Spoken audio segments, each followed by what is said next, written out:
Guys, can you hear me? If you can you please raise your hands? Okay, great. Okay, cool. Okay, so today we will have the first session for scalable systems live, and we are going to focus on online processing systems. But before we go and start the session, let me give you a quick introduction of myself. I am Niloy. I have been an IK alum. I took the course back in 2016. And before taking IK, I was in Oracle for quite a long time. In Oracle, I was in their core data storage and transaction processing teams in the RDBMS groups, and got the opportunity to build a lot of things there. One of the final projects that I was a part of was I helped build their in-memory column store offering that was meant for very high performance analytics. But we built it on top of the row store, the traditional row store. Unlike other systems that are a separate platform for the column store, we actually built on top of the row store so that we could provide high performance analytics on top of the online transactional data. So that was the value differentiation that we provided. And once after taking the course, I landed up in LinkedIn. And in LinkedIn, I was in their distributed data systems group working in a product called Espresso. So LinkedIn Espresso is their online key value store that was homegrown in LinkedIn, and it supports all the online microservices that LinkedIn has to offer. So be it creating profiles, managing profiles, messages, comments, feeds, notifications, any and every online activity that LinkedIn goes through gets handled by that key value store. So you can imagine the scale. It's a scale of 600 million members, geo-distributed all around the world, millions of key value operations per second. So as distributed and as scalable a system can be. Now, LinkedIn is not just about online processing. In LinkedIn, I was able to get a lot of insights about how to build data-driven architectures that not only include online processing, but also components that are batch processing or stream processing. So data-driven pipelines, etc. Although some of those insights I got from LinkedIn as well. And so the insights that I have gained from Oracle and LinkedIn, I tried to bring in IK, and I started teaching scalable systems from 2016 onwards. And basically all the insights that I have gained while conducting interviews in LinkedIn, as well as all the day-to-day insights while handling all these systems, we try to bring it in, and we have structured the course in such a way that the way we would expect a candidate who is interviewing in LinkedIn, uh, the way we would expect him or her to respond, we try to bring those insights in these live classes.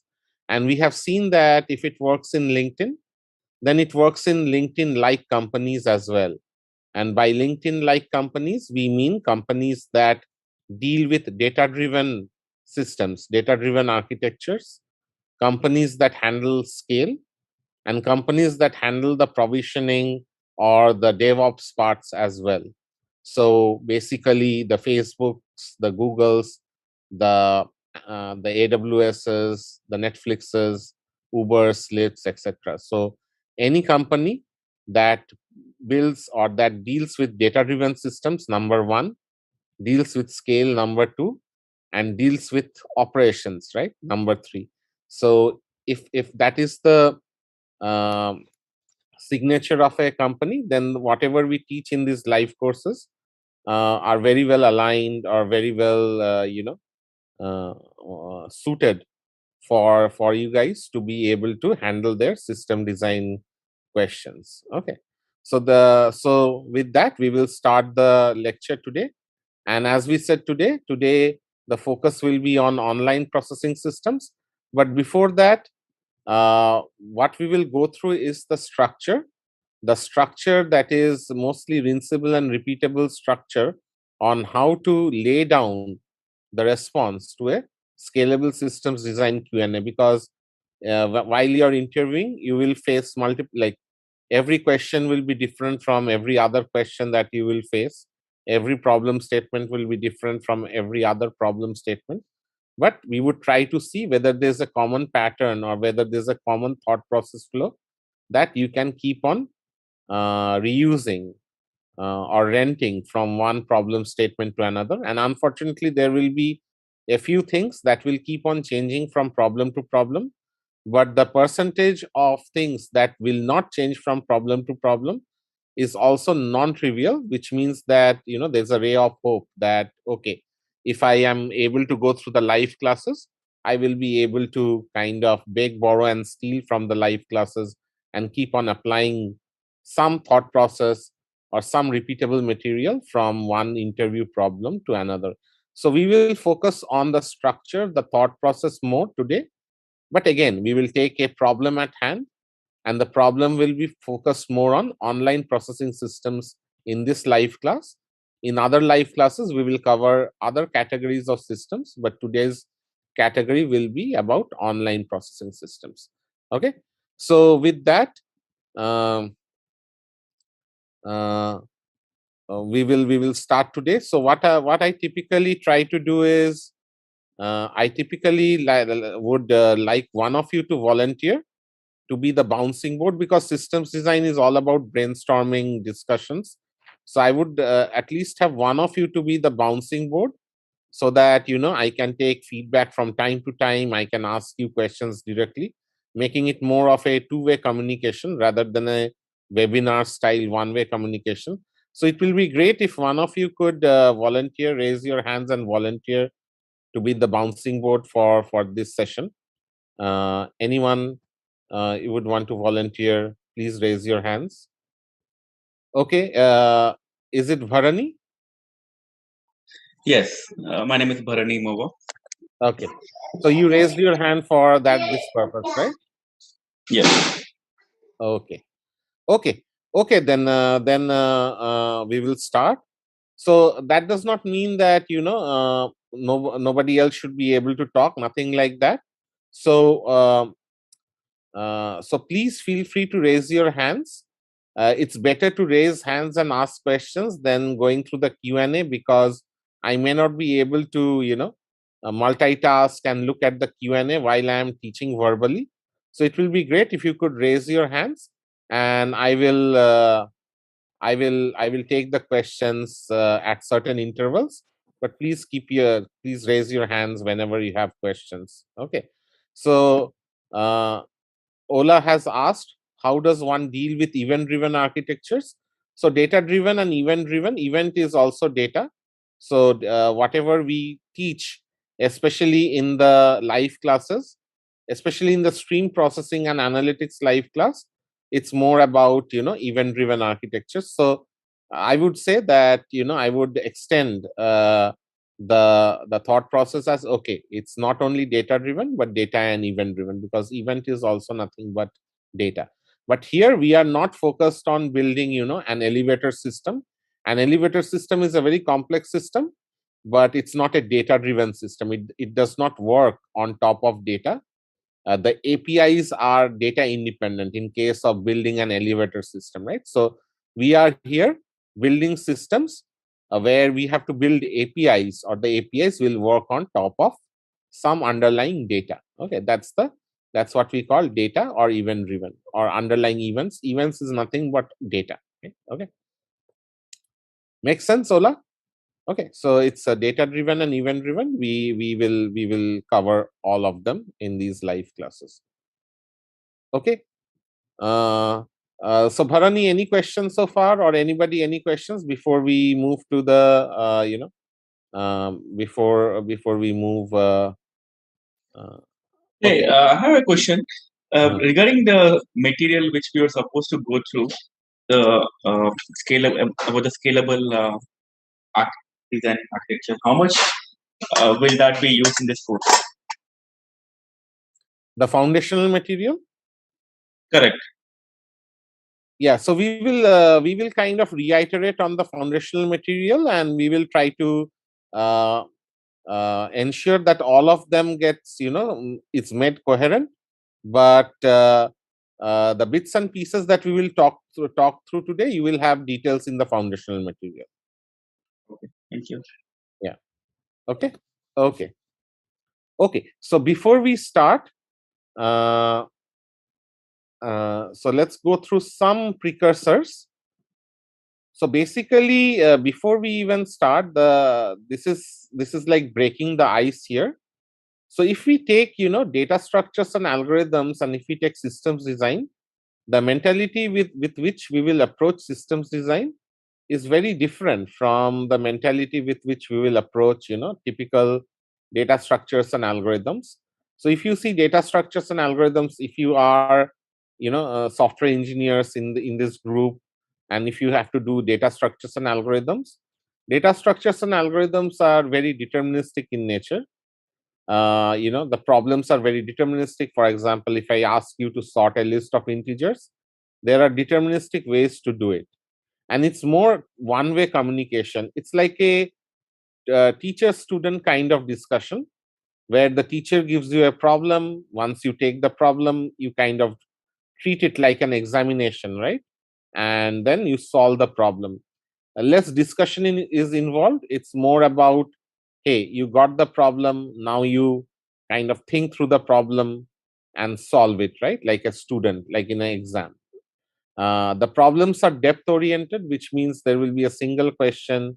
You will have to go the whole 9 yards for that question, right? You have to declare the API, design the data structures, then propose an algorithm, discuss the time and space complexities. You have to implement it.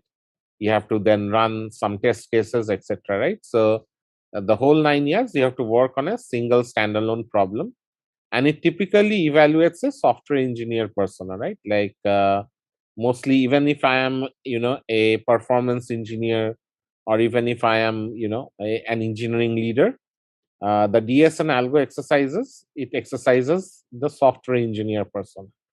But compared to that, systems design, the mentality should be more about two-way communication. And no solution is 100% perfect. Even though the solution seems like deterministic, but still the way to uh, solve a systems design question is about proposing. So your tone should be, we will propose solutions rather than we are going to assert solutions. So we will have to confidently propose, but everything that we say and everything that I will teach also will be in the tone of a proposal that I am proposing. And the tone of proposing actually allows for more two-way communication. The moment I bring in the tone of brainstorming or proposing or discussions, allows somebody like Bharani, who I have asked to be the bouncing board, allows him or her to participate in the process. Okay, so be more like, bring in the tone of brainstorming and proposing, right? So that the person in front can give feedback, the person in front also remains engaged. Okay, and the problems can be both breadth and depth oriented. For example, some problems can be very standalone, where you have to go the whole 9 yards, while some problems, like let's say designing a Netflix or designing a recommendation system, etc., like there will be problems where the problem will cover a lot of components. It will be a breadth oriented system. So problems can be both breadth and depth oriented. So we'll have to kind of see the from both perspectives. Okay, and unlike DS and algo, systems design actually evaluates all personas, whether you are a product manager persona, or an engineering leader persona, or a software engineer persona, or a performance engineer persona, or a technical architect persona. Whatever persona you are, there will be bits and pieces in the systems design response that will kind of very well align to the requirements of your persona. But that does not mean that if you are a product manager, you only have to deal with the phase X in the systems design interview, or if you're an engineering leader, only have to deal with phase Y. Nothing like that.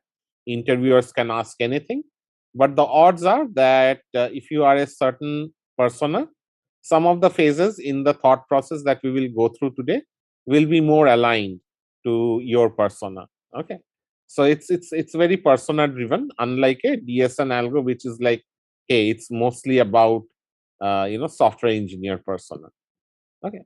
So uh, the interviewer is not the teacher. So don't think of me as a teacher, or don't think of your interviewer whenever you are going to interview in the outside world.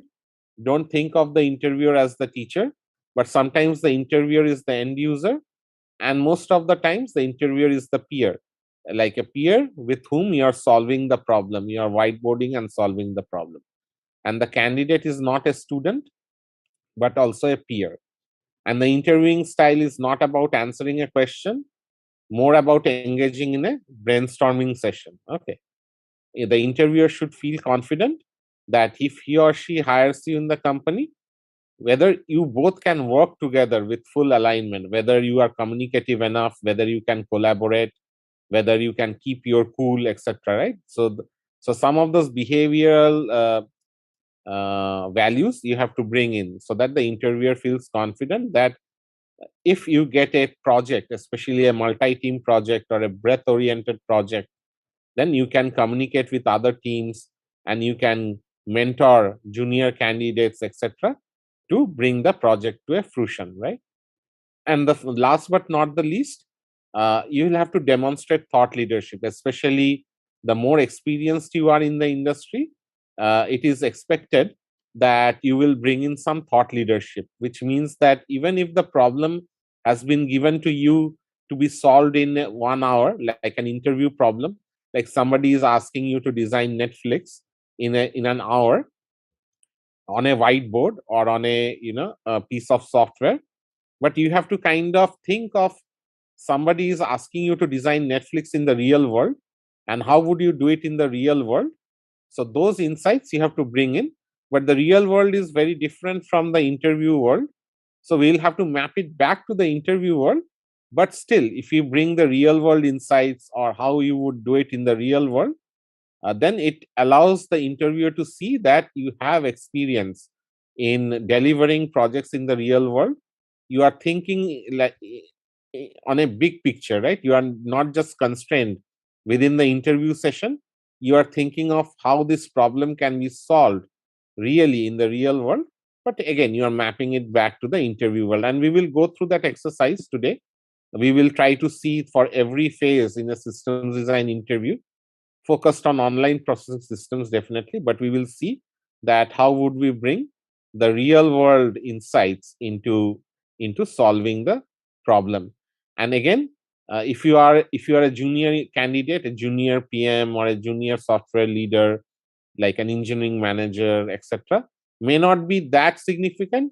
But if you are higher in the chain, right? If you are a senior product manager, or you are going for a director of product manager persona, or if you are going for a senior engineering leader or a director persona, I'm not sure about your personas, but if you are more experienced in those personas, definitely uh, you'll have to bring in some real world insights. So with that, I just wanted to give some precursor on how to treat a systems design response.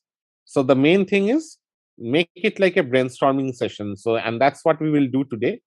I am not the teacher, you are not the student. We will brainstorm together. Now I cannot allow all of you to talk. That's why I have chosen Bharani to be the bouncing board. I will do most of the talking because today is a concept building class, but still I will keep you guys engaged as much as possible. So if you see uh, the slide deck has a lot of white slides and a few blue slides, right? So the white slides are actually the concept building slides that can be rinsed and repeated, or reused across all system design problems that you will face from here on, while the blue slides are specific to the problem at hand, because we are choosing the problem of designing Instagram as a way to validate our thought process. So don't think of the problem as the primary focus here, because the problem will keep on changing from day to day, but we are just using the problem to see whether the thought process that we are going to deliver, whether that problem fits in the thought process, or the solution will fit in that thought process. Okay. Okay. So before we start, again, any questions about whatever we discussed, anything that you would want to clarify, please feel free to ask questions. Okay. Bharani, any questions from you, or we are good to go? No, I'm good. Good to go. Okay. Okay. Let's see. Okay. And please feel free to raise your hands anytime. Okay. So let's say, so whenever we get a problem statement, we will have a list of steps that we will have to go through in a default way, whatever be the problem. If somebody wants me to design a colony on Mars, if it's a data driven problem, or design A, B, C, D, doesn't matter. We'll have to go through a set of high level thought processes. And the first step that we will have to go through is we'll have to wear the product management hat. So at this point, even whatever be our persona, doesn't matter. We'll have to think as if we are a product manager in our team. So if you guys, if some of you are product managers, you will know what I am talking about. But if you are not, still you have to think of, oh, what would a product manager do when he or she gets a requirement, or when or she sits with a customer and the customer wants something to be built out of them, right? So step one is wearing the product management hat. So at this point, you treat the interviewer as an end user or a customer. So think of the interviewer as a customer and try to collect functional requirements from the customer.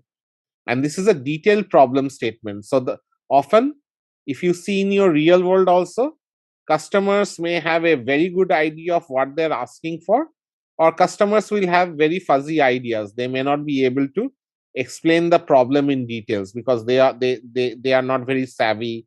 So they are putting out a fuzzy problem statement. So in case of interviews also, interviewers are of two types. Some interviewers will lay down the problem statement really well, while some interviewers will leave the problem statement really very, very fuzzy. Why? Because they would want to see whether you can take a fuzzy problem statement and peel it like an onion, right? And get to the detailed problem statement. So here, spend a few minutes to show that you can communicate given an unknown problem. Whether the problem is known or unknown, you have to communicate and ask questions to clarify all doubts as much as possible. And if the problem statement is fuzzy, like if you have not seen the problem before, if the problem is really new and the problem statement has not been really laid out well, then as a product manager, the first step that you do is you figure out the personas or the actors or the stakeholders in the system, like who are contributing to the system, who are the consumers of the system. You kind of figure that out, and for every actor, ask the interviewer what the system needs to provide or what the system needs to serve for that actor. And the objective of this particular step is to be able to get to bullet points or enumerations where each bullet point will smell like an API. So if you give that bullet point in English to an engineering team, the engineering team should be able to convert this bullet point into an data driven API. So you have to get into that level so that you can just, but it's in English. It's an enumeration in English, but that English bullet point can be transformed into an programmatic API when you give these bullet points to an engineering team. Okay. So this is something that you guys have to go through. Again, depending upon how the interviewer has laid down the problem statement, right? Whether he has been clear or unclear, depending on that. Okay. So if I look at the time budget, so the time budget in step one, so the problems can be of, four types.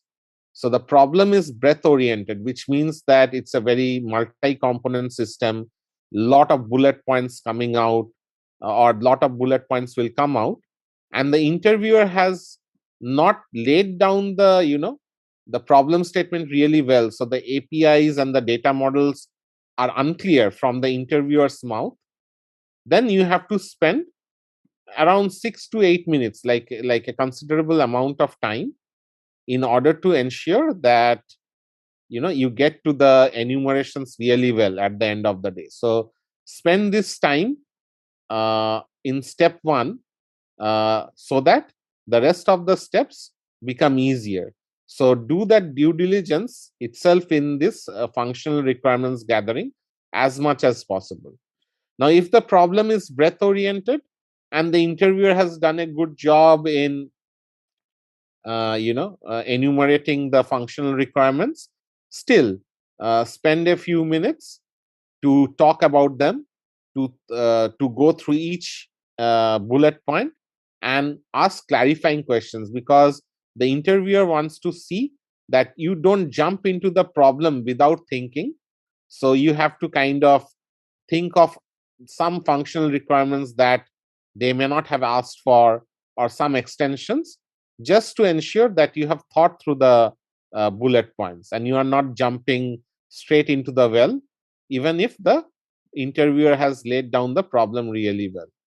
Now, if the problem is depth oriented, or if you think that the problem is a standalone problem and the APIs and the data models are really clear, then spend at least 1 minute for asking clarifying questions, so that, again, to show the interviewer that you have thought through the problem statement and you are looking for some boundary cases, or you're thinking about extending it.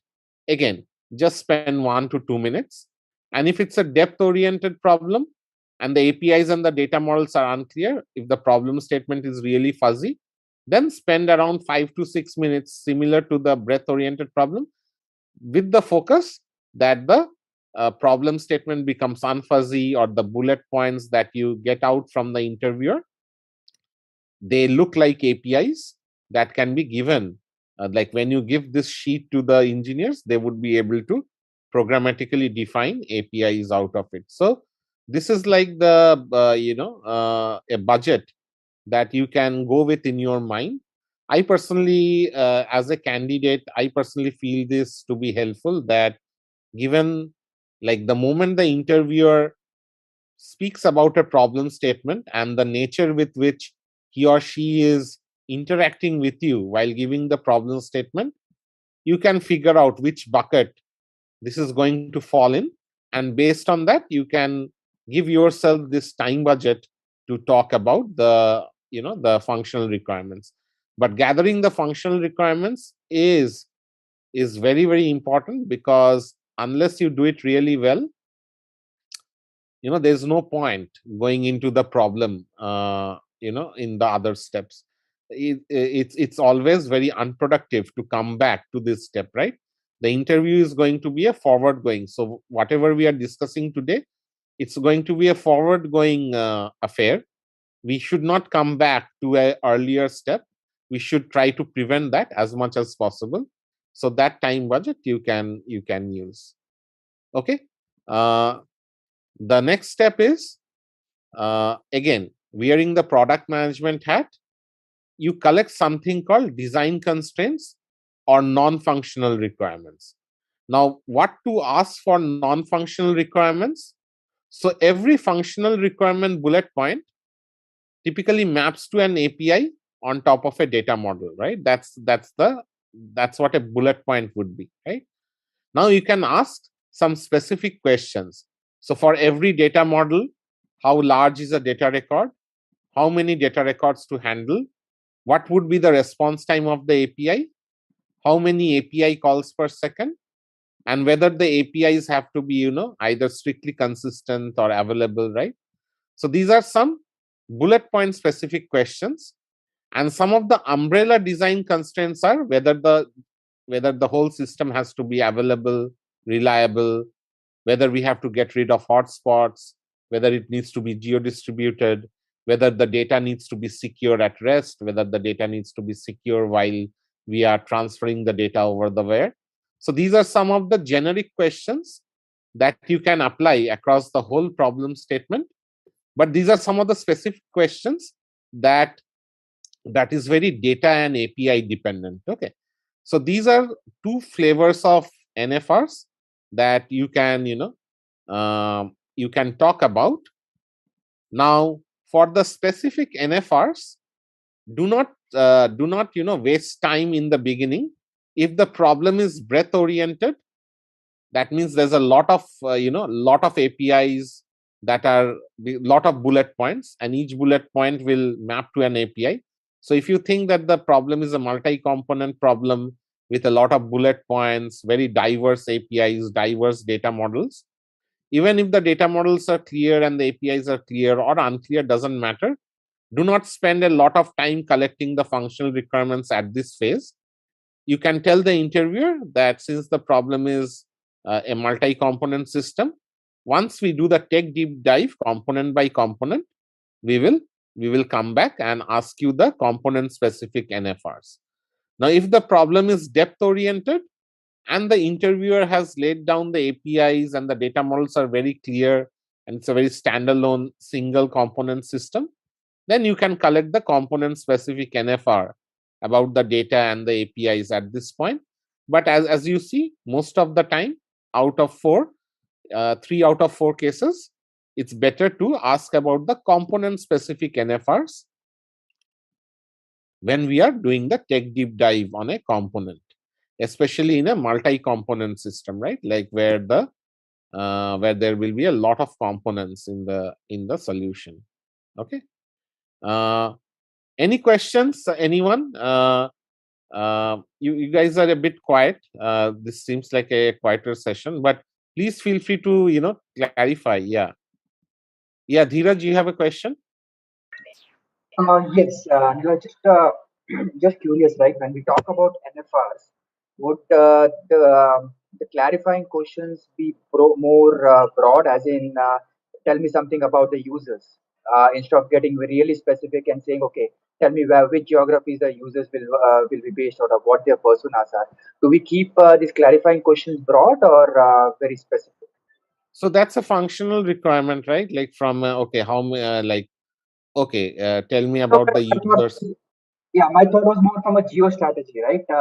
Geo distribution. Yeah. If the users are just from North America, maybe it makes it clear, right? But if the users are spread across the world, So good so questions, right? So from an umbrella NFR point of view, you should ask, right, from a like an overall system wide, what is the distribution of users, whether it's, so you should ask about them in the beginning itself, right? So and I agree to you that like bring in those insights as much as possible. So it will be a good question if you think that the system is a kind of a geo distributed system, like an YouTube, right? There will be a lot of users, the content is also very region focused, right? So if you think that the problem statement has geo affinity, right, in that way, uh, bring on those insights at this point, definitely. Yes.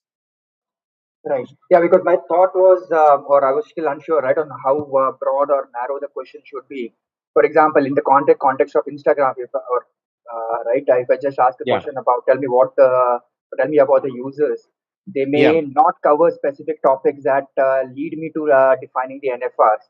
Whereas if I Yeah. get very specific, okay, talk about availability, talk about reliability, talk Yeah. about geo strategy, then they will actually come out with very specific answers that may help Yeah. us Yeah. close this topic effectively. Absolutely. So the umbrella NFRs you talk about in the upfront, right? When you get the functional requirements, the umbrella NFRs you talk about it upfront, like the the geo distribution strategy, hotspots, right? You of course, like something like Instagram will be hotspot oriented, right? Like celebrity pictures, celebrity photos, a lot of people will look at it, right? So even though if somebody does not like the interviewer is not talking about hotspots, you will have to bring in like this is going to be a very hotspot prone workload, right? Now, do we have to deal with that? Of course, the interview will say it's a no-brainer that you will have to deal with hotspots, etc. But if the interviewer is not bringing it up, when you bring it up, it shows that you have thought about the problem statement, you have thought about the characteristic of the problem. So do that due diligence. Don't shy away. So in this step 1, think like a product manager, right? The product managers, they typically are not they don't shy away. They are not like back-end engineers who are sitting in the back, not talking to customers, right? So product managers are always very communicative, right? They will not shy away from asking clarifying questions or asking more than necessary. But again, give yourself some budget, right? You can spend 30 minutes or 3 minutes, right? So the budget that you can give, you can follow this budget. Okay. Because if you start talking, you can talk for 7 hours, right? Like the way we will talk today. But if you don't talk, you will not talk, right? So there has to be a good balance of how much time you should want to spend. Okay, Bharani, you have a question? What do you mean by hotspots? Hotspots means like some data that is being accessed, uh, like some data points that are being accessed very heavily. Like hotspot means like, think of a nail, right? If somebody is beating the nail with a hammer all the time, what happens to the nail? The nail becomes hot, right? So it's like somebody is beating the same data, or somebody is accessing the same data. So for example, a celebrity photo, right? It's a single data item, but 50,000 people are looking at it at the same time, right? So it becomes a hotspot. Make sense? Okay, got it. Think like whenever we think of hotspot, think about hammer on a nail. If you beat the nail with a hammer all the time, the nail, the surface will become hot. Similar, if you beat the data with a hammer, with an API all the time, the same data, then that data becomes a hotspot, right? Yeah. Okay. So now once you have collected the functional requirements and the NFRs, especially the umbrella NFRs, for the non-umbrella NFRs, we will do it at a later time, and we will go through that exercise. The next step would be to identify building blocks. So from this step, start treating the interviewer as a peer, and think of yourself as an engineering leader. So whatever your persona is, doesn't matter. At this point, the product manager actually gave the enumerated list of functional requirements along with the umbrella NFRs to the engineering leader. Now, as an engineering leader, what do? If you get a list of functional requirements, now you start thinking about the problem from a delivery point of view. So what you do is you bucketize these requirements into microservices, and I will talk about what I mean by microservices. So it's a high level clustering of the requirements. Imagine if all these bullet points can be handled by the same team or not. So as an engineering leader, your job is to have a delicate balance between, hey, I need to deliver this with a certain deadline. So can I have the option to handle all the requirements by a single team? So Bharani, let's say I have a lot of bullet points that came out from step 1, and if I hire a single team and they are all diverse requirements, but if I club them together as a single microservice and hire a single team, what are the pros and cons? I think it'll be problem in development where everyone has to coordinate with each other. Yeah. This will be had dependency on others. Yeah. So you will not have, the parallelism. If you could have parallelized the development, you could have ensured that there could be mutual exclusion and hence a bit more faster delivery of the project. So that is a problem. But on the other hand, if you hire a single team, then okay, you are saving on the team budget, right? Because multiple teams means that you will have to burn your purse as an engineering leader. So it's a slippery slope, right? On one hand is the delivery time, on the other hand there is the R&D budget, right? So you have to kind of find a balance between the two. And even though this may seem like non-technical, but from especially if you are an engineering leader, a bit more senior engineering leader who is expected to handle multi-team, breadth-oriented projects, this is a very important requirement, right? Like, how do you kind of take all these requirements, and if they seem diverse, if they seem can be put into multiple clusters, then do that. But you should not also overdo it, because you may then spend on the budget, right? So maintain a balance between the agility in the delivery and your budget, right? So I'm sure if you are engineering leaders in your real world, you go through this exercise as well. So imagine if all the requirements can be handled by the same team or not. Now in the interview world, the approach that I personally follow as a candidate is, how would I do it, right? So if I see that between two bullet points, if the data models don't look the same or the data models are diverse, then I will put them in different buckets. And if I see that between two bullet points, if the data models are the same, but the APIs are belonging to different categories, I will put them in different buckets. And I will talk about categories. So this is how I would do it. Again, this is very non-deterministic, depends on every individual. Like if Bharani gets a list of 15 bullet points, Bharani will do it in his own way. Dheeraj will do it in his own way. Andy will do it in his own way. Ankush is going to do it in his own way, right? But if I am the candidate, I would try to do it in this way. So if I would see that, if the data models are looking very diverse from one bullet point to another, or if the data models are the same, but the APIs are looking diverse, APIs belong to different categories, I will put them in different buckets. And the categories, and I will talk about what the categories are. But with this, once we have taken the list of functional requirements and we have divided it into subsets, either one or more, then each component becomes a building block. And from here, it gets clear whether the problem is going to be breadth oriented or depth oriented. Even if I got, let's say, 15 bullet points, but if those 15 bullet points map to a single category or a single component, then it's still a depth oriented problem. If those 15 bullet points map to diverse categories, then it's a breadth oriented problem.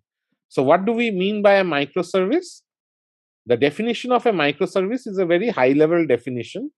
It's an architectural style that structures an application, which is the data driven system, as a collection of components where each component is maintainable and testable. Each component is a bit diverse from the other component, loosely coupled. Each component can be individually developed, independently maintained, independently deployed. And each component is organized around functional requirements. So each component will map a subset of the functional requirements, and each component will be handled by a small development team, right? So this is the definition of a microservice. So with this, and again, this is something that you will have to make a judgment call. Again, balancing between the development agility, deployment agility, and the R&D budget that you have in the real world. Okay. So now if I see the categories, so how do you figure out that the APIs are belonging to different categories or the same categories? So there are three categories of systems. Today, we are going to focus on online processing systems, or where the component is a key value workload category, and it's an online processing category. How do you figure out that the subset of APIs that are being mapped by a microservice are falling under this category? If you see that the APIs are simple, create, read, update, delete. So if the APIs are like, hey, creating a record or creating a set of records, or reading a record or reading a set of records, updating a record or a set of records, or deleting a record or a set of records, very simple APIs, very fast APIs. The response requirements are very online. the user should not wait for hours or days to get a response. The response should be extremely online. The data, the underlying data can be creatable, readable, updatable, deletable, or the data can be time series. What is time series data? Data that is insert only in increasing order of time, but not updatable or deletable. It's only creatable and readable, but time series data is never explicitly updated or deleted. Okay. So data that is coming out from your IoT devices or from your Nest thermostats, that data is typically time series data, but an HR data, employee data, LinkedIn profile data, it's CRUD. It can be updated or deleted explicitly by the end user. So irrespective of whether the data is CRUD or time series, if the APIs on top of the data seem like it's about creating records or reading records, updating records or deleting records, then I can club them together on in this category called online systems. Okay. Now most of so the one type of microservice is an online microservice. Then there are two other categories. uh, the second category is compute intensive category, also called batch processing, mostly read only. Here the APIs are not simple create, read, update, delete. The APIs will be very heavily algorithmic, very bulky. They will churn a lot of compute. They will require some intelligence. It's a lot of in-memory processing, domain-specific algorithms. If I want to run some jobs, heavy jobs, if I want to run some heavy tasks, then they are not simple, simple create, read, update, delete. They are very bulky. They're very heavily algorithmic. They will take a lot of CPU resources. They will not, uh, you know, they will not complete in milliseconds. They will require minutes or hours or even days to complete. Okay. So that's the second category. The third category is streaming analytics systems. What are the characteristics of streaming analytics systems?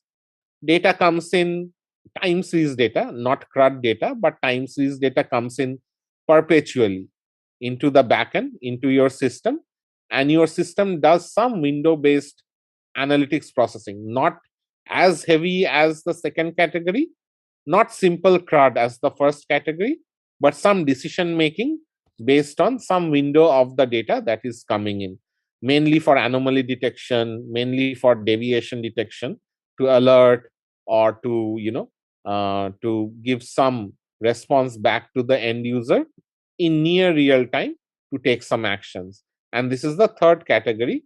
So these are the three categories, and that's the beauty of any system design is whatever be the system, whatever problem statement that you will get, once you figure out the microservices, there are these only three categories of microservices. So doesn't matter if it's interview A, problem statement A, microservice A, or interview B, problem statement B, microservice B, or interview C, problem statement C, microservice C.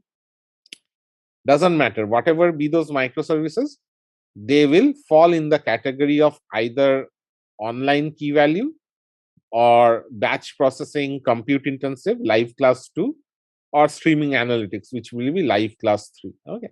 So this is how we are able to, this is a good cheat sheet that I personally also follow, that look, whatever problem I will get, at the end of the day, they are going to, map to one of these three. Okay. And if you think of the human body as a system, and if you think of the nervous system as a microservice, the digestive system as a microservice, because the APIs of nervous system very different from the APIs in your digestive system, right? So you think of the nervous system as a microservice and the digestive system as a microservice. Then what do you have in your architecture? The data-driven architecture of your human body is you have something called arteries and veins. So these arteries and veins, what they do is they move blood or oxygen, right, in your human body, right? In case of data-driven systems, data is the blood, data is the oxygen, right? So they would try to move whenever there's a requirement to move data from one microservice to another. Then we either use message queues for near real-time movement, or if the data movement is, the requirements are not that real time, then we can perform some more functions while we are moving the data. So the blue categories are about the things that tie microservices together, and the green ones are the microservices themselves. And again, whatever be the microservice, doesn't matter, they will map to one of these three categories. Okay. Now the third step is, again, you don't tell this to the interviewers, you keep it in your mind, right? This is from an interview optimization point of view as well. So the moment you figure out, hey, this microservice is looking like a online key value microservice, hey, I can go back to Niloy's lecture on July 3rd, and I can see, if somebody wants me to do a tech deep dive on this particular microservice, can I beg, borrow, and steal what Niloy has taught in this class? And we will see that most of the time, Bharani, what do you think? If it's an online key value system, what do you think? Most of the time, will you be able to rinse and repeat what I am teaching today, or things will change very dramatically from problem to problem? More or less, the concept should be the same. Yeah. So for online key value, we will see that it's 95% of what I teach today, you can actually rinse and repeat, or reuse. Rinse and repeat is probably a bad word, but you can reuse. Like, doesn't matter, tomorrow you get another microservice, but it smells like an online key value microservice. Hey, 95% of what we are going to see today, you can just eyes closed, you can go and deliver. Okay. But out of the three categories, which one do you think you will not have that freedom? Which category will be the most non-deterministic from problem to problem? Yeah, Dheeraj? Yeah, I think it may be the streaming analytics, right? Because when you look at time series, what one is what data is coming in, right? It's not going to be as simple as key value pair versus what is the end outcome that you want out of the time series analysis may significantly impact your decision making as well in terms of system design. So I agree to your points, but we will see that even times the streaming analytics, there is not much. Uh, there are very focused use cases. Okay. And the analytics that somebody does for streaming, like the third category, doesn't change much. It's the flavor still remains same. So I would say that the online category is the most rinsable and repeatable. uh, yeah, Andy, did you want to speak? Yeah, I was going to say the one that seems like the least repeatable is the batch processing, just because Yes. like the process of doing a video encoding versus like a clustering algorithm is going to be really different between applications. Yeah. So the second category is the most dreadful category. Why? Because it's algorithm. So today, if I ask you to build a system that does a binary search, tomorrow I can ask you to build a system that sorts a list of integers. Day after tomorrow, I can ask you to build a system to crawl the internet, which is nothing but a graph traversal. Day after tomorrow, I can ask you to build a recommendation engine. Every problem has its own data structures, own algorithms, right? I cannot take whatever I did for the graph traversal, I cannot take that solution and plug and play if the problem is about binary search, right? It's a very different algorithm, very different data structure. And so if you look at lead code, or if you are a programmer, right? If you're a programmer persona or a developer persona, I'm sure you're aware of lead code, hacker rank, right? There are thousands and thousands of problems there, right? So the interviewer can ask you to build a system taking one of those problems, right? So there is no dearth of algorithms there. There's no dearth of randomness, right?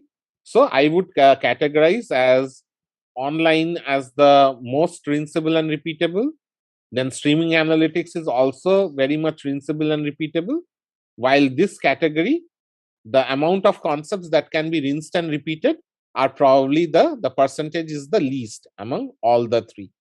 So now tell me, Bharani, let's say I am not an engineer persona. Let's say I'm a product manager persona, or I am an engineering leader persona, a more high level persona, and I'm asked to do a tech deep dive. So what do you think out of these three categories?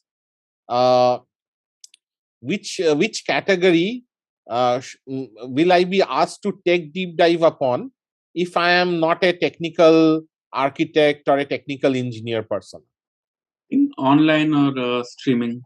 Online or streaming, right? So why? Because as a product manager or as an engineering leader who has not coded for a long time, right?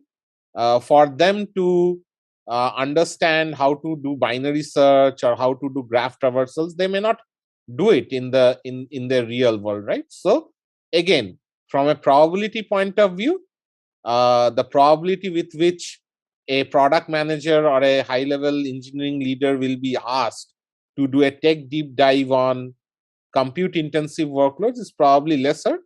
But if you have a bad day, right, you can't help, right? Like if the interviewer is coming to you with elimination in mind and the interviewer is having a bad day, he or she may ask you to deep dive on a compute intensive component.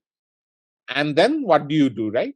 So what I typically suggest is whatever homework problems you have, if that particular homework problem, if a microservice from that homework problem is coming out to be a compute intensive component, irrespective of your persona, do the due diligence to at least go through the data structures, go through the algorithms, spend as much time as possible, read through blogs or read through research papers, whatever is available, to get some idea.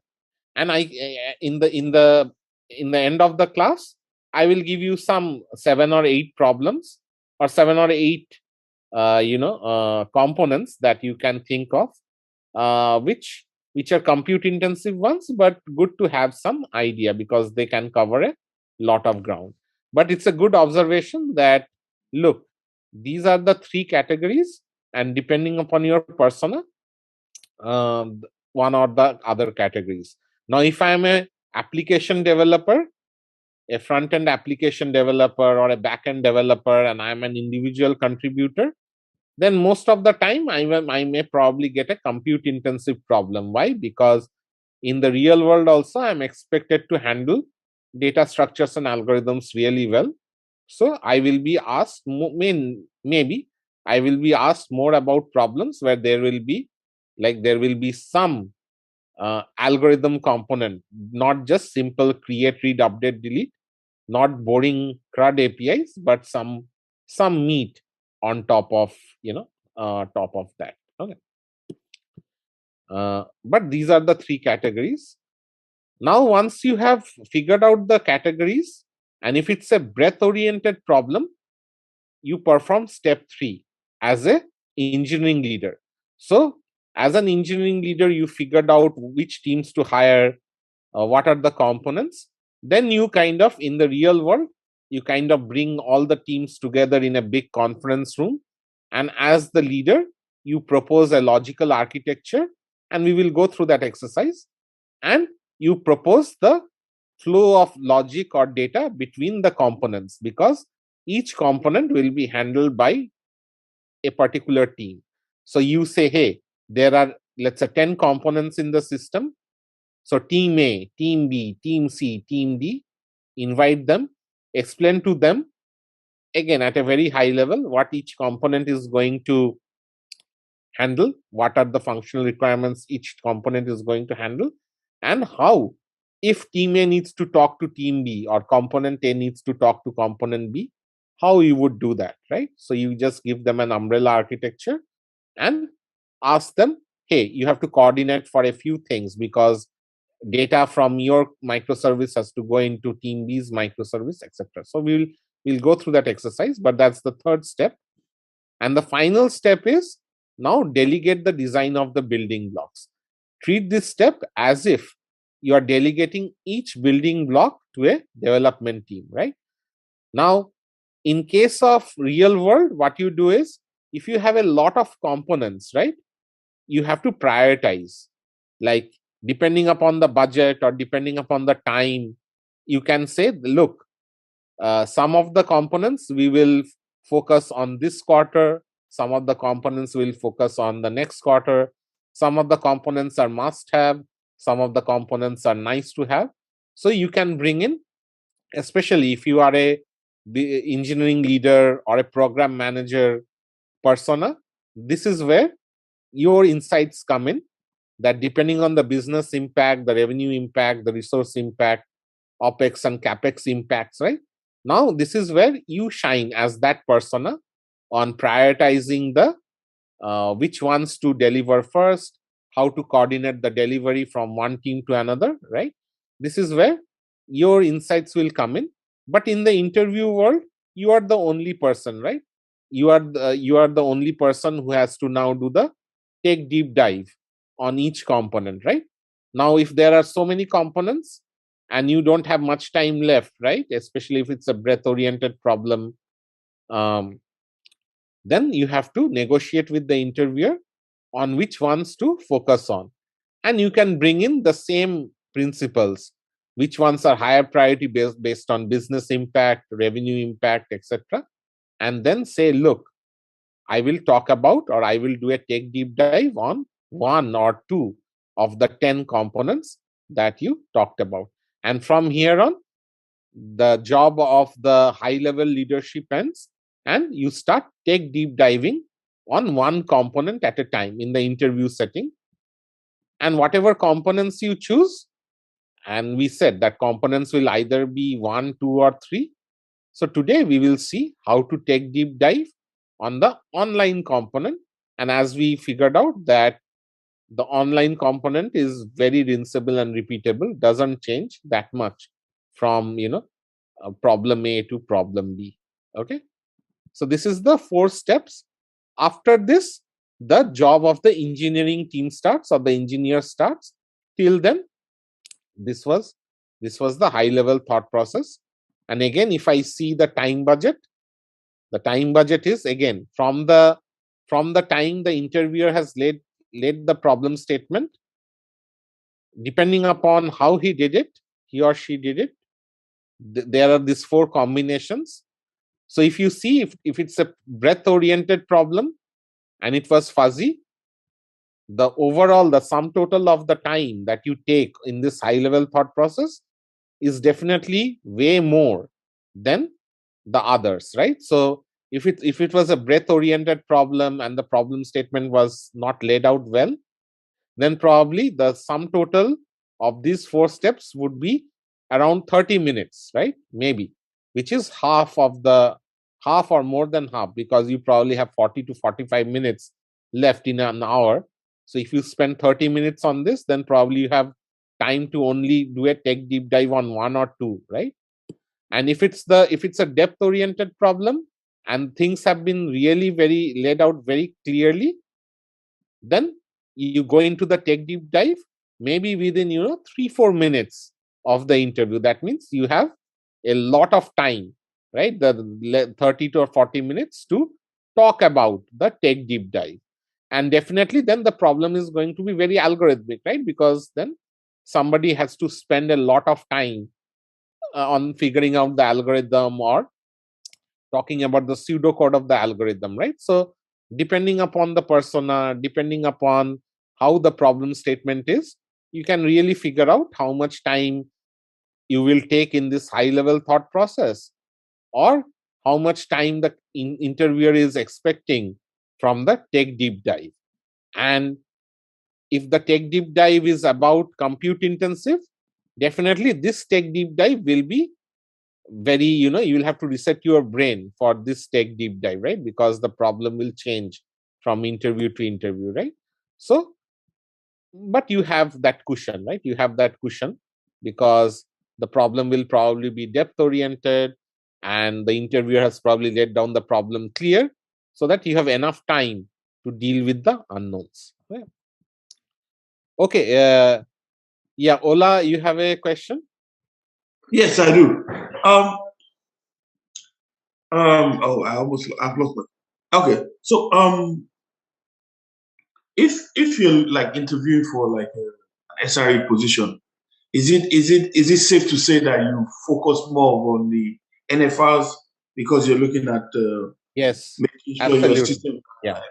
Okay. So so let me then ask you, what do you think if you are an SRE persona?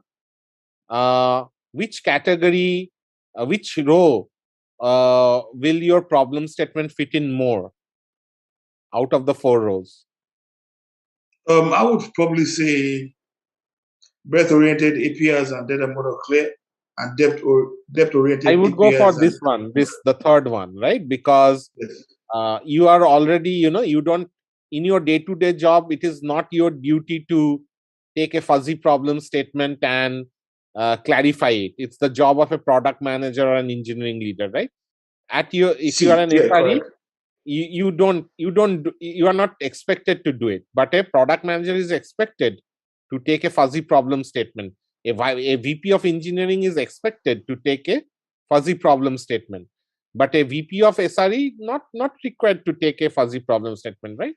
So yes. your job will start in the tech deep dive, and we will when we do the tech deep dive, we will see where your like the SREs, where their alignment will come in. We will see that. Okay.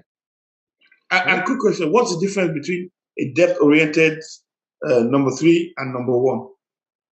3 and 4 or 3 and 1? No, 3 and 1. Like, okay, so they've defined what APIs. Well, how do I know if it's a breadth-oriented or depth-oriented? So what is the difference between breadth-oriented and depth-oriented, right? Yes, so 1 and 3, yes.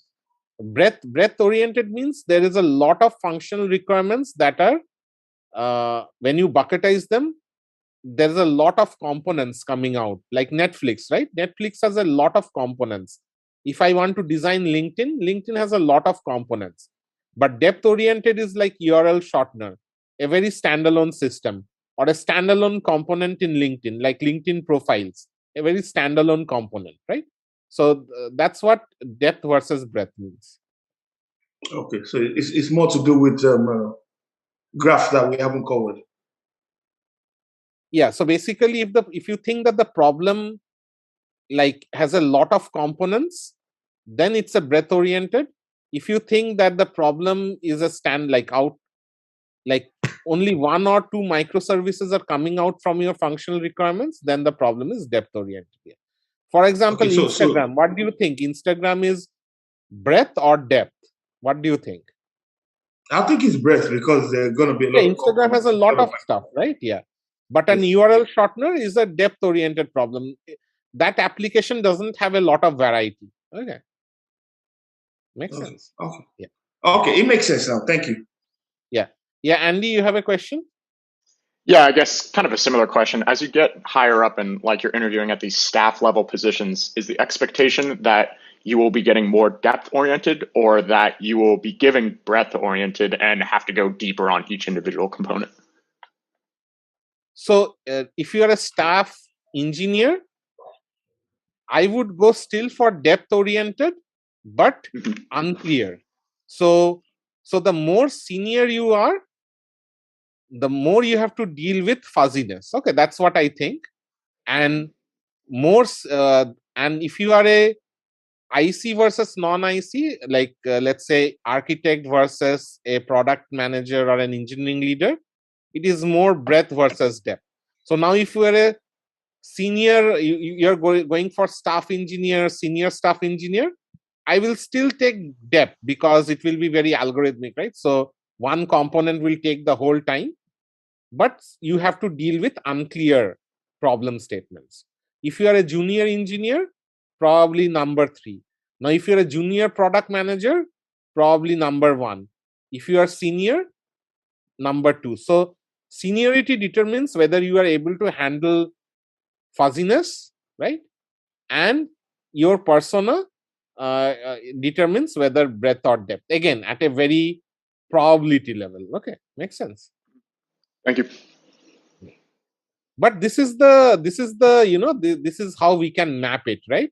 So this map is a very concise map for any any persona that you are, whether from an experience point of view or from your job requirements point of view.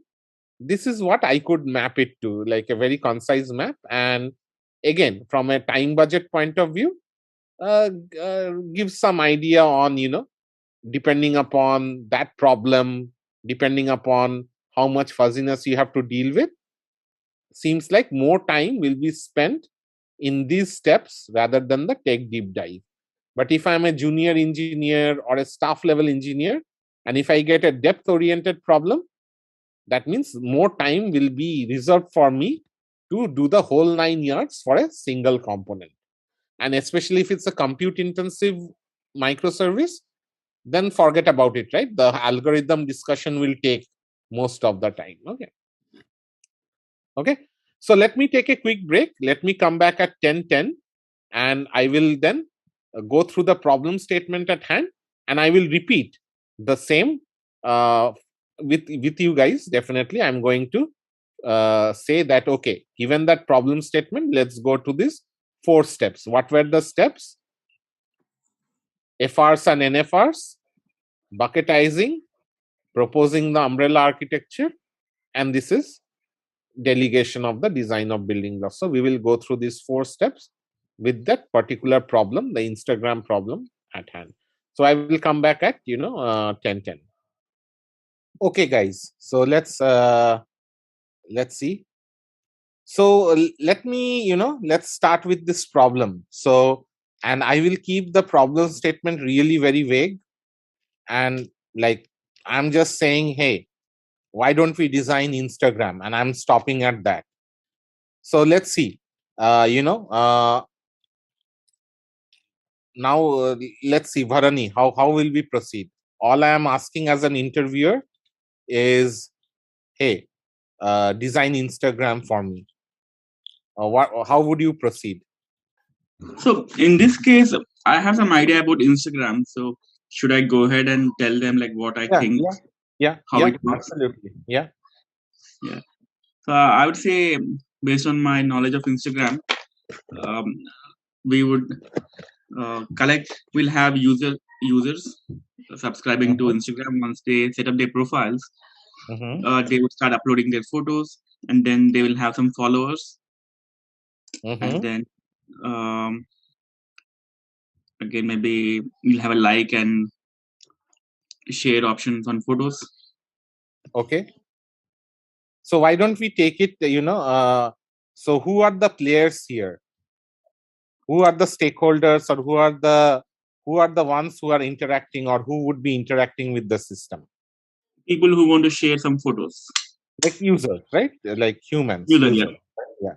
So now tell me, from an user's point of view, what that user needs to be able to, or what the system needs to be able to allow the user to do. Let's take it one point, like bullet point by bullet point. Let's see. Create an account.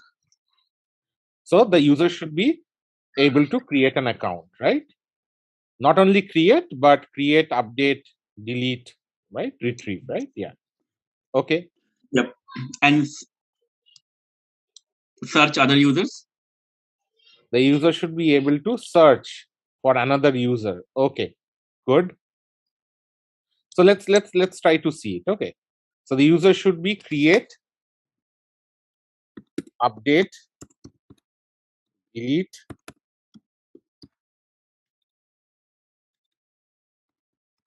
account, right? Yeah. So user should be able to search. None of the other other classes, they did not see search. The user should be able to search for another user. Yeah. Search for another user. Okay. Then the user should be able to upload images or videos, right? Yeah. The user should be able to retrieve photos or videos of another user. So if somebody says, hey, I search for an user, let's say Federer. Now I go to Federer's account, and if I click on that account, I should be able to retrieve photos and videos that have been uploaded by, let's say, Federer, right? Then user should be able to provide privacy tags on the images or videos, metadata tags, right? So typically images and videos don't come alone. They will come with some tags, right? Like some location tags, descriptions, etc. Oh, search. Hey, there is search, right? Sorry, search is there. Search, as you said, yeah. Someone moderation, storytelling. So there is something called storytelling as well. Are you guys aware of the storytelling feature? Anyone? I'm not that much aware of storytelling, but anyone is aware of the storytelling feature in Instagram? Yeah, Andy, you have an idea? Yeah, I think they're talking about like Snapchat stories where it's just like ephemeral photos that last for like 24 hours and you can put a bunch of them up in a row. Ephemeral. So very similar to bullet number 2, but ephemeral, right? What ephemeral? Mm-hmm. Okay. Then moderation. Moderation means, okay, so I don't know what it meant, what that student meant, but let's keep moderation. What would moderation mean? Yeah, I forgot what the previous student meant by moderation. But users should be able to follow, unfollow other users. So once you search for an user, you have the ability to follow or unfollow. So basically, the people you follow, you should be able to, user front page should be able to show a timeline of image thumbnails like newsfeed. So for the users you personally follow, when you go into Instagram, it will show you a feed from like collected from all the people you follow, like a news feed. Okay. Then users should be able to endorse images with comments and likes, right? Like comments, reviews, etc. And maybe in the front page should also provide some trend, like I don't know whether they do it or not, but it would be like, hey, some photographs that are trending, right? Irrespective of whether you follow a particular person or not, if some photographs are trending, then you can see them as well. So does this does this make sense, or anything that you guys would want to add, or because even if the problem has been laid out really well, we should think through each of these bullet points, and should either try to extend or try to ask more clarifying questions on each one of them, at least 1 or 2 minutes, right? For every because it shows that, hey, we took some time to sink these in, and if we have some clarifying questions. So any clarifying questions, anyone, Bharani or anyone else, and you would want to ask at this point, or from a functional point of view, is it making sense? So mostly it's making sense, right, Bharani, or anything you want to add? Looks good. Looks good, right? Again, this is so we started with a fuzzy problem statement, but like Bharani started with filling up or talking with the interviewer to get into the detailed bullet points. But then I took over and I gave you the detailed bullet points, which means so what do you think, Bharani? This is now a depth oriented problem, or seems like multiple components, a system with multiple components? It's a breadth oriented, multiple So it's a system with multiple components. So since it's a system with multiple components, how to ask for NFRs? So we will ask for some umbrella NFRs right beforehand, and we will ask for the component specific NFRs when we do the tech deep dive. So from an umbrella NFR point of view, what do you think? We want the system to be available or non-available? What would be the no-brainer answer? available. We want the system to be available. We want the system to, deal with hotspots in general, because this is going to be a hotspots oriented, because again, celebrity accounts, celebrity photos, celebrity videos, a lot of people will be looking into it. So we'll have to handle hotspots. Do you think this is a geo, we have to geo distribute this data? What do you think? Yeah, I think we should do load balance. Yeah, so we'll have to geo distribute again. And also, whenever we are dealing with images and videos, we'll talk about that when we do the deep dive, that geo distributing them based on access patterns is needed from a performance point of view. So anytime it is images or movies, why? Because they are very network hungry, right? So we'll have to ensure that we kind of geo distribute them based on access patterns. And then what was the final umbrella question? Security, right? So what do you think if you say that, hey, so you should ask, right? So should we think about security? And the answer would be definitely yes. So how do you ensure security? So you secure the data at rest. So whatever metadata or whatever data you are storing, you ensure that your storage systems are encrypting that at rest, and all the communication that is happening, you have to ensure that it is, it's that is also encrypted. So just talk about them, even though they are no-brainers, but bring all these elements in from an umbrella point of view. And from a non-umbrella point of view, once we deal with the components and do a tech deep dive, we will talk about them. And and as Ola had mentioned, in the tech deep dive, there will be a portion where the NFRs will become really, really important, especially for the performance engineer or the SRE engineer persona. Yeah. Okay. So Dheeraj, you have a question? Yes, Niloy. Would this be an appropriate time to even set the priority order of this NFRs? I will just give an example on why I was why I'm asking that question. For example, you said it's going to be geo-distributed, right? Which means there is, from a data replication standpoint, an update, let's say, made in US is going to take time to trickle over to, let's say, a data center in India. Now, Yeah. in that case, what order for me? Maybe reliability or availability becomes the second priority, but reliability becomes more important. Sorry, not reliability. Data availability is lesser in priority, but system availability becomes higher. So, depending on how my replication strategy, or that will define how my replication strategy will have to be set up, right? Yes. So, defining the priority may be critical at this point in time. So that is from an NFR point of view, defining the priority are like availability, data, like system availability versus data availability. But prioritizing which ones to implement comes at a later time. But from an NFR, the priority of the umbrella NFRs definitely has to come at this time. Correct, because if there is a design decision that has to do a trade-off between one or the other, which one takes precedence?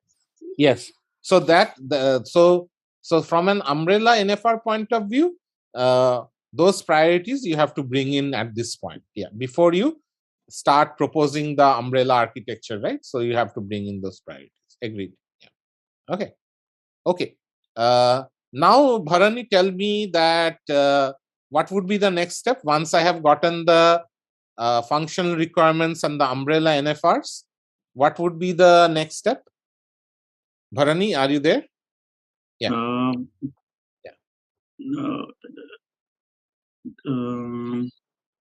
Designing the components. So what was the next step? Like bucketizing into components, right? Components. So now tell me, are these bullet points going into one component, or every bullet point is a component of its own?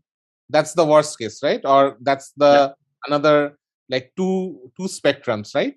All the bullet points falling in one component, which is clearly not the case, and all the bullet points falling into each each bullet point is a component.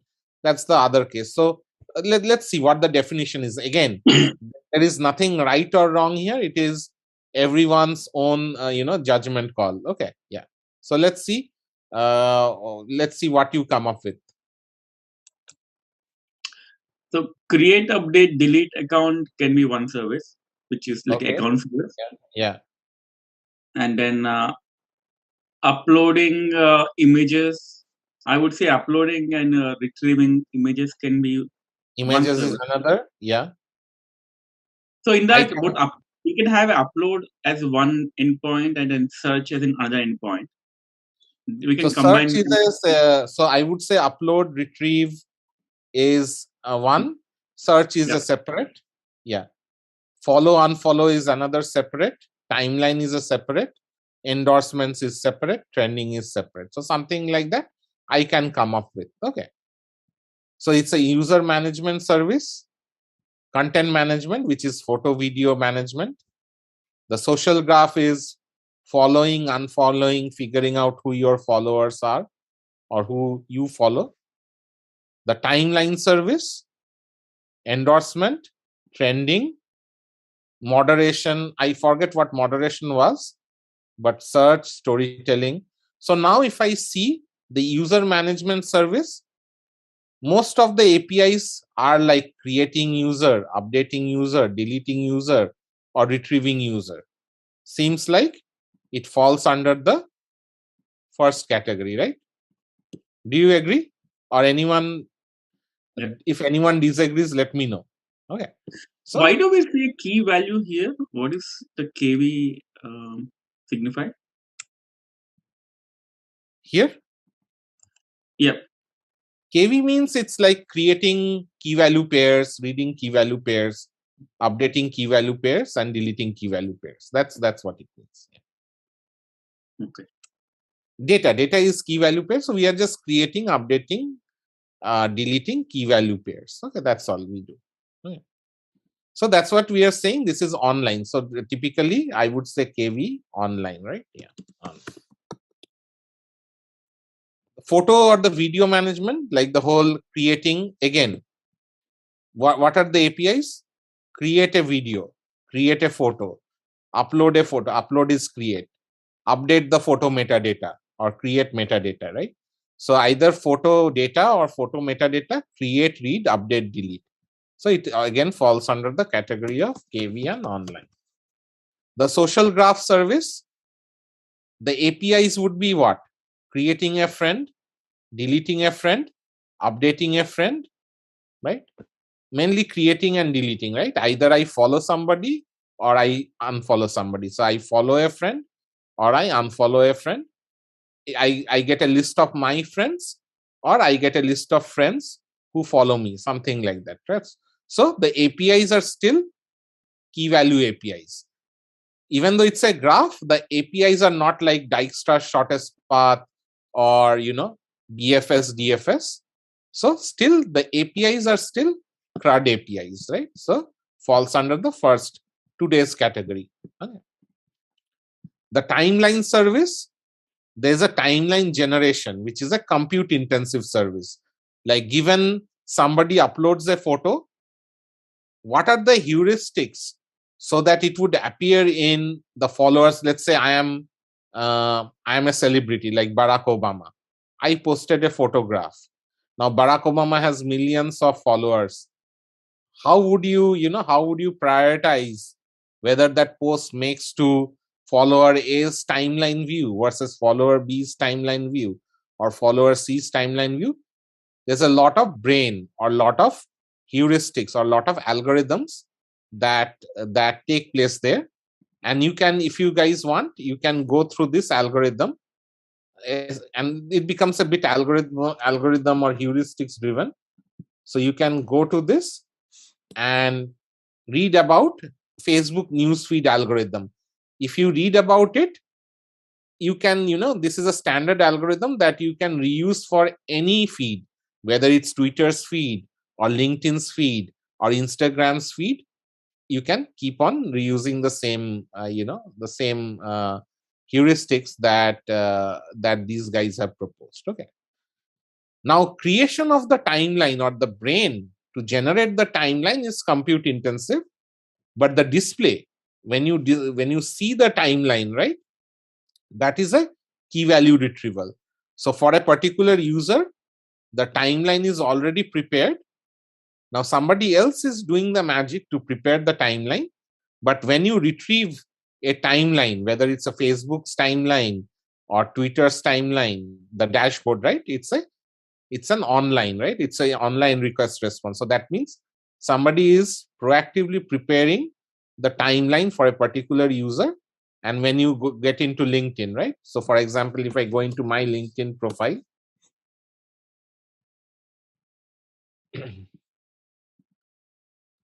right, I see a timeline. Now, what do you think, Bharani?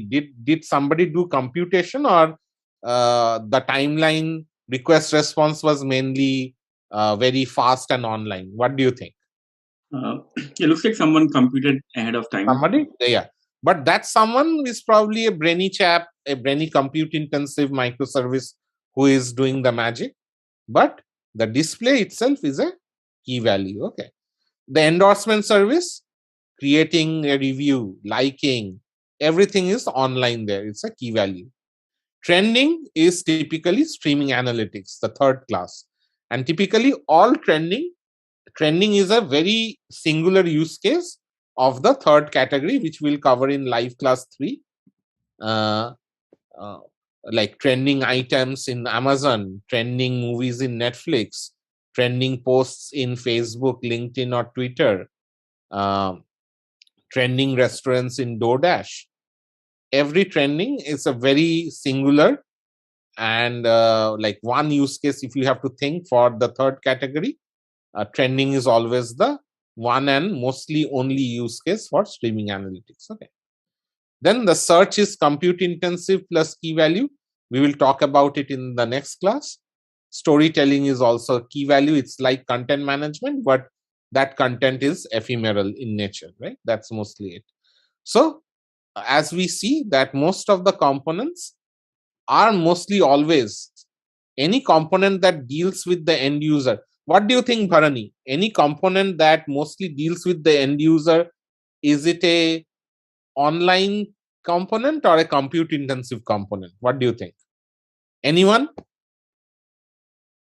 If an user is interacting with a component, is that component mostly a online component or a compute intensive component? Yeah, Andy? It would be mostly Online. Online, right? It will be mostly on. Typically, compute intensive components, they remain in the backdrop, right?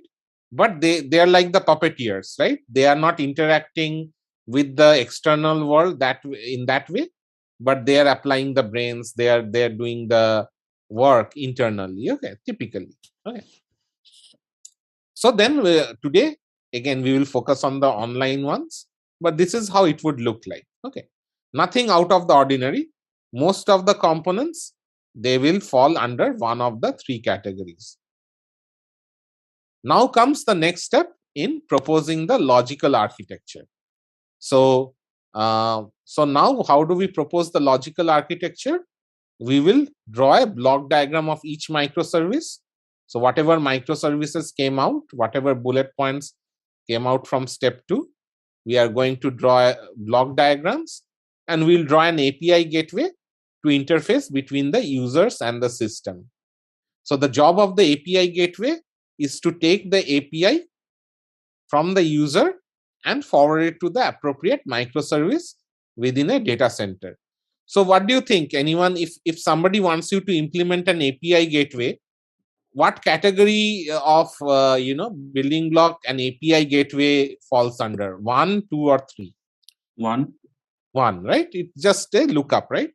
Get an API, do a simple lookup based on some table, and figure out which thing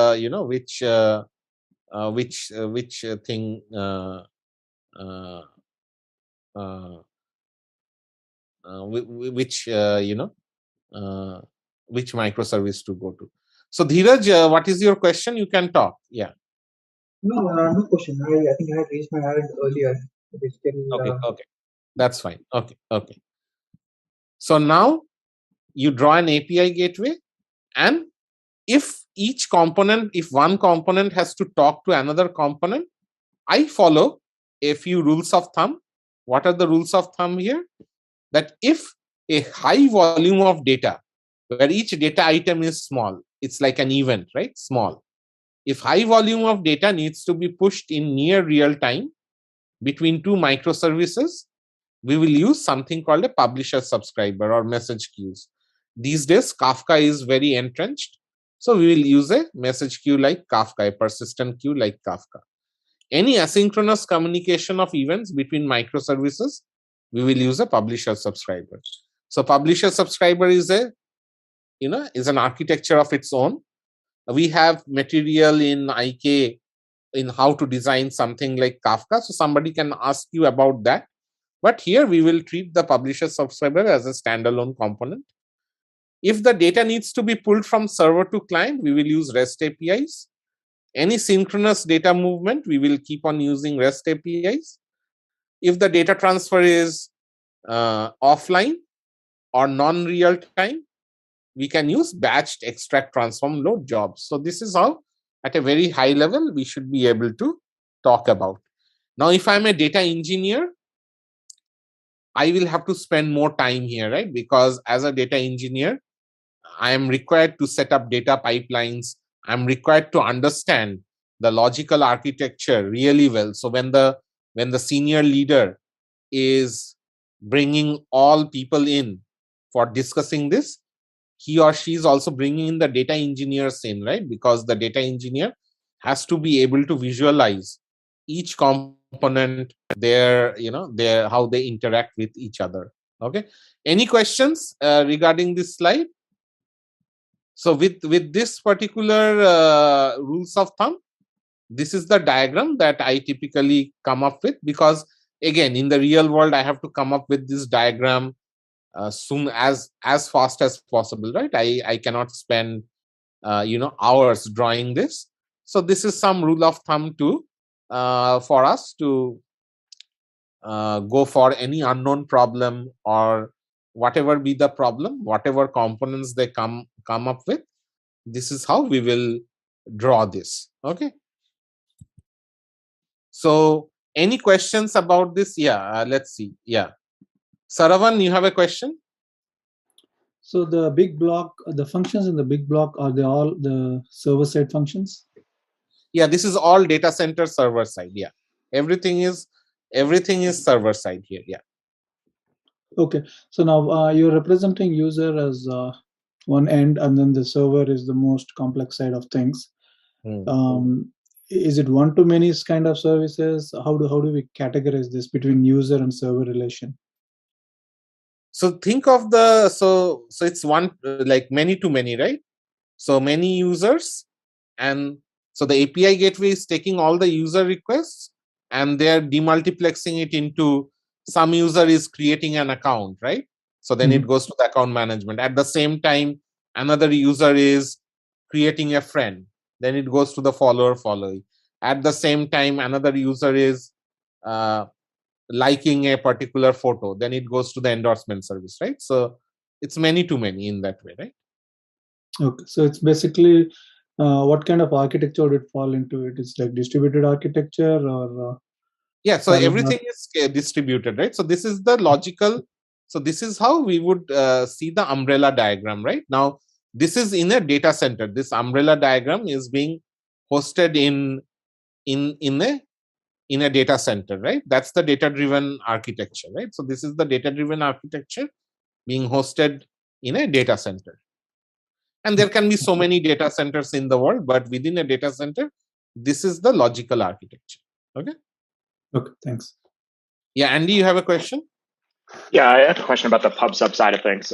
So you said like a rule of thumb or an easy way to do it is just to use Kafka. When you're talking about Kafka and you have each individual pub sub component, are you talking about like a centralized cluster, a multi-distributed cluster, or like you can think of it as like a message bus, or how do you think about this?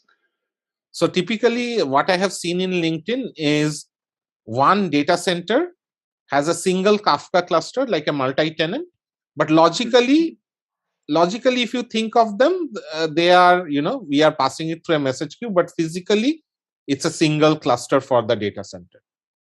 Got it. So your pub/sub components in this kind of like maps to a topic, basically. Yeah, maps to multiple topics, but all of them are hosted.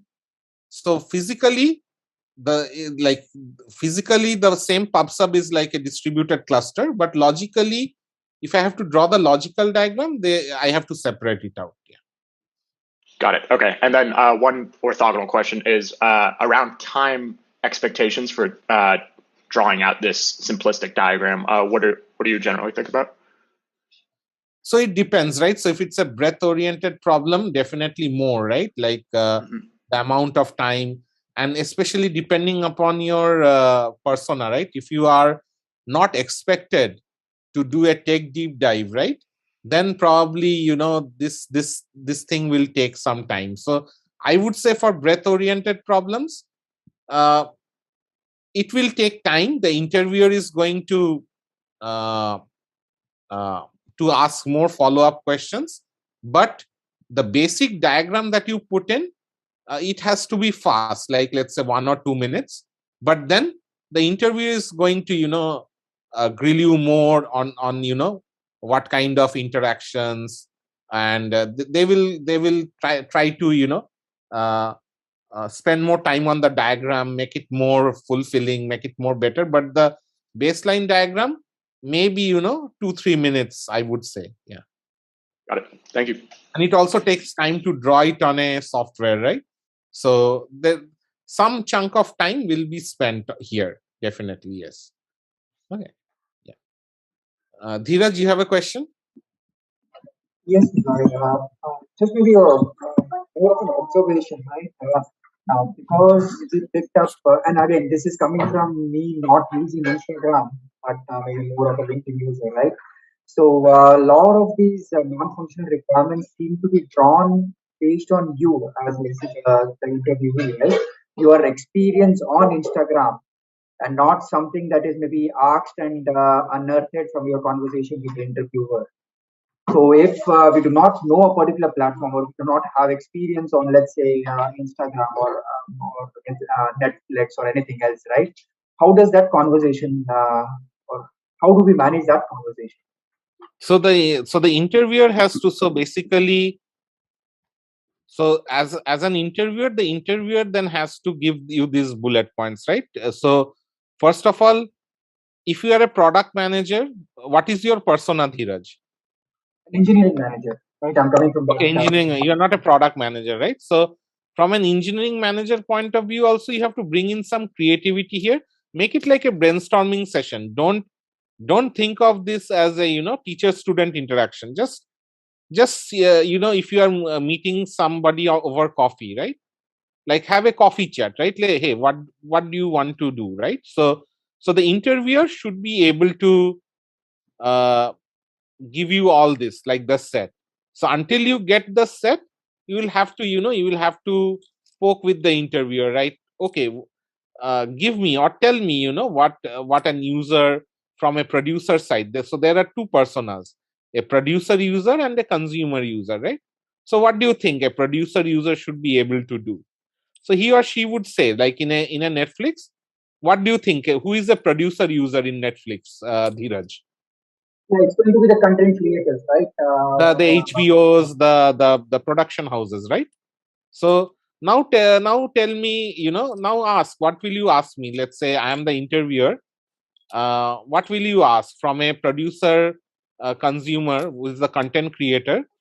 What will you ask? What questions will you ask? Let's say you don't know about Netflix.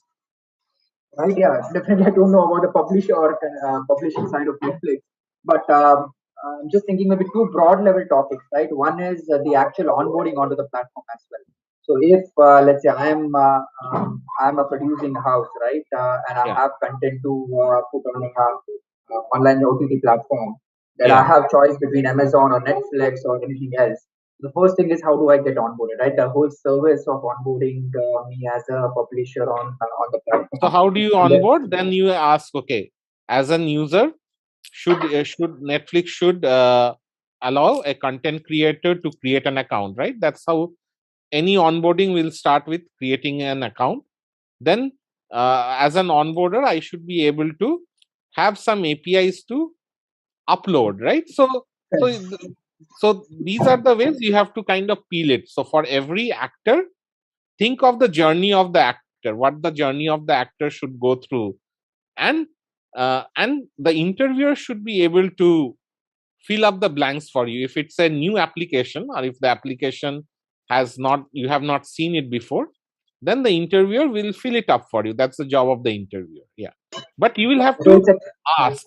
Yeah, you have to ask. So it's acceptable not to know the whole thing. Yes. Yeah, absolutely. Because in your job also, you will face questions where it's a new problem, right? So in a systems design interview, not knowing is not a sin. Not asking is a sin. Okay, that's the main thing. That's what I am saying. Solving the problem technically takes a second.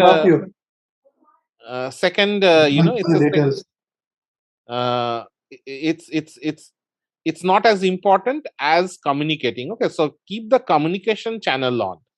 That will serve you more than actually nailing the technical things. Make sense? Yeah, as an engineering manager, you are not, your day-to-day job does not entail, writing the best algorithm. Your day-to-day job is to ensure you communicate well with your product management team, take the requirements from them, pass it on to your engineers in a very clear way, right? So depending upon your persona, the priorities are already clear, right? Makes sense? Yes, thank you. Yeah. Okay. Okay. Yeah, Ola, you have a question? Okay, I think. Okay. So in the umbrella architecture, let's go back to the umbrella architecture again. So anytime I think that I will need asynchronous communication, these days, put a publisher subscriber. And in LinkedIn, because Kafka came out of LinkedIn, in Kafka, we take like anything and everything where we need asynchronous communication. We just we use Kafka, like no brainer, right? So anytime you need near real time high volume data, typically scalable, right? So data will be high volume. So near real time asynchronous movement, put a cylinder. That much you can do. Everything else you can put a direct connection. So let's say Bharani, search. I have not drawn the arrows for search. Can you help me fill in the arrows for search? Yep. Search will go from either account management. You'll have an arrow from account management, content management, right? Yep. And the user, right? So the user will actual user will call the big API, while the data will be fed from account management, content management. Okay. Analytics, everyone will feed into analytics, right? Content management will feed into analytics. If I want to run any kind of analytics job, like how many users logged in, or how many photos were created in the past day, right? So analytics typically is like a data lake, right? Like everything will come into analytics. Trending content ingestion from the pub sub, it will feed into trending content, right? So anytime somebody pushes a photo with a hashtag, right? Like let's say a photo of Wimbledon, right?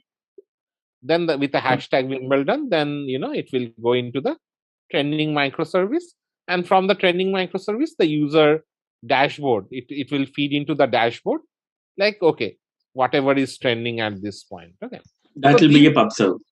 Yeah, that will be a pub sub. Yeah. So trending is always, and we will see in the third class, the live class 3, that any streaming analytics microservice, the writes or the ingestion, the user is not writing, it's the pub sub that is writing from other sources.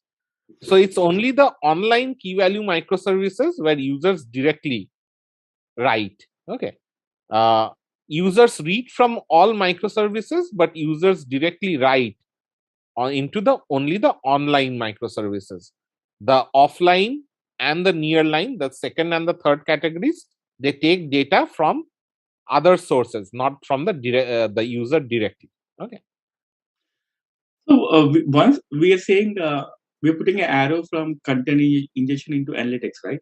It's a one-way arrow. Once you have analytics, do we have to put an arrow back to some other system saying that it will be used? So it's the user, right? So the API gateway, you can put a arrow like from the user, right? From the analytics to the API gateway. So the user will interact with the analytics from a read point of view. Okay. But so both, right? So from the write and read point of view, you have to draw arrows. How many arrows you can draw depending upon, without making the thing very cluttery. But this is again going to be a lot of brainstorming that will happen. Okay. Yeah. And especially if you are, a higher level person like a product manager or an engineering leader, not doing take deep dives, then that means, somebody will spend some time on this, right? And anyway, if you have to do it in a remote way, drawing this is not easy, right? You will take some time to draw all this. Yeah, Siddharth, you have a question? Yeah, I think you kind of barely touched on it. So quick question, to what level do we go over this, right? Because it's an interview. Is it at a block level, or do we have to do that arrow level where you're exactly trying to identify from where to where the data flow happens and all that?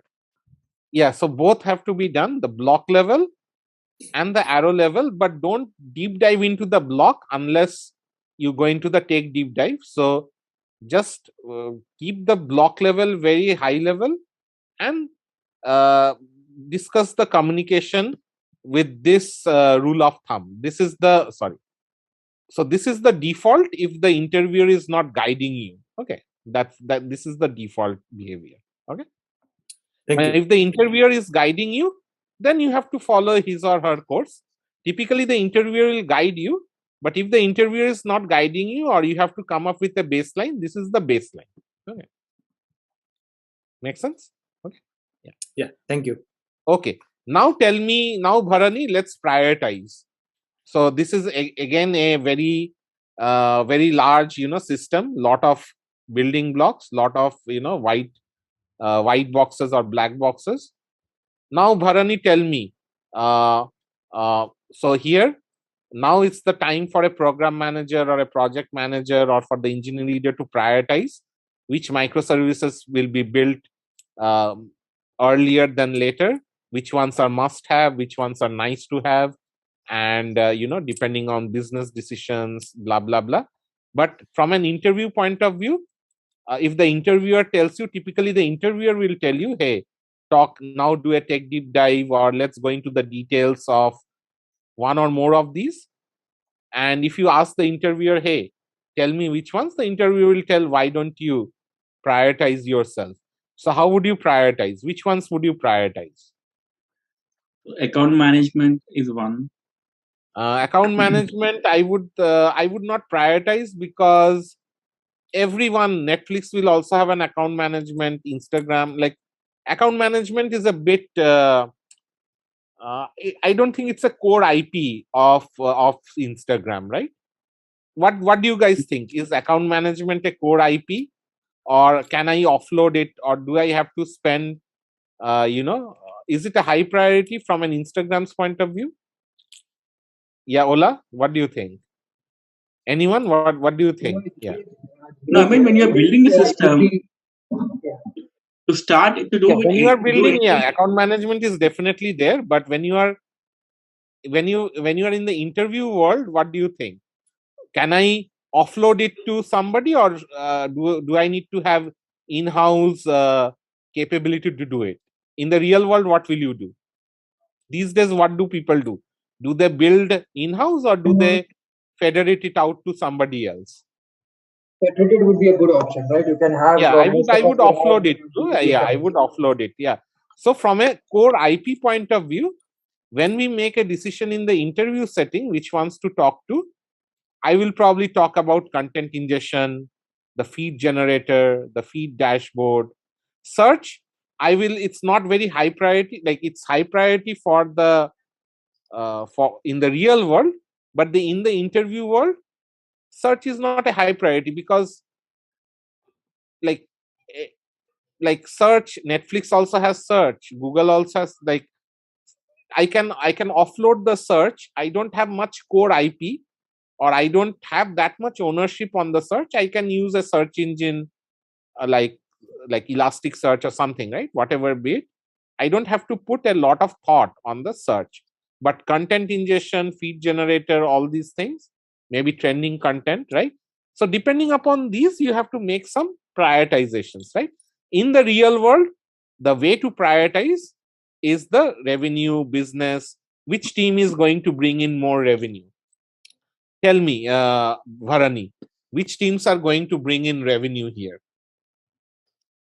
Yeah, content ingestion. The feed, right? The feed is going feed, to dashboard, yeah. The dashboard. follower, right? The ability to create friends, because more friends you create, more revenue, right? So so depending upon who is contributing to the core IP, who is contributing to the revenue, which team you would want to join. Like if you are interviewing in Netflix or Instagram, what teams would you want to join versus what teams would you not want to join, right? So those things will make a decision. For example, if I am going and working for Instagram, will I join the account management team or will I join the feed generator team? Who do you think gets the more bonuses, more RSUs? What do you think? Yeah, the IP teams, like IP team, the feed generator. Now, if it's Google, the search team gets the more RSUs, more, more bonuses. I'm just joking here, but that's how you kind of prioritize. Okay. Now, if it's Okta, then probably the authentication team, etc., they make more money. Now, if it's, let's say, payments, now I'm going to PayPal versus I'm going to Netflix. Netflix has a payments team, PayPal has payments. Now, who do you think payments makes more priority, PayPal or Netflix? What do you think? PayPal, right? So PayPal will have a payments, let's say a service in PayPal. Some design will have payments as a component. Netflix has payments as a component. So if I am interviewing PayPal, I will definitely talk about payments. But if I am interviewing Netflix, probably payments. Again, everything is important, but from a core IP point of view, payments is probably not that important. Okay. This is how you, again, very, very high level, very brainstorming, right? There is no true or false answer. So in whatever we have discussed so far, again, I am proposing, my tone is very brainstorming kind of tone, right? I am not asserting, hey, I only have to talk about account management. No, I am giving my justification. You also give your justification, right? So make it a more brainstorming, more discussion kind of tone. Okay. Okay. Neela, I have a quick question. Mm-hmm. So I think in this block diagram, we see user-driven entities and business-driven entities. Based on your explanation, I think you're leaning towards business-driven entities as a pitching topics in the interview. Yeah. Again, this is how I would do it, like person to person, right? Now, let's say if you are a decision maker persona, then everything will be driven probably on the business decisions, right? So you have to, user business, you have to bring in. But this step is not very important unless you are a project manager or a decision maker. But if you are a decision maker or a project manager persona, very important, right? Like which wants to prioritize, how do you how do you ensure they talk to each other really well? How do we ensure which ones have to be delivered? Like, for example, what is the dependency graph on, the delivery? When should somebody come up with the alpha product on this microservice versus an alpha product of this micro? Like, it can go into details if you are a project manager persona, right? But this is the default. So for everyone, this is the default. Now, depending upon your persona, I can think of a lot of deep diving just based on the diagram itself. Makes sense? Yeah. May I ask one more question? Sure. Yeah, I think the moment when you asked the priority, even in my mindset, I was thinking, okay, we go with the flow, right? Like first comes account management and so on. So, Yeah, but I yeah, think later, based on your explanation, I do see that there are things that we need to emphasize more within the company. There are things yeah, that can be done with through external, vendors or yeah. service people. So maybe should we ask more clarity in terms of what is the Absolutely. interviewer's Yeah, priority means? absolutely. Yes. So as I said, there is no, when you prioritize, you always speak with the interviewer. So when you are delegating this, right, negotiate with the interviewer on which ones to focus on. But if the interviewer says bring your own insights, then Okay. bring your own insights. Okay, makes sense. Okay, got it. Thanks. So that's why the steps are, laid out well, right? Like negotiate with the interviewer. It has to come from the interviewer or the customer. But if the customer is playing, games with you, what do you do, right? Then you bring in your own insights. Makes sense. Yeah. But when you are talking about the flow, the account management is a big part of the flow, right? So that's why you don't filter out before the logical diagram. So you have to take everything in the logical diagram, because from the architecture everything is important, but from the logical architecture to the tech deep dive, you have to filter. So the filtering step is not, somebody had asked, right, when do we filter? So often, students in the previous classes also ask are, uh, when do we filter? Do we filter after step 1? So my answer is always you filter after step 4, because from an architecture point of view, everything has meaning in the flow, as you are saying, right? So only do the filtering before you have to go into the tech deep dive. Make sense, Saravan? Yeah, thanks. Okay. Okay, then let me take a 5-minute break, and I will come back at 11:05, and we will deep dive on the content ingestion microservice, which is a key value microservice. So the content ingestion will be secondary. It can be anything, A, B, C, D, doesn't matter. But we will try to see what are the general thought process that can be reused. Tomorrow, if you get another key value workload building block, day after tomorrow, if you get another building block, how much of it is, reusable? What are those things that can be, cascaded from one problem to another? And definitely, we will keep the particular case in hand as well. Okay, we'll come back at 11:05.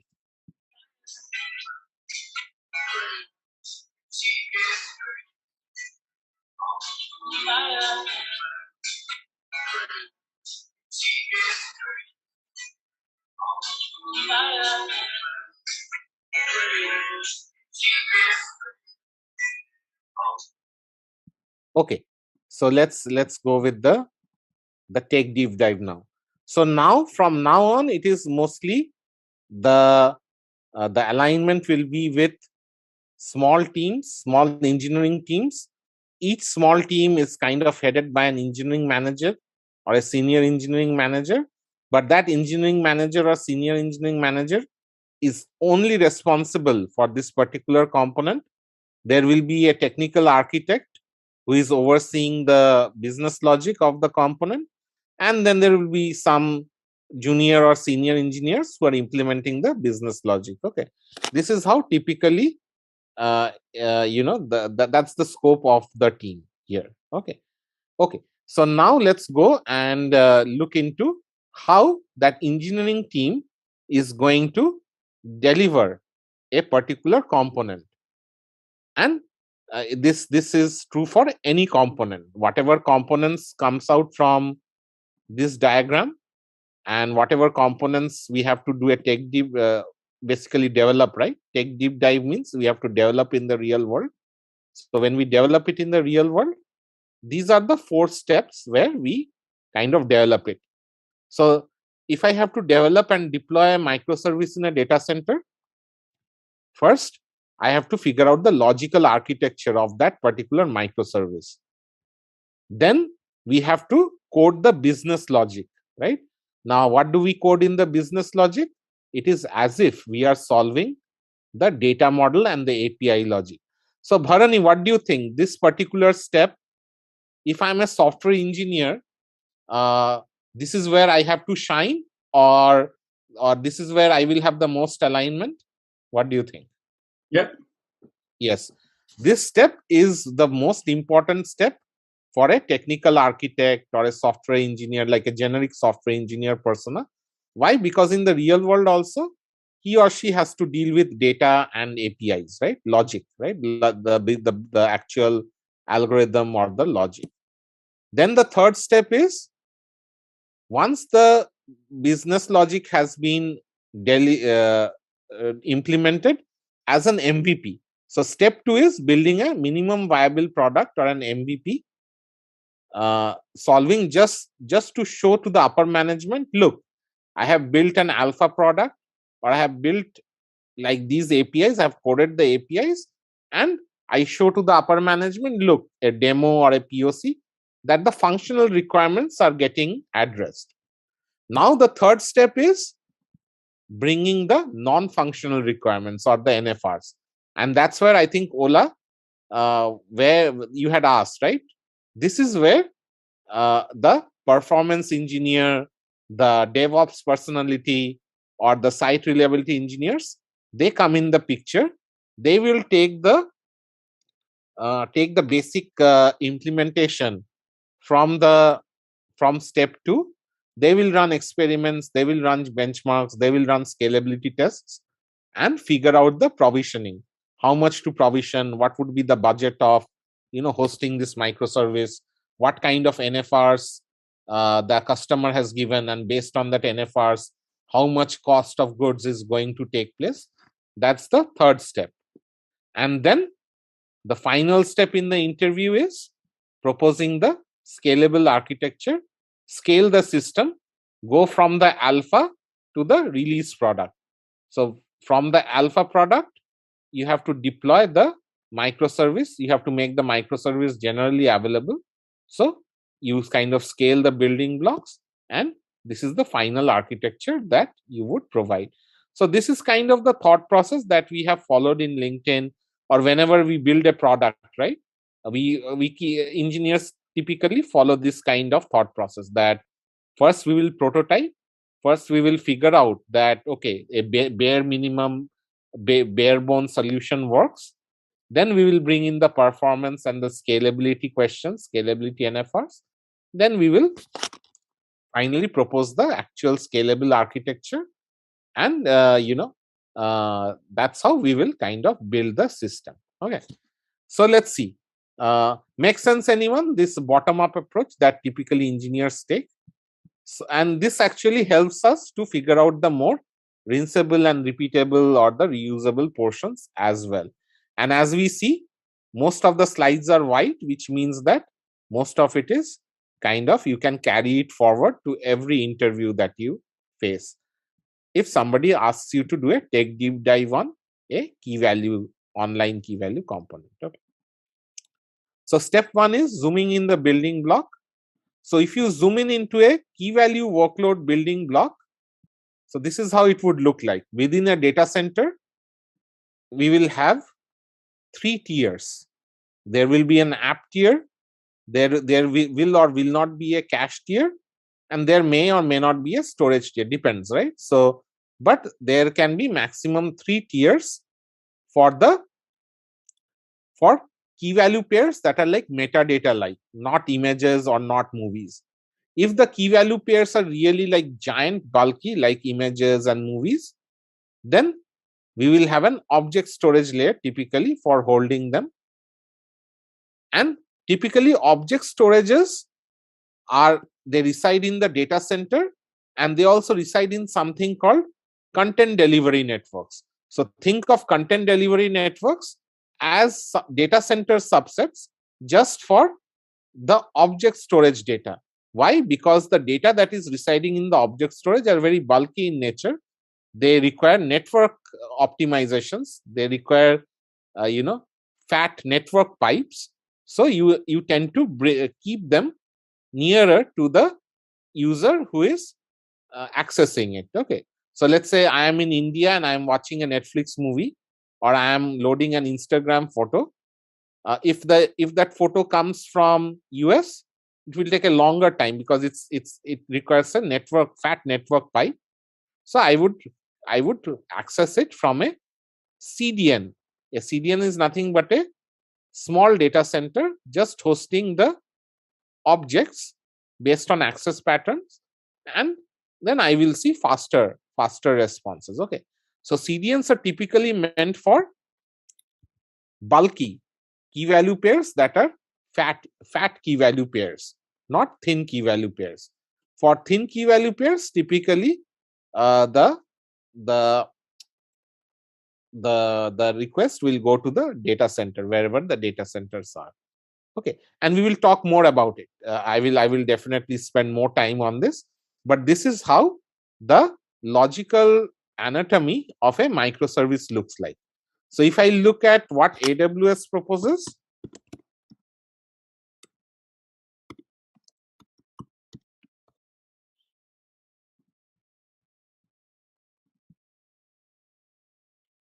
very similar. Okay, so AWS also proposes that, hey, if you have to implement an online microservice on a public cloud like AWS, you have your app tier, you have your cache, you have your storages for the metadata or the small key value pairs, database like small key value pairs, and you keep the files, the actual large contents, the dump files, flat files in Amazon S3 through Amazon CDN service, CloudFront, right? So this is what they also suggest. Okay.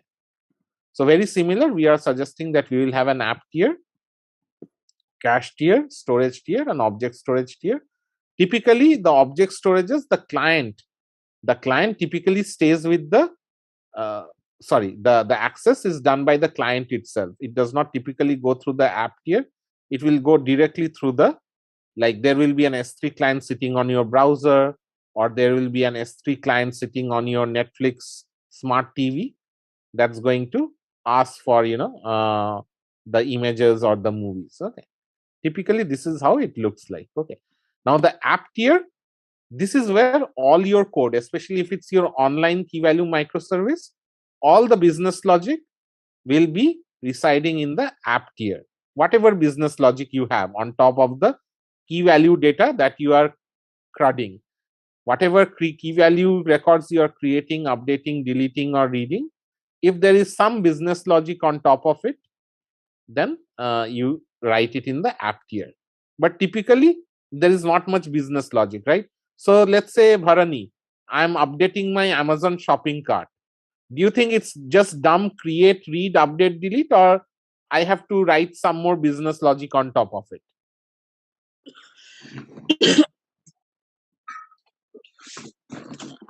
Yeah, it's mainly the CRUD operations. If only there's not much business logic, but there are some problems where there is some business logic. For example, URL shortener. It's creating, reading, updating, deleting, but there is some mathematics you have to do, right? And I'm sure that's in the foundational material. So whatever algorithm you have to write on the data that you are reading, CRUDing, you write it in the app tier. For example, authentication systems. If you have to create a JSON web token out of an user record, right? You have to write that logic in the app tier. So all the code, whatever code you need to write, you write in the app tier. The in-memory tier typically serves as a cache for reducing hotspots and for handling high throughput. So often, if your microservice from the NFRs, when we deal with the NFRs, if we see that it's not a very high throughput system, then caching is probably optional. Okay, but if you think it's a high throughput system, typically these days people throw a cache layer in between the app and the storage. So when I was in LinkedIn, I worked in the, as I said, I worked in the storage tier product for all online use cases, right? So while I was in LinkedIn till 2018, our app teams used to talk directly to Espresso. They did not have a cache tier in between. But LinkedIn has been growing in size. LinkedIn has been growing in popularity. So throughput requirements have increased over time. So LinkedIn now uses a cache layer between the app and the storage. Right. So storage tier, typically the storage tier products are either typically in the foundation material, you have seen probably there are only a few kinds of storage tier engines, either file systems or object storage, or row oriented or column oriented. Now, if the data model is very structured or relational, we will use row oriented relational. If the data models are like, document oriented, semi structured, then we will use row oriented document, and images and movies purely unstructured, we will use file systems. Okay. And typically storage tiers have low latency and acceptable throughput. It's not like the storage tiers are bad. They are also good products. They have low latency, acceptable throughput. But if you need more throughput, we will use a cache tier. And we will see during the the scalability exercises why a cache tier is needed in case of online key value microservices. Now the tier handling, typically the app tier is handled by the application teams. So the application team, the engineering team will own the IP in the app tier, while the in-memory and the storage tiers, the cache and the storage, in the real world, you don't need to put any code. You can just plug into any product. You can download any product and use it. Or in case of, if you are using public cloud, you can just start using any service. You don't put code anywhere else apart from the app tier. That's where you put your code in. Okay. Yeah, Dheeraj, you had a question? Yes, just on the going back to the example of Amazon add to cart, right? Should there be a parallel conversation on how this online activity actually has an impact on maybe both compute intensive topics like analytics, right? So if you add it to a cart and list it, what happens? Or if you add it to a cart and then you had a lot of other purchases, what kind of analytics done behind the scenes? Should we talk The about that? analytics will be a different. So the analytics will be a different component, right? So when we are deep diving on one component, we cannot bring it, right? So we spoke already in the high level how the data will flow from the online to the analytics, right? So that's where we talk about it. Now, when we do the tech deep dive, if we go into the analytics, we'll just focus on the analytics, right? So we don't want to clutter everything together. So when we are talking about, and that's how we divided everything, right? So as we said, for if the APIs are CRUD and analytics APIs on the same data model, my job was, if the data models are the same but the APIs belong to different categories, I will put them in different buckets. So I will make that distinction itself that, hey, employee data, but there are CRUD APIs on the employee data, and there are analytics, like bulky analytics APIs on the employee data. The data model is the same, but the APIs are falling in different categories. So I will have different, I will have different components for them. In that way, I am reducing the randomness or reducing the fuzziness when I am talking about the tech deep dive. I can really follow very strict or very mechanical principles when I am doing the tech deep dive. Makes sense? Okay. So some of the products that are used in the real world, again, don't name products unless the interviewer explicitly asks for it, because if you name products, it opens up doors for the interviewer to grill on them. But if you are a domain expert in any of these products, you can show off. But if you are not a domain expert in any of the products, then don't bring it up unless the interviewer really asks for, hey, what kind of product you would use in the real world to handle these. So typically for online processing, the category that we are discussing today, some of the storage tier products are MongoDB, Cassandra. You can use RDBMS, sharded RDBMSs. For example, LinkedIn Espresso is sharded MySQL. So all the online data that comes in LinkedIn, whether your profiles, messages, comments, feeds, are actually MySQL. They get stored as MySQL rows. But it's very sharded, heavily distributed, etc. Then S3 and HDFS are the file systems typically that get used for the object storage. LinkedIn has a product called LinkedIn Ambry. It's an open source, but it's not as popular as other open source products. But LinkedIn Ambry is a distributed object store that LinkedIn uses to store all the photos and the videos that that come through the posts. Okay.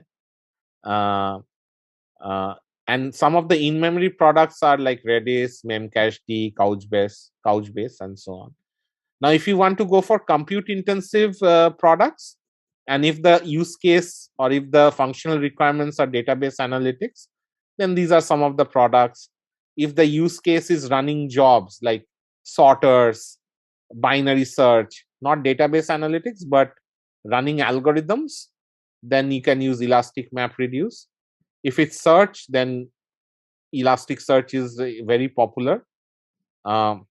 If it's time series analytics, not heavy as, then you can use Apache Druid, Apache Pinot. If it's machine learning frameworks, then you can use these. We will talk more about, I don't want to bring these up here, but these are some things that you can use in your real world if you have to do it. Okay.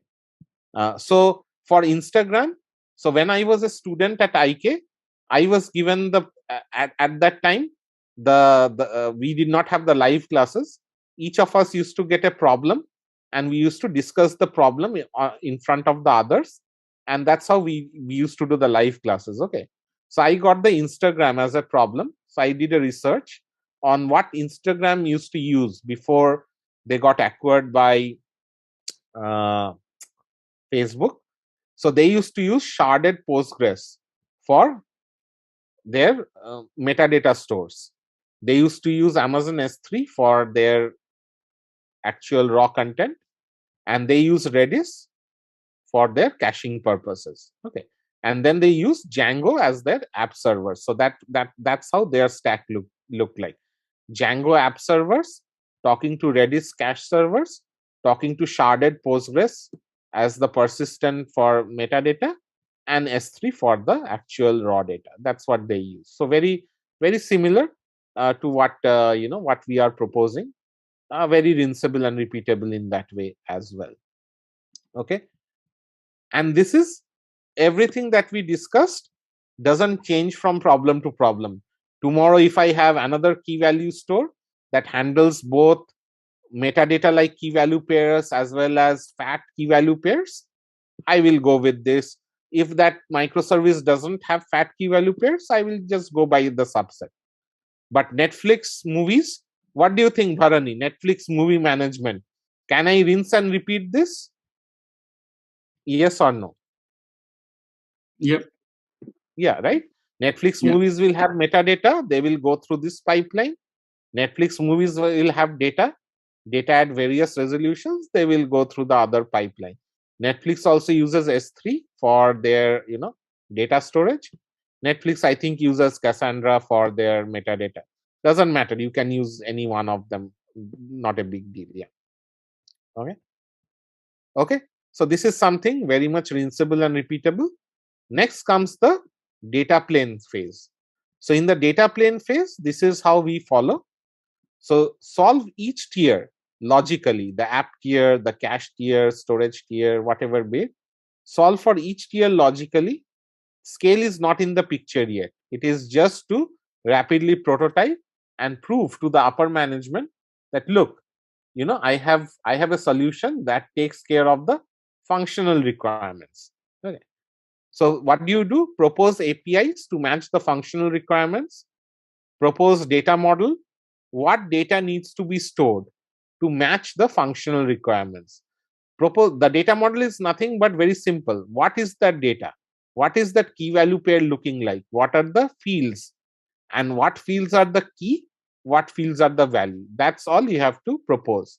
as a data model.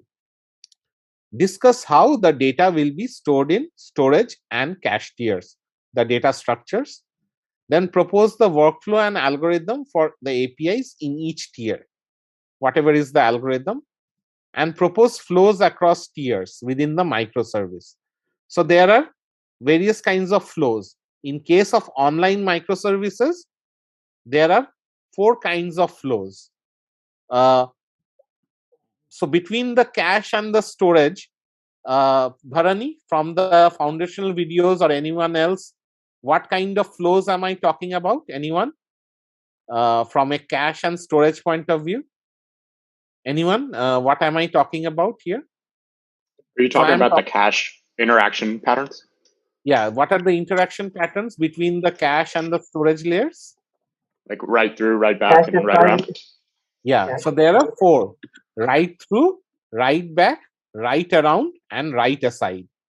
So in write through, what happens? App will write to cache, cache will directly write to storage, right? In the same flow. Write back means cache will take the writes, but it will write to storage once a while. Write around means app will write to storage and cache will populate it. And write aside means app will first contact cache. If there's a cache miss, app will contact storage, but it will do in a write aside way. It's not going the storage and the cache. So this diagram is write aside. So the app is talking to cache and the app is talking to storage. The storage is not talking to cache, right? There's no arrow, right? So this interaction is write aside. So when do we use write through versus write back? Because write through and the write back are 2 more common ones. So anyone give me scenarios where I will use write through versus write back. Generic scenarios. Anyone? Would be more on very financial transactions, right? Where you want maybe more immediate consistency, right? Yes. The cache and database will have to be in sync. Whereas in case of Instagram, for example, it may be more the other way, right? You have to arrive in the cache maybe and then let cache periodically update the storage. So you have nailed it perfectly. So typically write through is done for applications where you want the data to be durable in the user path itself, and write back for others. So now what happens is, if it is a very high throughput workload, you always go for write back. Why? Because the cache will take all the throughput, but you don't want to have storage take all that throughput. So you kind of filter the, let's say it's like 2 million writes per second. The cache is going to take 2 million writes per second, but the storage shouldn't take 2 million, right? Because it will cost a lot for storage to handle 2 million writes per second, and we'll talk about that. So you kind of filter the throughput. Let storage take 1/10, so 20,000. Sorry, 200,000, not 2 million, right? And mission critical. So if it's mission critical, it's write through, and if it's high throughput, write back. So then it means that if it's high throughput and mission critical, you have a problem, right? What do you choose if it's high throughput and mission critical? Because we say high throughput is write back, mission critical is write through. Now, what do you do with high throughput mission critical, write through or write back? But we are kind of saved. Why? Because mission critical applications are not very high throughput. Junk applications are very high throughput. So tell me, PayPal transactions, mission critical or non-mission critical? What do you think? Mission critical. And what do you think? Number of PayPal transactions very high throughput or low throughput from a write point of view? Like create update pointer, not read, but creations. Low comparatively. Let's see. PayPal has 193 transactions per second. Visa has 2000 transactions per second. Not very high write throughput. Okay. So I can go with write through. I get mission criticality, and these are very low throughput write requirements. Okay. So so nature saves us in this way, that anything mission critical is not generated at high volume. LinkedIn stories, Facebook stories, junk gets generated at a more high throughput. Okay, so this is how, again, doesn't change from problem to problem, very generic universal concept when to use write through versus write back. Okay, so now so this is where some of the most technical design interviews will have meet in this phase. Why? Because it's all about data models, APIs, and algos. But still, for key value microservices, not much algorithm, right? But definitely for compute intensive microservices, this will have a lot of meat, right? This is where your algorithmic capabilities will be tested. So if you are a software engineer persona, definitely you will have to be ready for this. Okay, and this phase is non-deterministic, especially for compute intensive workloads, because every candidate will come with his or her own proposal. Depending upon how you solve algorithms, depending upon whether you are an algorithm champion or you suck at algorithms, this phase will depend, right? Yeah, changes from problem to problem. This constitutes the most thinking portion of the interview and most chances to flunk here unless the candidate is prepared. Now, for key value workloads or for our live class today, this is still very deterministic unless there is a algorithmic component on top of the key value pairs that we are dealing with. Okay, so let's see. So Bharani, let's propose now the APIs for this microservice. So what kind of, so this is the content ingestion microservice that we are talking about. And this becomes like problem specific now, right? We cannot go back to any other lecture and beg, borrow, and steal. We have to apply our own brains here right now. We cannot fall back to Niloy's lecture and rinse and repeat. So tell me, for the content ingestion microservice, what kind of APIs are we proposing? Programmatically, yeah. Insertion of new photos. So let me. I'm sure you guys will also do it, but this is how I would do it. Like upload content, user byte stream metadata. This will boil into upload metadata and upload data, right? Then read content metadata, read content data, read content metadata per user, read content data for a particular user. So I am reading content based on a particular photo or a particular unit, or I can read content for all, right? For all of them, right? Now there are algorithms, especially photo encoding, photo compression, and they are domain specific algorithms. Now, what do you think? Let's say I have never worked in image processing or video processing. Should I be expected to know about these algorithms, or is it okay not to know about them? What is your take on this? It's okay not to know. It's okay not to know. But if I am interviewing in a team that specializes in this, I would, like, before going to the interview, I will read some research papers, or I will read some blogs about how this would be done in a standard way, how these things are done. I would do that if I know that this is the team I am talking to, right? That much I would do, but generic, I would not think that we would need to know about them. Okay. So these APIs seem like, mostly create, read, update, delete, either metadata or file data or like raw data, right? Now, in case of raw data, I can keep not only one byte stream, but multiple byte streams depending upon resolutions. Probably not for Instagram photos or videos, but definitely for Netflix, for YouTube. Definitely you keep more than one byte stream, one data, right? You keep multiple files for multiple resolutions. Okay, so this is something that happens. Right? Now, from a data model point of view, I am proposing these two data models. So in the real world, in LinkedIn, whenever an app layer proposes data models, they actually sit with the storage tier guys, the cache tier guys, the infrastructure guys, and they get the data model reviewed.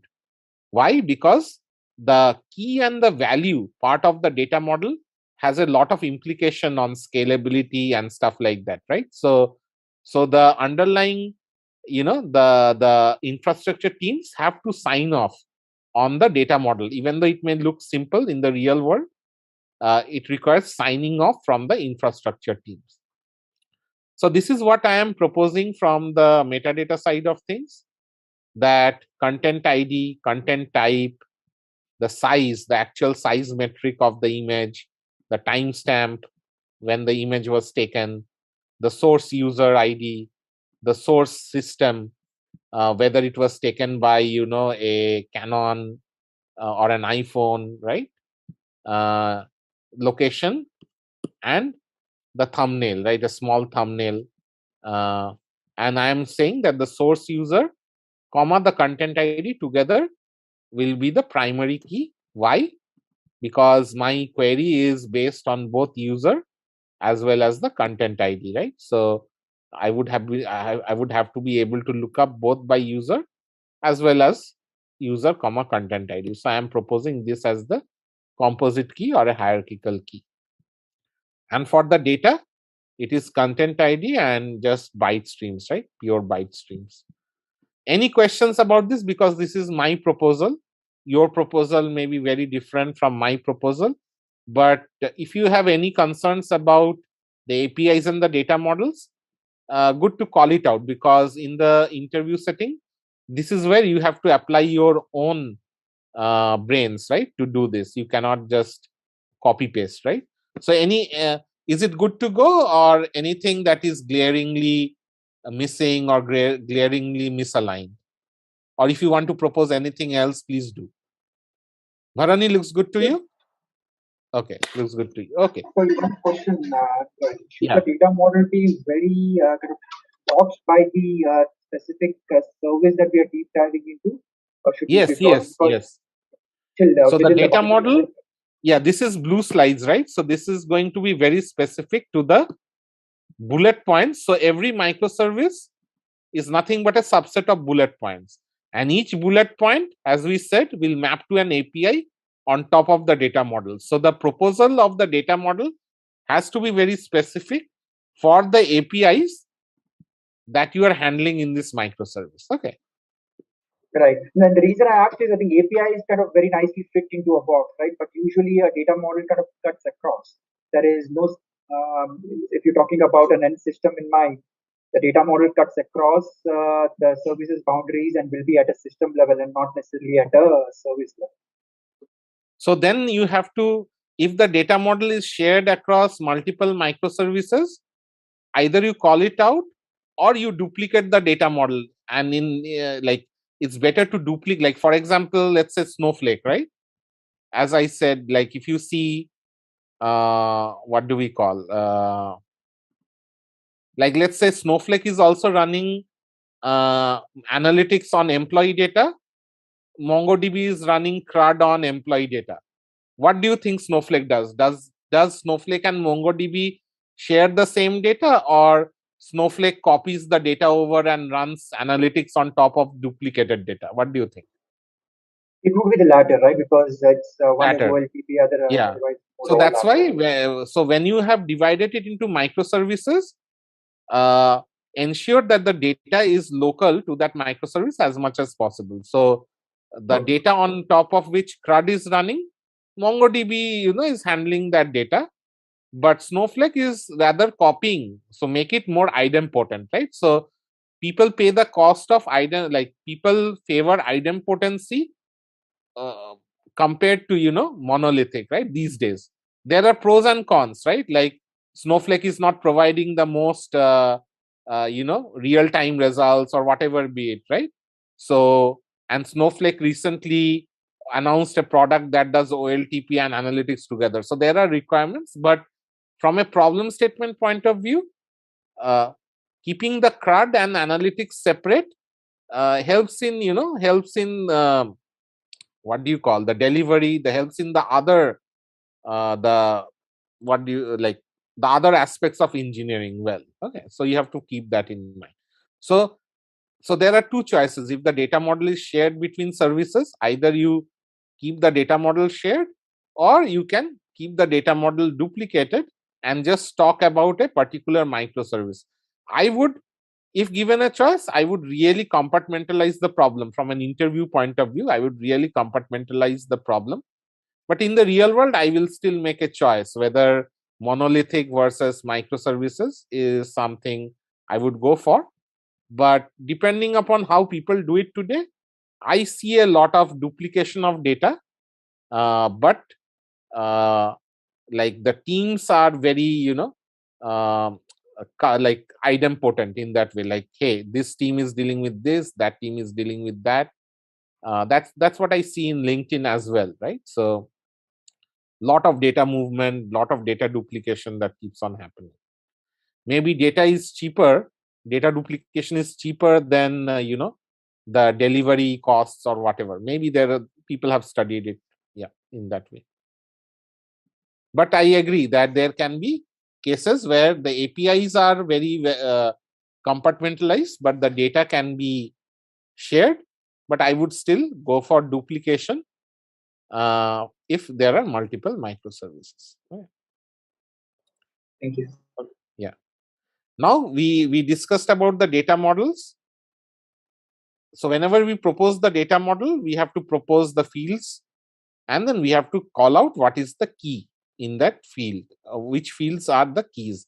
And this agreement, we have to get it signed off by the infrastructure teams. Okay. Then we'll have to talk about data structures and organization. And for online key value workloads, the data structures are very finite. It's not like lead code problems or compute intensive problems where a dynamic programming problem will have its own data structure, a graph problem will have its own data structure, a tree problem will have its own data structure, a stack problem will have its own data structure. Nothing like that here. Here it's very finite. Typically hash map is the best data structure for fast lookups, and hash maps is an in-memory data structure. So typically Redis cache or memcached are nothing but glorious hash maps, right? Nothing but hash maps. Okay. So hash maps or hash tables is the base data structure for CRUD operations. You can have hash maps of hash maps or tree maps. If you need hierarchical data structures, like the one that I am proposing here, I will have hash maps of hash maps, like a hash map on user, then hash map on content ID. Why? Because if I just had the hash map on the full key, so let's say Varani, I had a hash map on user, content ID.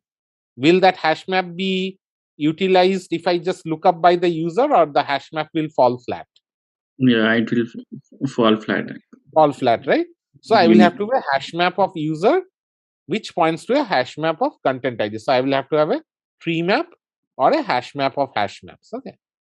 Depending upon my access patterns, depending upon the APIs. Okay. But either I will have a single hash map or hash maps of hash maps. And in case of storage, either row-oriented storage, relational, or document-oriented. So in this case, if I see the data model seems more relational in nature, right? So I will go for row-oriented relational. If the data model look like more document-oriented, for example, a LinkedIn profile, it's also a key value pair data model. What do you think about a LinkedIn profile data model? Is it like fully structured, or you can think of it as semi-structured? Anyone? Structured. I think it's semi-structured, right? It has descriptions, it has like variable fields. So I will go for a document-oriented storage engine. But in case of this metadata model, very, very fixed columns, right? Very scalar columns. Then I will go for a relational structure. And then for the files, the objects, files are blobs. So this is something that really doesn't change from problem to problem. Either I will use hash maps, single hash maps, or hash maps of hash maps in the memory, or I will use row-oriented relational document or files. Okay, and the API flow, write through, write back, write aside, or write around. Mostly choice between write through and write back we already talked about. Okay, I have not seen any much of write aside. Anybody will have any idea when to use this kind of write aside, where you talk to the cache, and if you miss, you talk to the database, but the cache is not populating the data. Anybody has any insights or can think of a case where write aside will be helpful? Yeah, I'm not very sure when the write aside will be helpful, but write through and write back definitely I have seen in the real world. And write around, definitely when it's a write and you know that the cache will not have it, then you make it like a write around. Okay. Some more data structures. So apart from this was mostly what it is for, from a key value pair point of view, right? Sorry, online key value microservices point of view.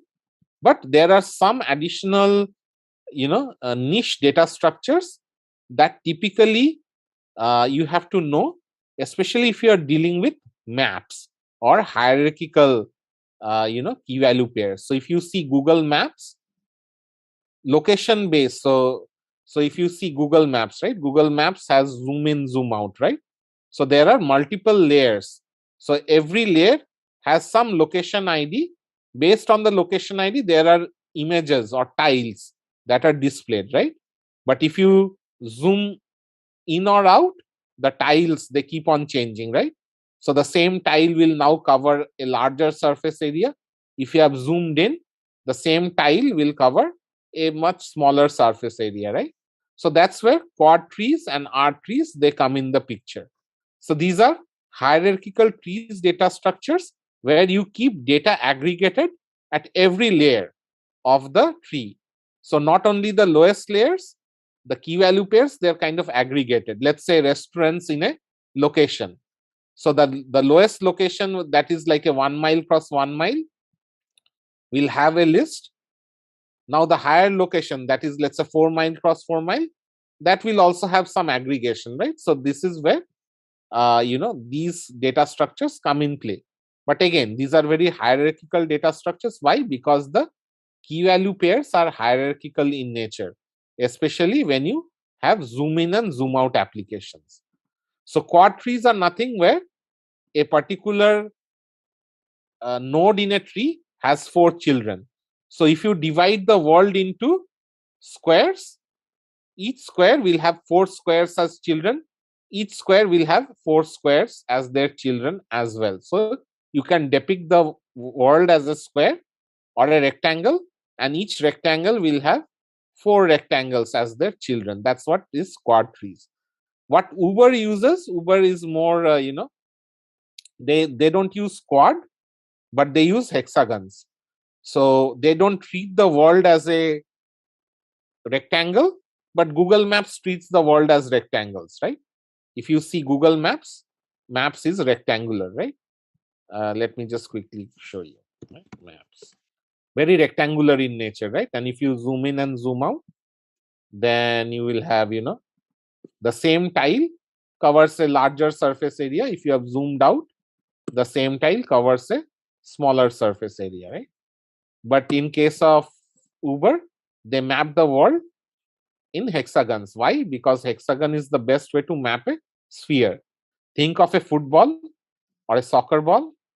Soccer ball is divided into hexagons, right? That's how you kind of map a spherical surface area. So one hexagon has so many hexagonous children and so on. So it's not a quad tree, but a hexagonal tree. But similar, thought process that whatever data you have one hexagon, you can aggregate it up to the parent hexagon. Then that data can be aggregated up to the parent hexagon that it belongs to. And then the final hexagon is like the largest hexagon that you can think about. Okay. But like if you are interviewing in map companies like Google Maps or Uber, definitely read through them, quad trees. But again, Just think of them as hierarchical data structures. But apart from these, I personally don't see any other data structure that would not fall in for key value workloads. This syllabus is good enough to handle any key value microservice that you will get in your real world. Okay. So what do you think, Bharani? Was it too much of brain work, or most of the time it will be like mechanical? What is your take on this? I think you can reuse a lot of Most of the stuff. time you are going to reuse, and that's why we said that if a product manager or a non-algorithmic person has to deal with the tech deep diving, probably this is where the tech deep diving will happen for them, because this is something that does not require too much variation, and you can still pass with flying colors. Okay, so let me take a break here. Let's take a lunch break. Let's come back at 12:30, and then we will complete the rest of the stuff. We just proposed the minimum viable product. We just coded in the real world. We'll just code this data model. We'll code the APIs. We will use some solution. We will plug and play into some storage solution. We'll plug and play into some cache solution, and we will code some UI and show to the upper management, look, if an user is uploading a photo, the user is able to retrieve a photo, right? The user is uploading a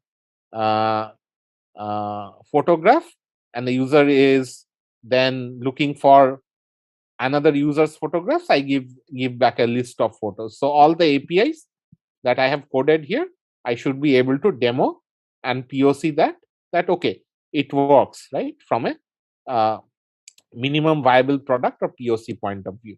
But that does not mean that we are going to release the product. There is a lot of journey left, so we will complete that journey once we come back at 12:30. Okay. Hello, if you guys are back, can you please raise your hands if you are back? Okay, let's wait for a few seconds. Okay, let's start. So, once we have completed the two steps, first the anatomy, and then the data models and the APIs, how to handle them in each layer, etc. Let's go for the next step, which is now once the minimum viable product is built, you kind of give this to your performance engineers or your ops engineers, and then you bring in the NFRs. This is a good point where you ask about the component specific NFRs, especially related to the data, the APIs, consistency, etc. And then you kind of bring them in and do the capacity planning. So Bharani, what would be the goal of this exercise? What would you want to achieve from here? Basically, in case of large number of users, we need to make sure our system doesn't break. Yeah, depending on the NFRs, we have to ensure that the NFRs. So we'll have to think about the NFRs in terms of the data model and the APIs, and we have to see whether the NFRs are being handled. So when we do this exercise, let's say our customers or our app teams, they're coming up, somebody is coming up with these NFRs. So what would be the result? Like this exercise that we do, what will we give them back? What is that single thing we are going to give them back? We are going to give them back an invoice, right? This is how much it will cost to support the NFRs, right? So what do you think? Is this a singular exercise or an iterative exercise between the customer and the provisioning teams or the app teams and the infrastructure teams? Is this a single exercise or is it an iterative exercise on the NFRs? What do you think? It will be iterative. It will be iterative. Why? Because first you will probably overkill with the NFR. Say, I need this, I need that, right? Based on your needs, based on your NFRs, you will come up with an invoice. That invoice, when you see that invoice, automatically you will now scale down, right? You will kind of rethink on your NFRs. Okay. And that's what typically happens in a microservice. You start very large because you want the best, right? And you don't really think through your NFRs really well. But the moment you see these calculations based on that, when you get an invoice, you then really dig deep or do your due diligence on the NFRs. So the NFRs become very important, because if the NFRs are not estimated in a right way, you will either overpay for your microservice, or you will overkill it, right? So that's the exercise. And this particular step is very important for performance engineers, for ops engineers, for engineering managers. If you are an engineering manager in an infrastructure team, not in the app development team, but if you are an engineering manager in an infrastructure team, it's actually falls in your day-to-day work to do this, not do this by pen or paper, to have your team do this on a regular basis, and then communicate with the upper layers or other layers or the end user on the costs and the implications. So very important for those personas. So now, Ola, you had asked me in the beginning, right? Where does the SRE side of things come in? This is where it comes in. And if you see again from the time budget point of view, if you get a depth oriented problem and the APIs and the data models are really well laid out, then the high level thought process steps are really minimal, right? You can close them in less amount of time. Then you just talk about this anatomy, and since the data models and the APIs have been well laid out, there is not much discussion in step 2. So that means a lot of time, a lot of footprint in the interview is left for doing the deep dive on this particular section. Okay. So the thought process here is, for each microservice, so we are dealing with a microservice. Now we have to see whether the tiers within the microservice, the app tier, cache tier, storage tier, the object storage tier, whether they need to scale or not. And a deterministic set of reasons can be posed across all interviews. So any tier needs to scale only for these few reasons. First, it needs to scale. It may or may not need to scale for storage purposes, data holding purposes. So the amount of data that is hosting one server may not be large enough, right? Then the system need to scale, either the cache or the storage they need to scale for, or the app they need to scale for throughput purposes. Throughput is of two types: CPU throughput, measured in API calls per second, or IO and network throughput. So how to I will tell how to distinguish between CPU and IO. I will talk about that. But these are the throughputs we need to ask, whether the amount of throughput that is being requested from our tiers, whether each tier can handle it in a single server, or whether we need multiple servers in that particular tier to handle this throughput. Then the third reason to scale would be to reduce API latency. Now, this is not very relevant for online workloads or online microservices, because the APIs in online microservices are pretty fast. It is mainly needed for compute intensive microservices or the batch processing microservices, where a single job or a single API, a single function takes a huge amount of time. So you would need to scale the system so that you can run that work parallelly in a divide and conquer way to reduce the processing time, okay, overall processing time. So that's why we have faded it out in this particular discussion. But this is still a reason, not relevant for the online or the streaming analytics, mostly relevant for the compute intensive ones. Then need to remove hotspots. Definitely it's an umbrella requirement, it's a no-brainer. Then availability, definitely, and geo distribution, right? So now for mostly for online key value microservices, storage, throughput, and availability are the main reasons to scale any tier, either the cache or the app or the storage, in case of online microservices. So these reasons remain the same, or the questions remain the same. but the answers will change from problem to problem depending on the NFRs. So never the default behavior should be that don't spend too much time on this. Give high-level judgment calls. Take the NFRs, give really high-level judgment calls, yes or no answers.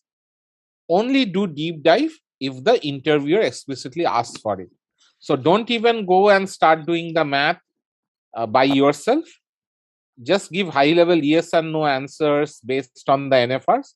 If you have some idea in your mind whether this is large or small, just say, okay, I will need to scale for storage. I may not need to scale for throughput, etc., etc. But if the interviewer explicitly asks for, hey, give me a bit more, drill a bit more deep or dig a little more deep, how did you arrive at these conclusions? Then I would go for a deep dive. And the deep dive can be done algebraically first and then put in the numbers. Why? Because the algebraic thought process will be completely reusable across all interviews. And you don't start with the wrong numbers, because if the interviewer is asking you to guesstimate some of the NFRs, I would rather put the thought process first and then plug in the NFRs, because if my guesstimates are wrong, then I still am not penalized. But if I start with wrong estimates, then probably I will lose the opportunity to do the or to just demonstrate the thought process. So if the interviewer says, can you dig a little bit deep, then I will just first go through the algebraic thought process, explain the thought process, and then I will ask for the numbers. And if the numbers are being, the interviewer puts the ball in my court, then at least I have thrown down the thought process. Okay. So let me go through this thought process again. Mostly applicable for engineering managers in infrastructure teams, DevOps personas, site reliability engineer personas, but doesn't mean that if you are a product manager, you will not be asked, right? On a bad day, you may be asked to, give some insights on these as well. So since this is a one-time ingestion and multiple times reusable, let's go through this thought process. Okay. And then we'll apply it back to our particular microservice at hand. So for storage or data hosting point of view, how do we, what are the NFRs, or how do we bring in the NFRs? So we have to ask, what is the average size of a single key value pair? So for all the data models that we have proposed in the previous step, from the data models that we have proposed, we have to kind of estimate the size, an average size of a single data record. And we have to also figure out the number of lifetime key value pairs, the number of records. Either the lifetime, or if the data is a growing data, it's not static data, or the data we cannot have an upper bound, then we need to know the number of new key value pairs inserted minus deleted per second. So we need to know the rate at which new data is coming in. So for example, Bharani, let's say user accounts, where the user is the data model. Do you think we can keep an upper bound on the users? Yes or no? We should not. We can, but we should not. I think we can keep an upper bound on the users, like, okay, 100 million, 200, because users, we know that a typical service has a certain number of users, right? But let's say number of Instagram posts, how many Instagram posts? Can we even have a upper bound, or we have to go by the rate? There is no way to get an upper bound. Yep. So for example, number of hotel reservations, number of PayPal transactions, right? So data that is dynamically growing and there is no easy way to get an upper bound, we'll have to go by the rate. Number of tweets, how many tweets? You cannot have an upper bound, right? It is seemingly infinite, right? So you have to go by the rate. So if the data is seemingly infinite, you have to go by the rate. But if the data is somehow you can think of a finite number, go by a finite number. Like Netflix movies, finite number of movies. But Instagram photos, very dynamic, right? So it's either by the rate or by an upper bound. So either by A or by C. Is that clear? When to go by A and when to go by C? Okay. So there are three ways to compute storage, either by A, which means there's a lifetime, then or by the rate. So if the data is coming by a rate, then you capacity plan for a few years. You don't want to capacity plan for 30 years, right? You just figure out, okay, what is the rate at which new data is coming in for the next 2-3 years. So I will just buy storage for that, or I will scale the system for the next 2-3 years, and then I will elastically scale it after a few years. Okay. And if the data has TTL, so TTL typically is another NFR. If the data has time to live, then I will multiply the rate with the time to live. Now, what do you think? Time series data where there is no deletion, will time series data always have a time to live, or what happens if time series data doesn't have a time to live? Anyone? After a while, it is going to be still, right? It will be infinite, right? So if it's time series data and there is no time to live, then there is no way we can reclaim storage, right? So that's why typically any time series applications, they always come with a time to live. Okay. So, but for CRUD data, there is no time to live. Like an employee data that can be deleted, an employee data never has a time to live. It will stay forever as long as the employee is in the company, right? So these are some of the ways. Again, it's not rocket science, but it's good to know when to use what. Okay. So what are the 4 things needed to be known? For every data model in your microservice, the rate at which the data is coming in, or the lifetime, the size of a record, and if the data has TTL, then the TTL. Okay. So this is the total amount of storage that you would need to provision for, and the number of servers, and this is unreplicated storage. So the number of servers to host this data, you have to multiply by the replication factor, because the data has to be replicated for availability. So if the number of servers for storing this is, let's say, 9, and your replication factor is 2 or 3, you have to multiply 9 by 2 or 3 to get the total number of servers to host the actual data. So, Bharani, what would be a good replication factor? 2 or 3? I would say 3. Why do you think 3 is a good replication factor? Normally, like in Hadoop, when we had, if like 2 servers are lost, you still have a third one. But then 4 would be better, right? So basically, I think you are going in the right direction. So let me just tell you why 3 is a good number. As Bharani is saying that,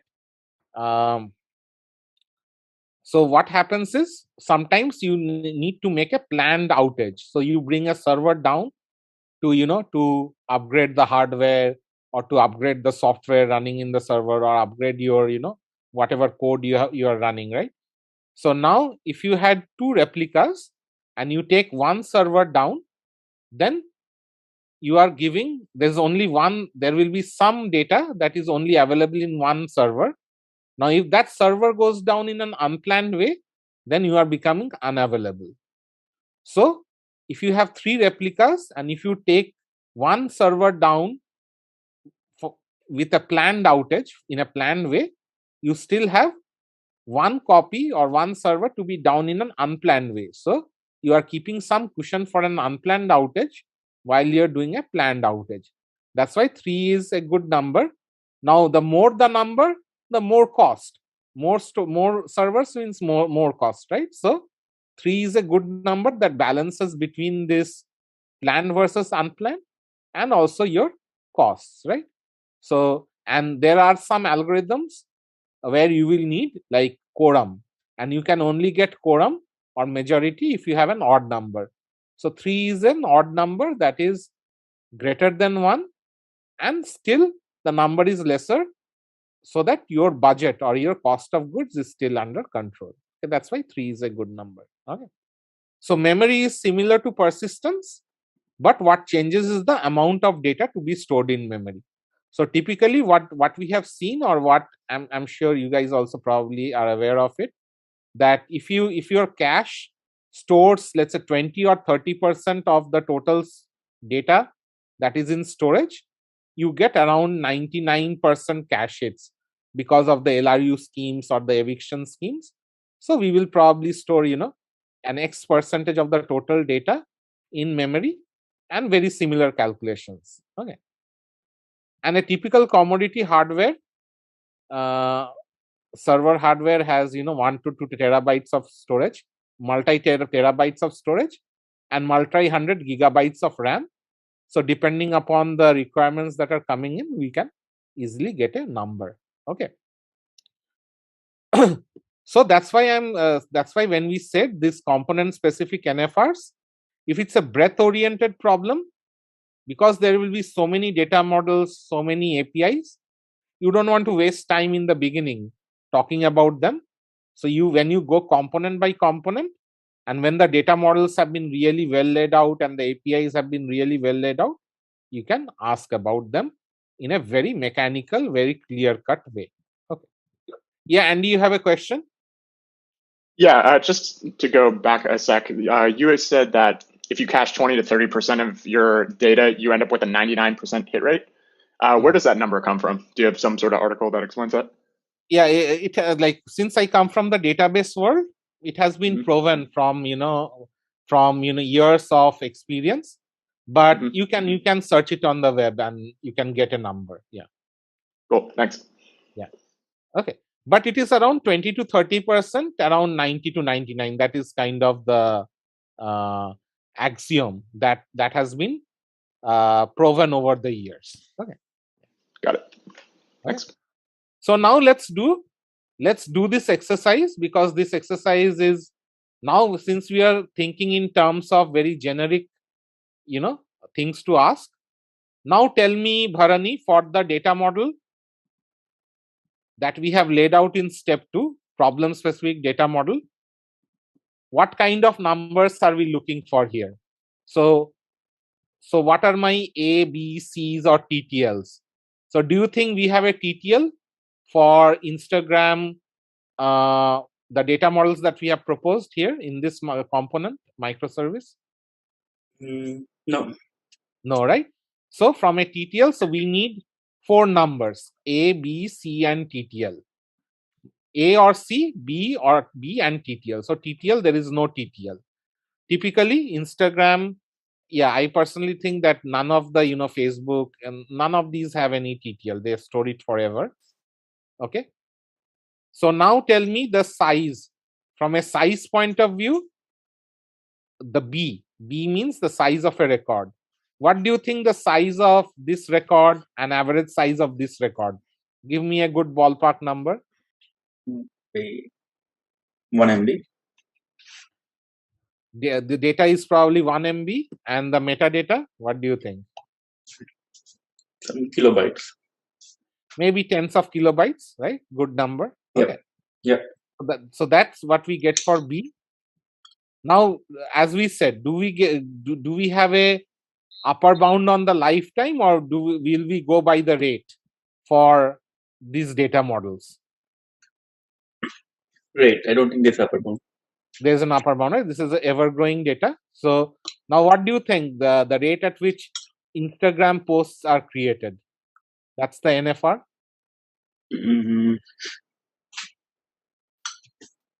Like typically the interviewer has to provide it to you, but the interviewer is saying, why don't you make an educated guess? Be 100 posts a day. Let's see, number of Instagram posts per day.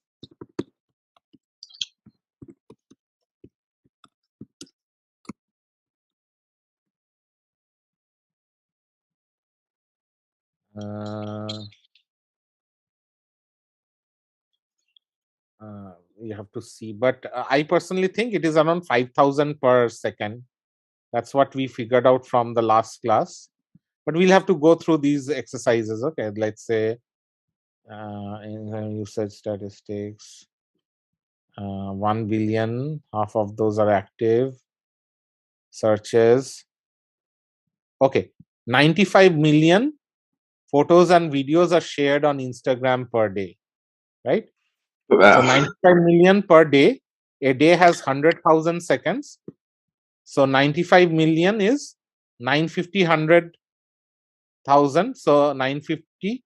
So how much is 95 million by 100,000? Let's see. Good number to know. 95 million divided by 100,000. 950, around 1,000, right? So you were correct, right? Around 1,000 photos per day. Okay, good. So this is all that we need to know, right? Now here we did not talk about users. Second, right? Yeah. Sorry, was it per day or 1,000 per day or 1,000 per second? 1,000 per second. Yeah. So 1,000 per second.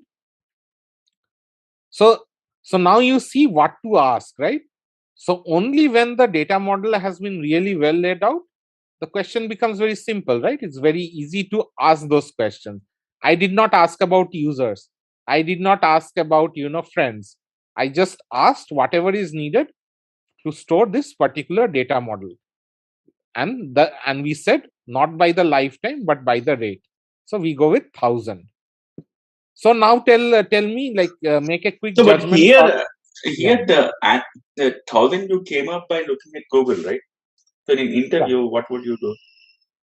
So I will give you some hints, but when you solve the homework problems, get a good idea on research about the NFRs for them. Okay, you will get a good idea. So it's good to know about these numbers, but there is no end to it, right? So how do you put an upper bound on it? Is just for the homework problems, whatever microservices come out from the homework problems, deal with them, deal with their NFRs, Google them. Okay, that's what we would do. But I will give you some quick tips as well. Okay. So this is the data model. So what do you think from an yes or no answer?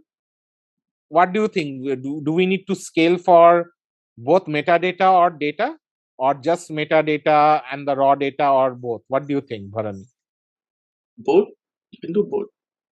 I think definitely for data, because once 1 MB times the rate is probably really large. We'll have to see for the data, right? We'll have to do some deep dive for the data. So let's do a bit of deep dive on the data. So we said around 1,000 per second. And if the metadata is 10K, that means 10,000 bytes per 10,000 kilobytes per second. 10,000 kilobytes per second means 10 megabytes per second, right? 10 megabytes per second means 10 into, what is 10 megabytes per second in a day?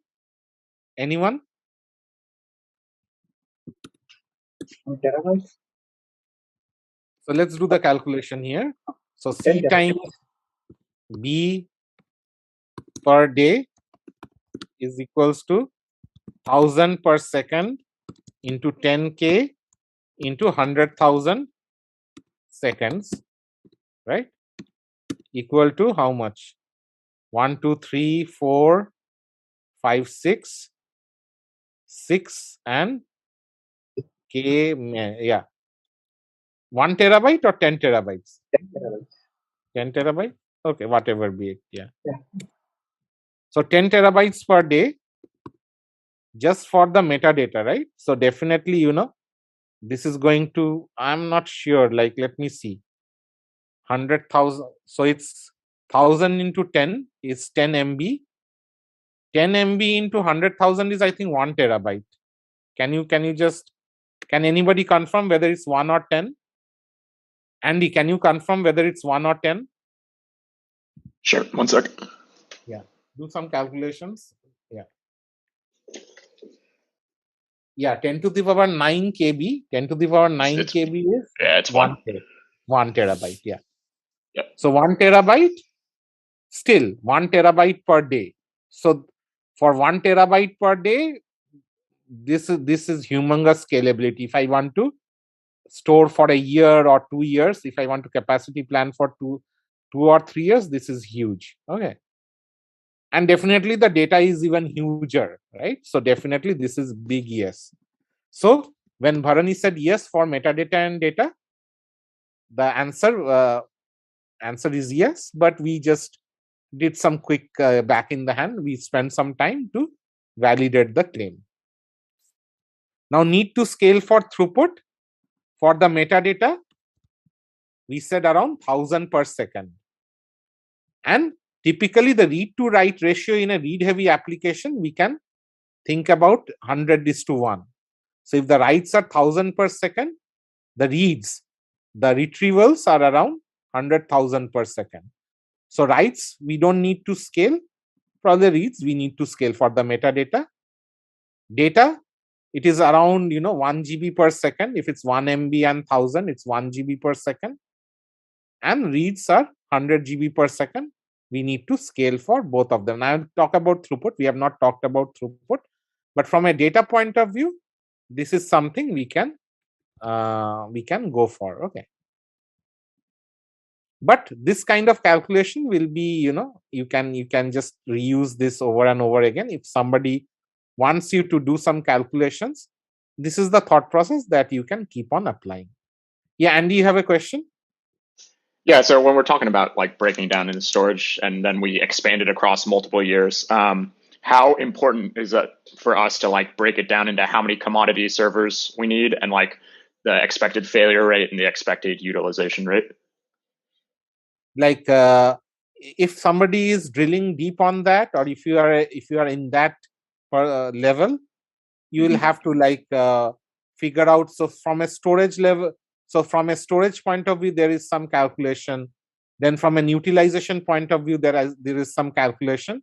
So whatever numbers you get from the storage, whatever numbers you get from the throughput calculations, the max of the two you have to take, right?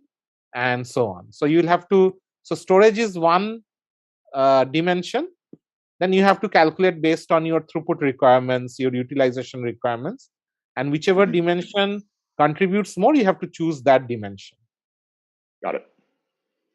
So for example, let's say for this problem, we said around 1 terabyte per day. That means around 720 terabytes for 2 years, right? 2 years, right? Now 720 terabytes unreplicated. So how many servers would you need for 720 terabytes of storage unreplicated, Andy? You need 360. Around 360. Or if it's tens of terabytes or large servers, maybe I would go from 200 to 300, let's say, for unreplicated. That means 600 to what do you call 900 with replication. Now from a throughput point of view, we will get some numbers. Whichever number is larger, we will choose that. Okay. So from throughput point of view, if we get 150, then we are already buying 600 for storage, right? So metadata storage. So it's okay. We will go with 600, right? Whatever is the maximum. Okay. So now let's go from a throughput point of view. So from a throughput point of view, what we need to know is for every API that we have listed down, how many API call requests per second the system needs to handle. So this is, and I said throughput is CPU throughput versus IO throughput. So when do we think about CPU versus when do we think about IO? So Bharani, let me give you a quick exercise. Let's say I have a power outlet in my home, like you guys also have power outlets in your houses.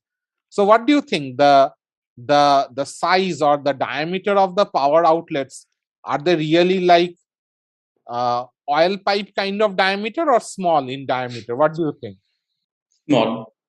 Small. Now in summers, can you visualize millions of ants roaming through those power outlets? Can it physically take place? Yes or no? No. If they're empty, yes. No, but have you ever seen either here or wherever when you are in a hot place, ants coming out, roaming around through those tiny power outlets can happen or no? Yeah, it can. Yeah. But can you ever imagine a giant anaconda coming out from that power outlet? No. Never, right? Okay. So think of giant key value pairs like images or movies as these anacondas, while the small key value pairs, even the millions, there can be millions of small key value pair requests. Still, we don't need a fat pipe. So that's why when we build CDNs, we build CDNs for the key value pairs that are anacondas or pythons, not key value pairs that are like what do you call ants or insects, right? Because we don't care about the length of or the diameter of the pipe or the bandwidth. So key value workloads that are where the key value pairs are giant key value pairs, they become IO bound workloads, while key value workloads that are dealing with small key value pairs, they are CPU driven, so API calls per second. So for those APIs, so out of all the APIs that we have listed down here, some of the APIs are CPU bound, some of the APIs are IO bound. So from the CPU bound APIs, again, we clearly know which ones are CPU bound, which ones are IO bound. For me, 100 kilobyte is a good, good inflection point. If a key value pair, if a record is less than 100 kilobyte in size, I will term it as a CPU bound. If it is more than 100 kilobyte, I will go into the IO calculations. So that's something I have seen with my experience. So for the CPU bound ones, so all the APIs that you have listed in for this microservice, you have to first ask how many API calls per second the system needs to handle. Now it should come from the end user or the client or the interviewer. But again, the interviewer is going to ask you, right? He or she is going to put the ball in your court. So let's say API 1 has 10,000, API 2 has 5,000, API 3 is called 2,000 times a second. Then the total amount of throughput that your microservice or your tiers have to handle is this, okay, the sum total. And the other NFR that you need to know is the processing time of an API in any server. If you are capacity planning the app tier, then the app server. If you are capacity planning the cache tier, then the cache server. Storage tier, then the storage server. So this is where your performance engineers or your ops guys, they will run experiments. They will take your code, they will take your implementation, and then they're going to run experiments. If you are using a MongoDB, then I will run these experiments on MongoDB. If you are using, let's say, Redis cache, I will run these experiments on Redis cache to figure out the processing time of an API in that particular product or that particular tier. And let's say it's called X milliseconds. And it's a weighted average of the 50th percentile, which is the median, the 90th percentile, and the 99th percentile. So you run like millions of experiments, you will get million results, and you take a weighted average to figure out a single number for a processing time.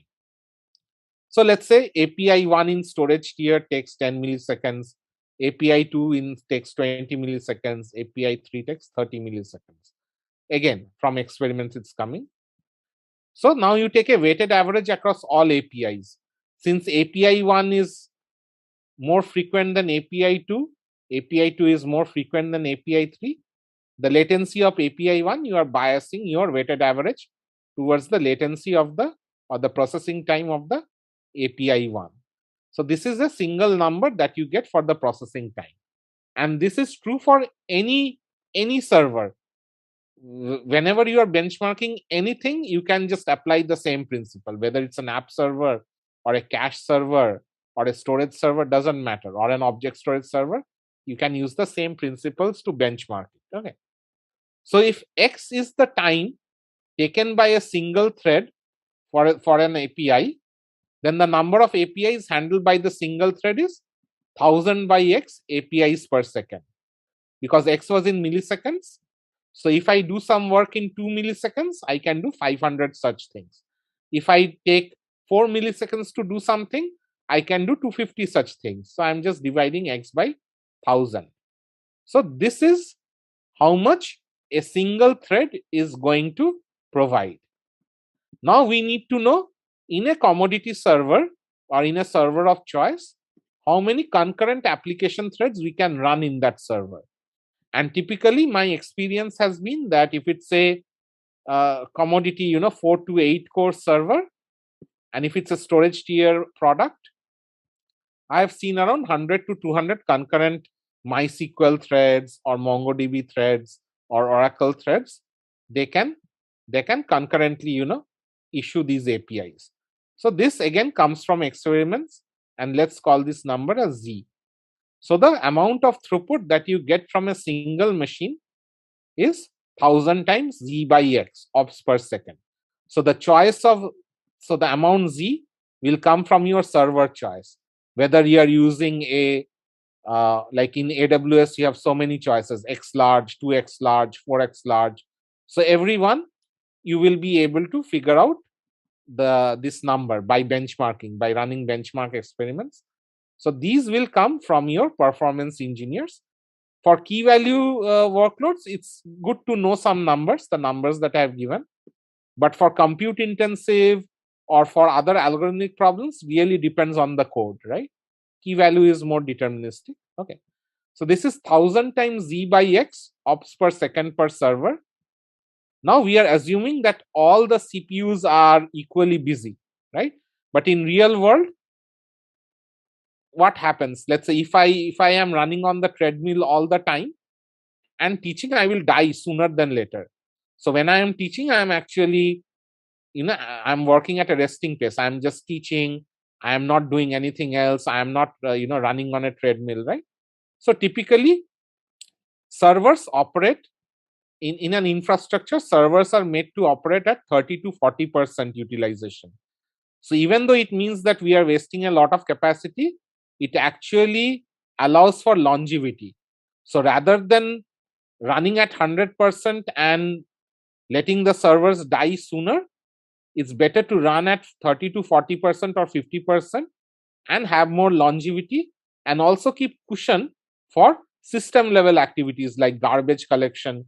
If your code is written in Java, then there will be, or Go, there will be garbage collections, right?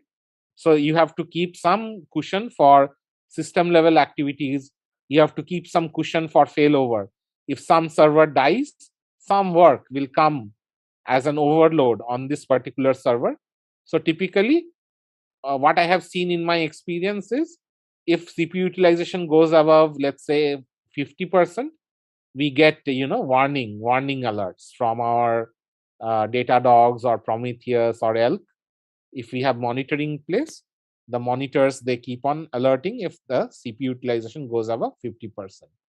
So if I multiply this percentage with this number, we get around 300 to 400 times Z by X ops per second per server.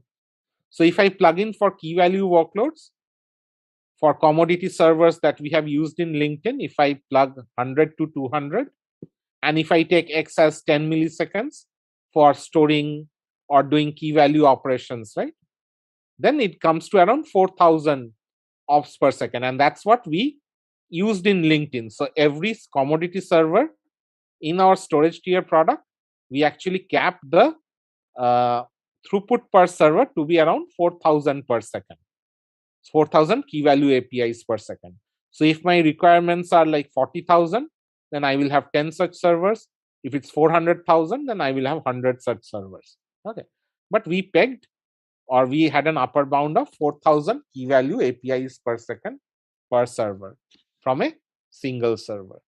Now tell me, Bharani, let's say a cache tier product. In the cache tier, X is definitely much lesser, right? Compared to a storage tier product. So let's say a storage tier product, the processing time is 10 milliseconds. In the cache tier product, the average processing time, or the weighted average processing time is, let's say, 2 milliseconds. So from a response time point of view, does 2 millisecond versus 10 millisecond really make a difference? to the end user's point of view? Overall, maybe no. Yeah. Overall, from a response time point of view, for example, let's say I click on somebody's LinkedIn profile, right? Let's say I click on this guy's LinkedIn profile.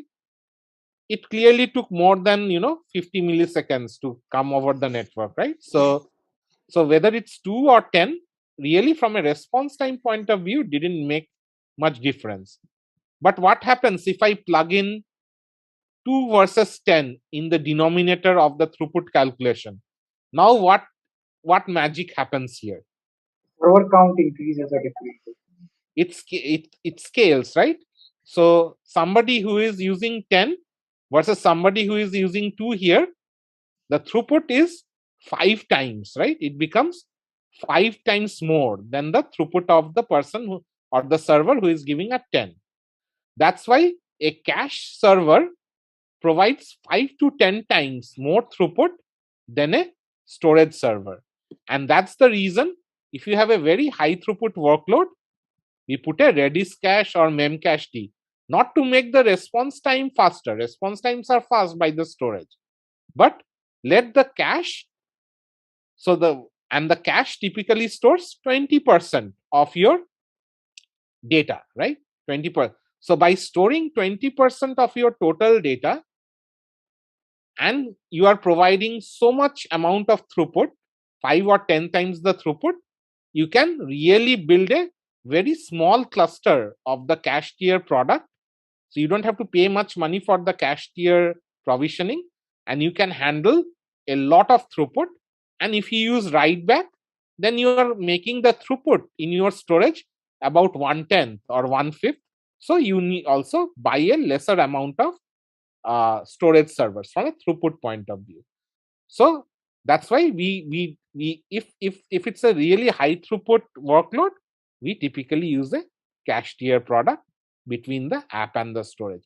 If the throughput requirements are not very high, no need to put a cache tier. That's the justification of including a cache tier in between the app and the storage for key value, for online key value workloads. Yeah, Dheeraj, you have a question? Yes, Niloy. So when we have a cache here, cache is usually in memory, right? So the number of Yeah. commodity servers that are required to build a cache here, even for the 20 to 30% data we hold there, would be significantly higher than maybe if you were to just have a database here, right? Yes.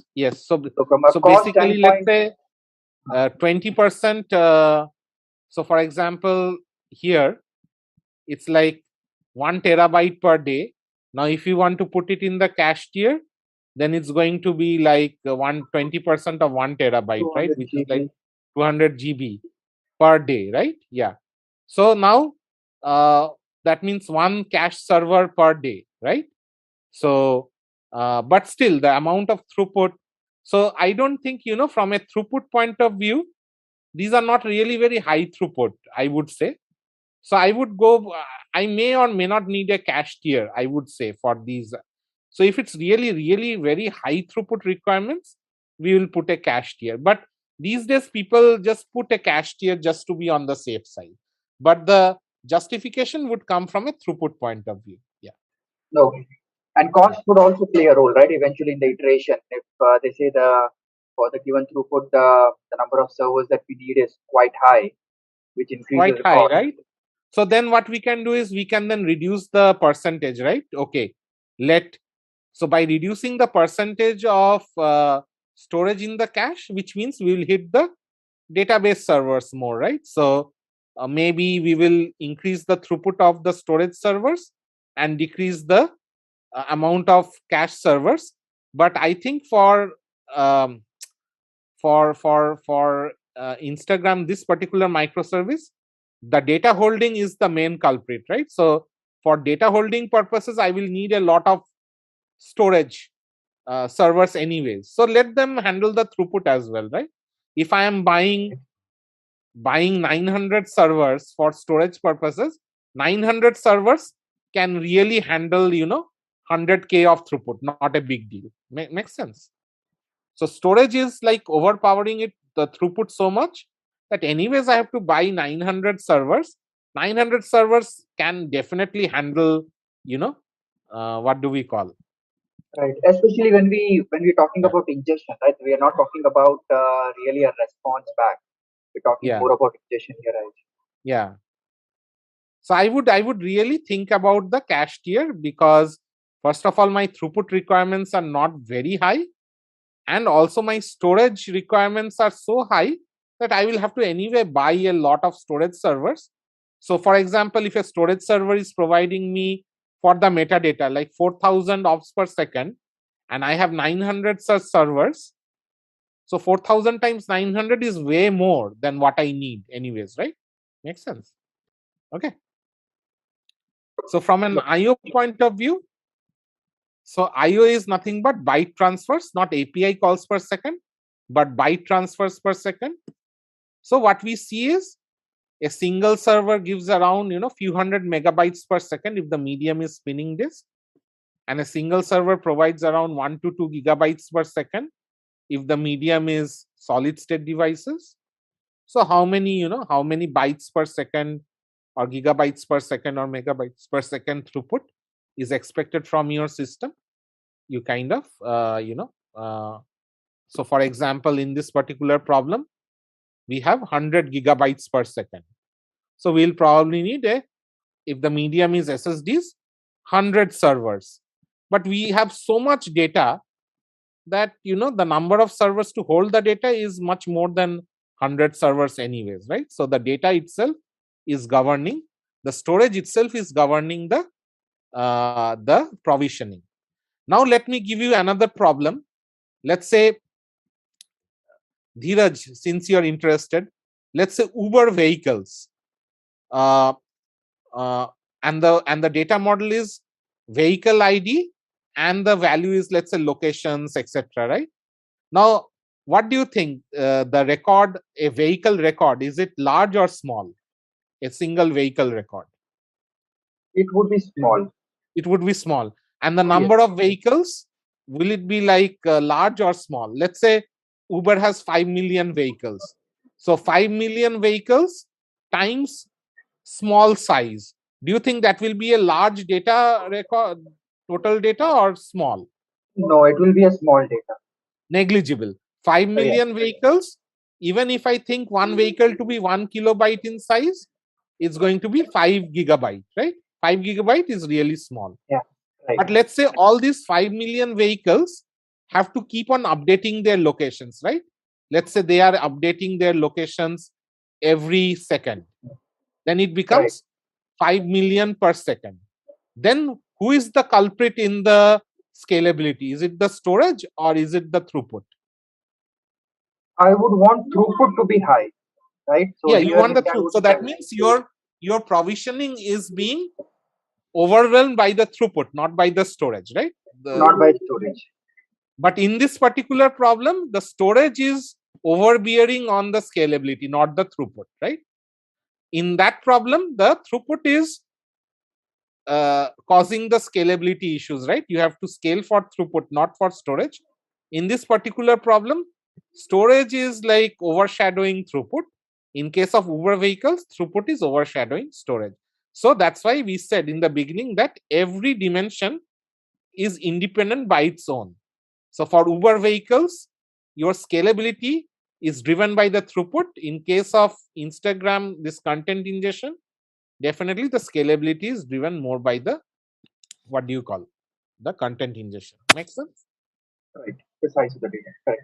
Yeah. So that's why calculation on every dimension is needed, and whatever is the max out of each dimension, out of all, you choose that. But don't just settle on one dimension, because the answer for one dimension will be huge.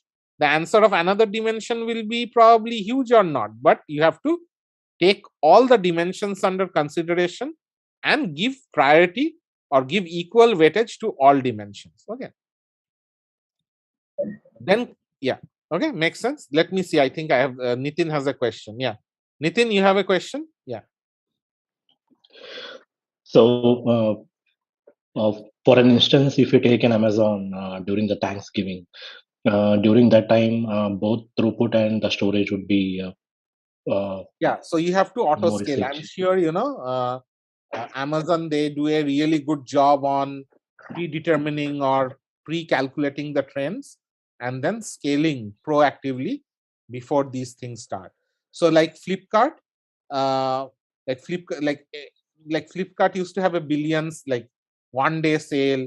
So whenever you announce these kind of sales, your ops team has to really do a lot of proactive work. Make sense? Yeah. But this And is like, may I ask one more? yeah, please go ahead. Right. And in the context of Instagram, right, just to take the conversation forward, we said the throughput requirements can very well be handled by the database tiers. There is really not much of a reason why we need to have a cache tier, right? Yeah. But we are taking that decision just based on the ingestion service. But again, just if we expand the boundaries just a little bit, right? No, When we but talk we about also took the read, right? Both read and write, right? right, but if you talk about reads, or so we kind of when we said only database is enough, we said that it was more proper than when cache is not required. It was more from the context of a write. But the moment read comes into the picture, and the response or throughput again maybe becomes maybe or has an influence No. So on the for cache here, see right? the storage, like a store, like for metadata, right? So for metadata, the response of a storage tier product is not that. It's still 10 millisecond versus 2 millisecond, right? So the response time, storage has good response time, right? But read was 100,000 per second. So what did we say? A storage tier provides me 4,000 ops per second. So 100,000 ops means how many storage tier servers I will need for 100,000 ops per second? 25,000, right? No, one server is giving me 4,000 ops 25, per sorry, second. 25. 25. And Okay. how many servers I am needing for storing all the metadata? 600 to 700. So which one is greater? So I anyway have to We don't buy need to have. 600 storage tier servers. So they will be able to handle this throughput anyways, right? Got it. Okay. So storage here, the storage requirements is overpowering the throughput requirements. So I really don't need a cache tier. I'm anyways have to spend this much on my storage tier product that anyway is going to handle this plus this, right? 100K plus 1K, 101K worth of throughput. So I'm done with just this. I don't need a cache tier, right? That's what my thing would be. Okay. Makes sense? Yes. So the storage requirements are, now if the storage is, let's say, hey, do I want to save all this in the storage tier, or images that are older than 2 days, I will throw it somewhere else, right? If those requirements come in, if this number is, let's say, 10 and this number is, let's say, 100, then I will put a cache tier so that I just do with 10, right? Something like that. Okay. Makes sense? Like, for example, Uber vehicles, right? Let's do that exercise for Uber, right? What did we say? Bharani, what did he say? Uber vehicles, 5 GB of storage, unreplicated. So how many servers from the storage side I would need for handling 5 GB with replication? 3 servers, right? 3. Now throughput was 5 million per second, right? 5 million vehicles updating their locations. Now, if I keep all these 5 million in the storage, how many servers would I need? If I go for 4,000 per second per server, how many? A huge number. 3 more zeros divided by 4. What is this? 5,000 by 4 is? 1,250. So definitely, so to handle all this in storage, I will need 1250 servers. So rather, I will put a cache and only keep, let's say, 1/10 of it in storage. So 1/10 of it in storage means how many servers I would need for storage then? If I only do a write back for 1 out of 10? Here, even if you are saying we have to get an update from all 5 million vehicles every second, and the cache throughput will also be will be the same, right? The cache throughput is so not this reduced. is the cache. So let's say cache and storage, right? Right. So even in the cache, we cannot go with the 20% rule, right? Because we know it's not that 20% of the records are getting updated. So now cache is also what? How much data in the cache we have to keep? 5 GB, right? 5 GB, yes. So 5 GB is negligible, right? Now, how many cache servers we would need? Like storage was 4,000 per second. So cache is, let's say, 10 times. So let's say cache server, the same cache server provides me 40,000 per second. So how many cache servers I will need to handle 5 million? Yeah, maybe 125, right? Yeah, 10 times more than 40,000 per second, right? 40,000 per second per server, right? That is cache. So how many will we need? 125? 125. And storage is 4,000 per second per server, but I am saying 1/10. So I will need 125, right? So which will cost me less as an overall infrastructure? This and this, right? So that's the justification of using cache. Okay, makes sense. Yes. But let's say my data is like 5 terabyte, right? Or like 500 terabyte, then I will anyway need so many storage servers, right? So they will automatically handle the throughput. Okay, makes sense. Yes. So do these calculations. The calculations will be very eye-opening. Yeah. Did it make clear when to use a cache? Whenever it's a very high throughput and the throughput is governing your decisions. So in case of Uber vehicles, storage was not the overbearing factor. Throughput was the overbearing factor. So you needed so many servers just to handle the throughput in the storage tier product. So how do you reduce that? Okay, put a cache on top. Let the cache bear the brunt of the throughput. It lets you filter out the throughput in the storage tier. So just pass in. You don't have to maintain every location intact, right? It's not a very strict consistency, right? So that's where the consistency versus availability thing comes in.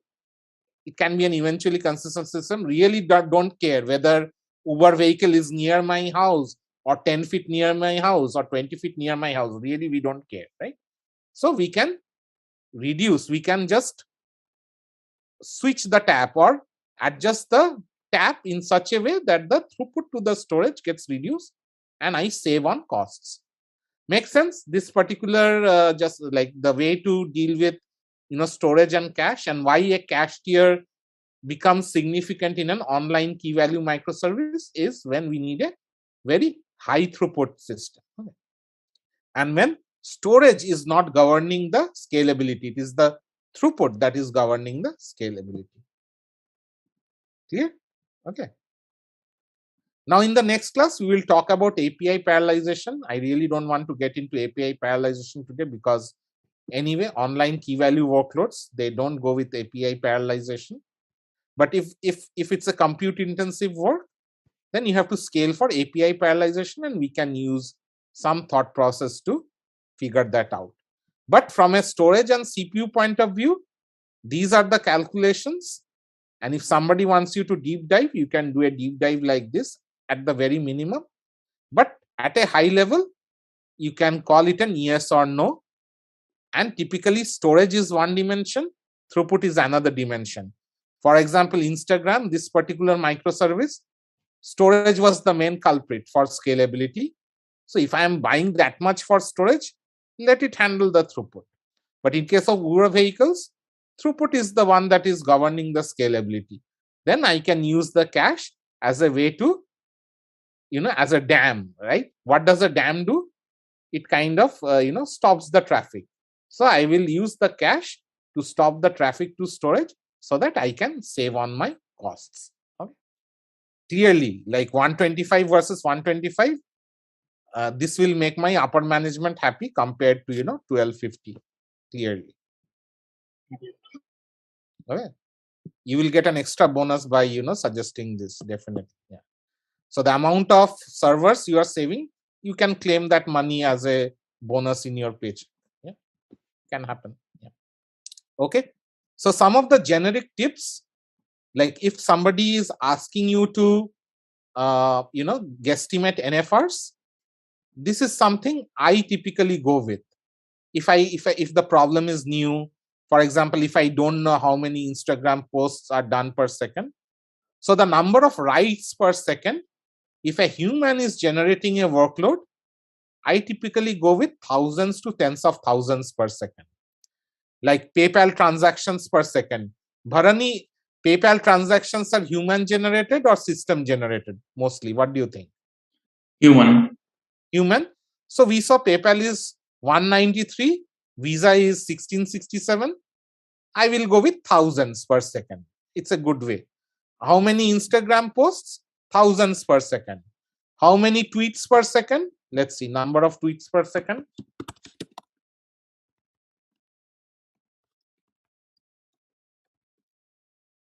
6,000, right?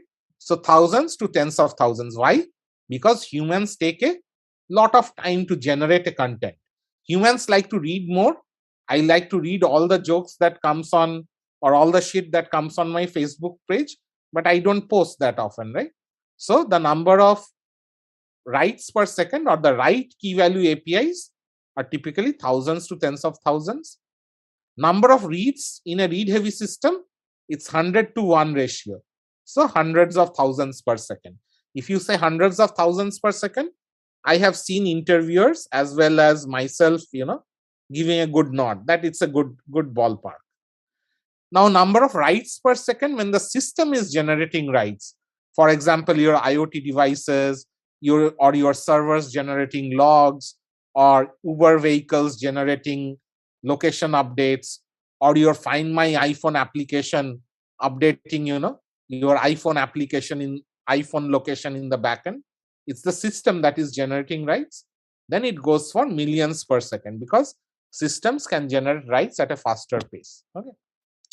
So this is something you can, for example, Uber vehicles, we saw 5 million per second. Apple iPhones, so many iPhones, everyone is, if the Find My iPhone feature is turned on, that means every iPhone is updating their locations, right? In the backend, right? Then definitely it's a very high throughput writes. Okay.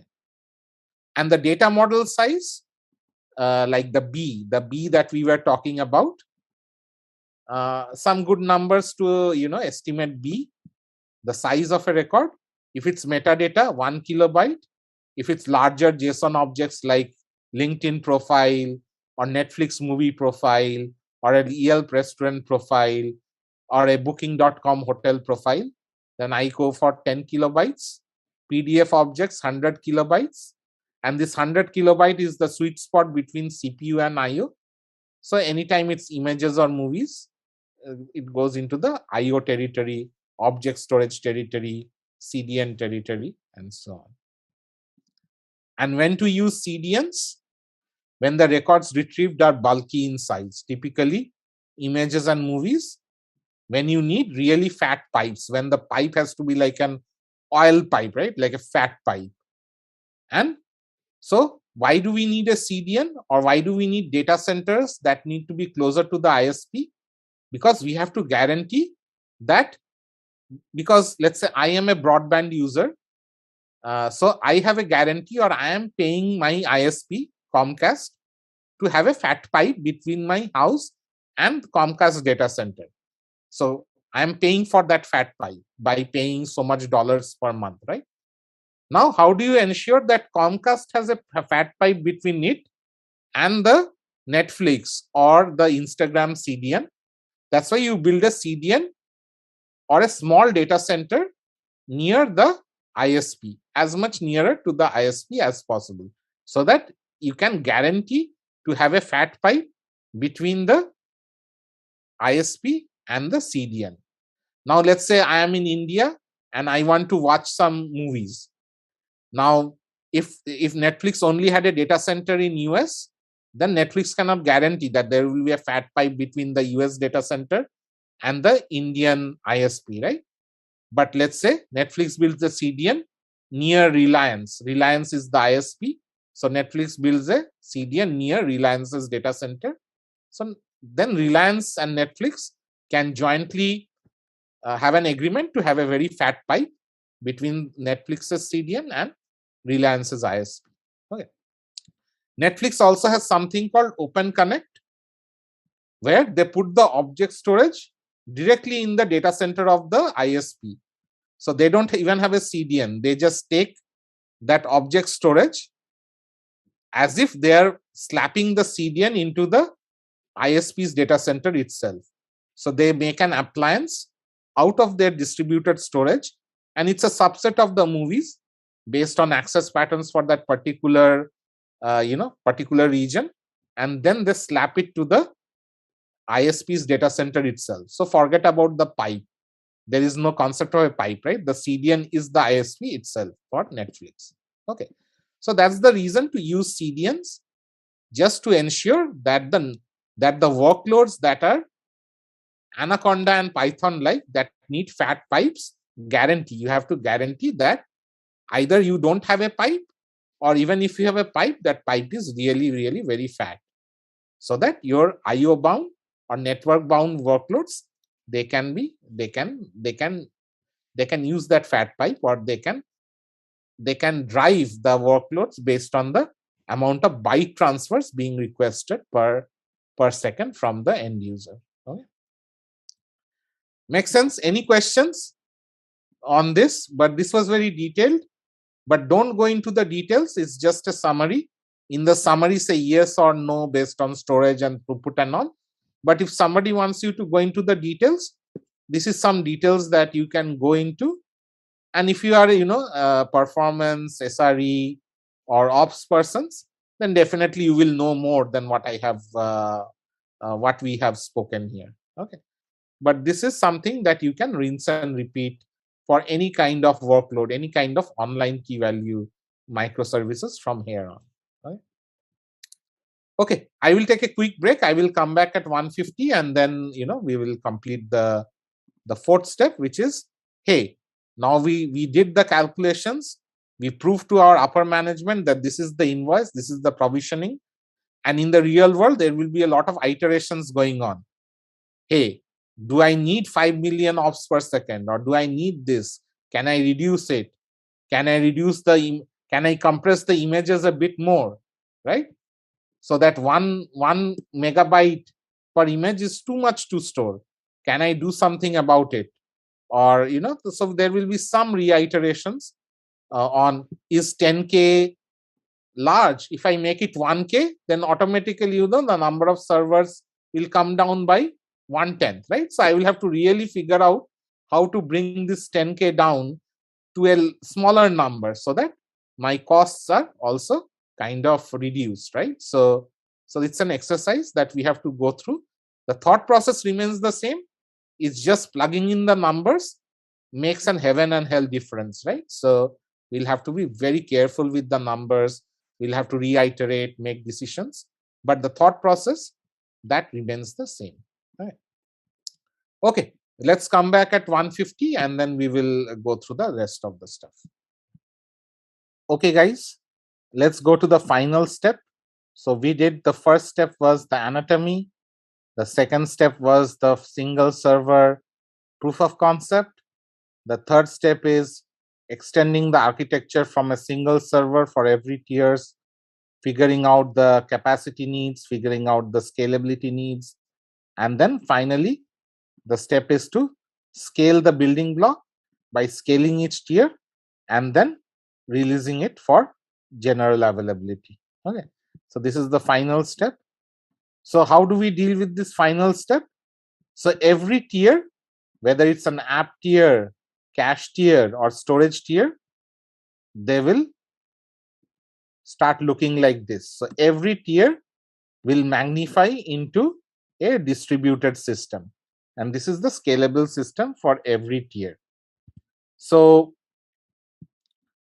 Bharani, what would be the lowest number of servers in every tier?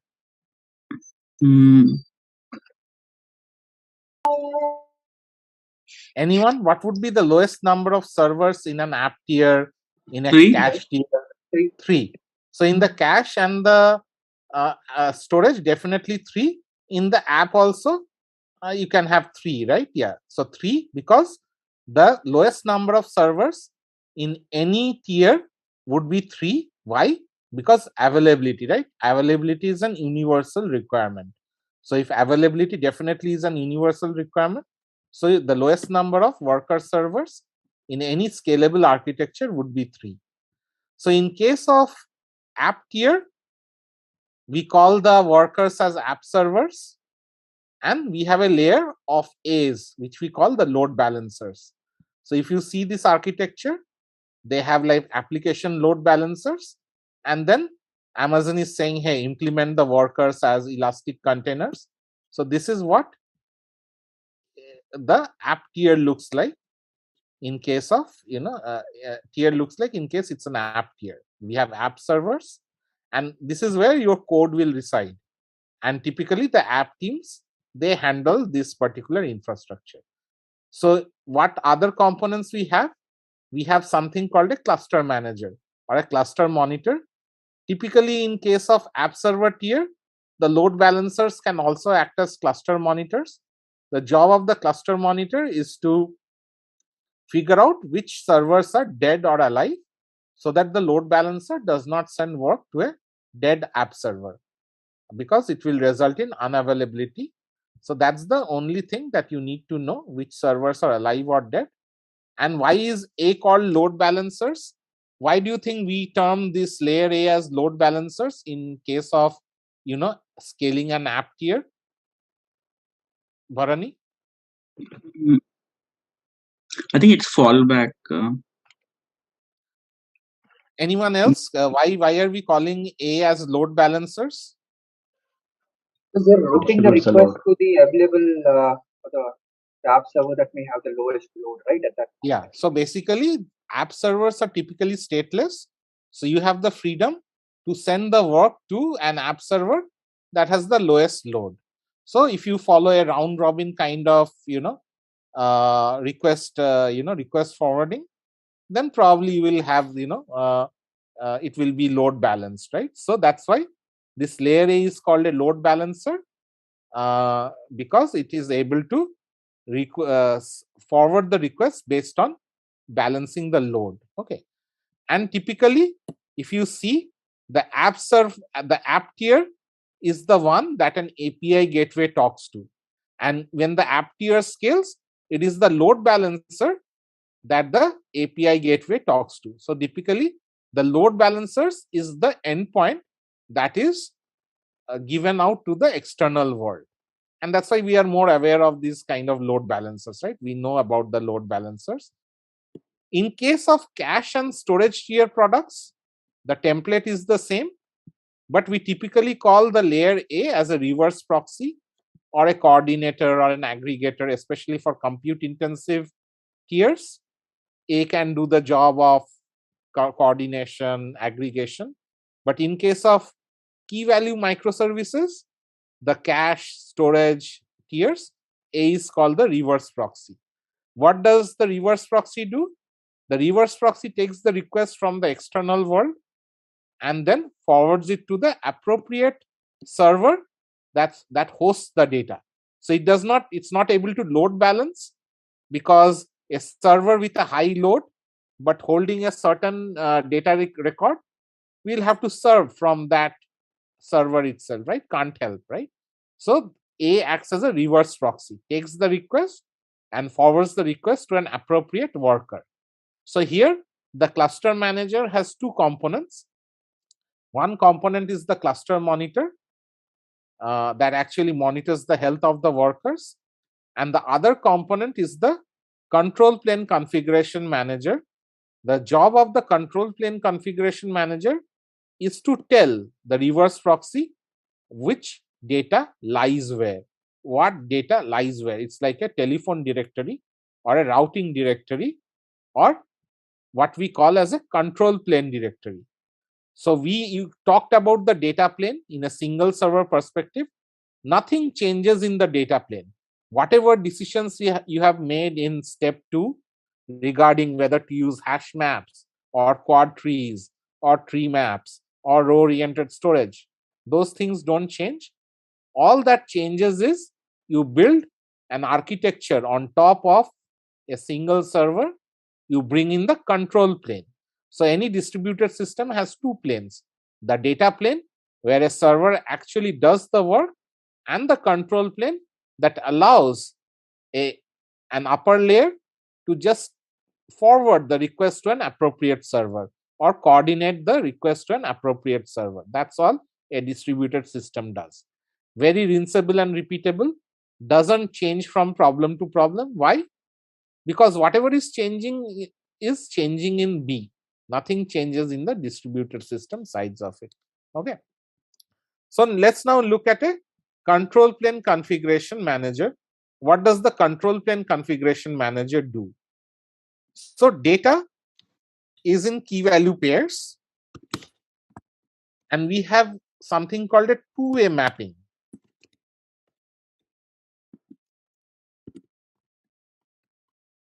So we map KV pairs to something called virtual boxes.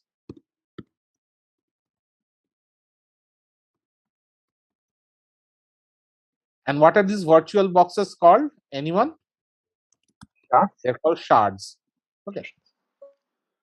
So this is this mapping, and this mapping is done by the reverse proxy layer. Mapping of data to shards, and then placing shards to servers. Because of replication factor, a single shard will be placed in one or more servers. This is done by the config manager. So it's a two-way mapping. So so let's say, Andy, when we move from one house to another or one apartment to another, do we move item by item or do we move boxes by boxes? Move boxes by boxes. We move boxes by boxes. Now let's say the mover, in case of distributed systems, let's say the cluster manager, let's say, does the mover change their algorithm per house or per interview or per problem, or they have been applying the same age-old algorithm for edges? Sorry, can you repeat that? Does the mover change their tactics per house, or no, same algorithm? Same algorithm, right? So this becomes an universal generic mechanism. Okay, doesn't change from problem to problem, whether it is Uber's online microservice or LinkedIn profiles or Instagram's content management or Netflix's movie management or YouTube's content management. We don't care, right? Once we have sharded the data, placing shards to servers done by this cluster config manager, and it's an universal system, right? Doesn't change that much from problem to problem. Okay, so the reverse proxy layer does the work of mapping key value pairs to boxes. So KV pairs to boxes or shards,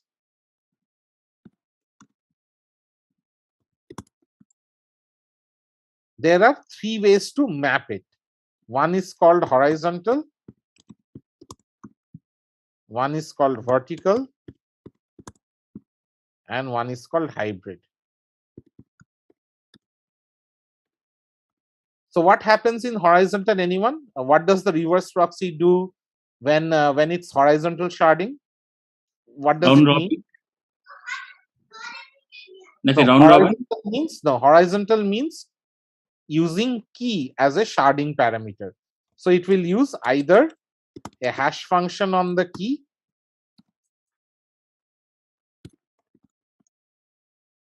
or a range function?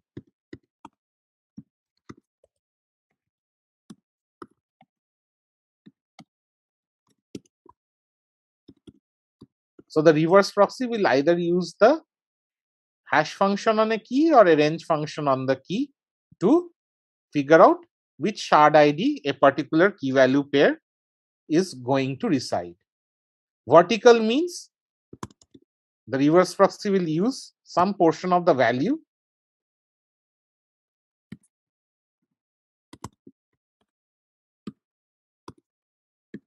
not the full value, but some portion of the value. And hybrid means both by key and value.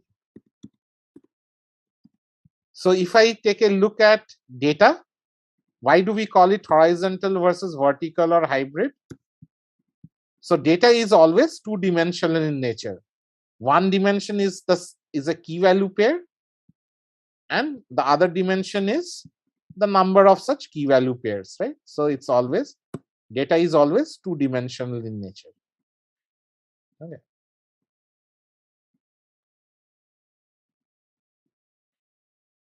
Okay, this is how data looks like. Tabular, right? Typically, data is two-dimensional in nature. So if I divide it horizontally,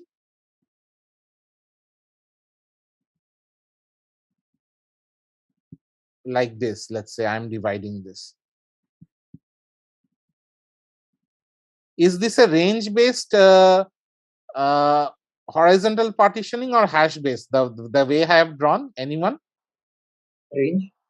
Range, right? I am saying key 50 till key 62 is in shard red. Key 63 to key 73 is shard blue, right?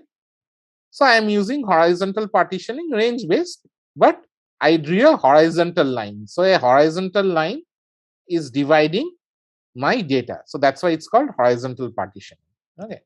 Vertical partitioning is if I draw vertical lines like this. And hybrid means if I divide both by horizontal and vertical. So some keys and some portions of the values are assigned to some shards. Okay. So, but there is nothing, because this data is always 2D in nature. There can be only three options: horizontal, vertical, or hybrid. In case of online microservices, what kind of sharding we will go with? Horizontal, vertical, or hybrid? What comes to your mind?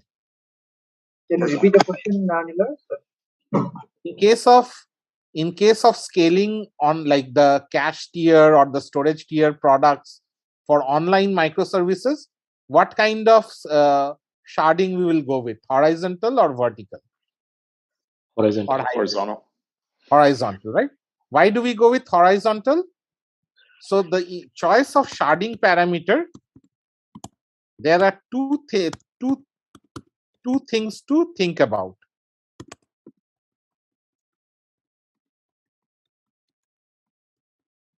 One is sharding parameter has to be random.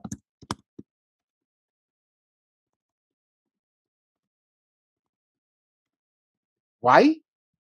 Because if it's not random, then this number, the shard ID that comes out will not be random, right? So everyone will keep on hitting on the same servers and it will cause hotspots. So we have to ensure that whatever the reverse proxy is using to compute the shard ID, it allows load distribution or randomness. Okay. For load distribution, so sharding parameter has to be random for load distribution. And the second thing to keep in mind is sharding parameter has to be present in all APIs. What happens if the sharding parameter is not present in the APIs? And let's say the reverse proxy gets the API and it does not have the sharding parameter in the API, what will happen? Anyone?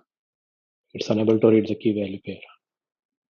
or it will send the work to all shards and then hope for the best, right? So it will result in scatter gather. You cannot fail the API, so you will have to do a scatter gather. Otherwise, it will result in scatter gather, and scatter gather is something you want to avoid. Why? Because you are making all servers equally busy for a single API call.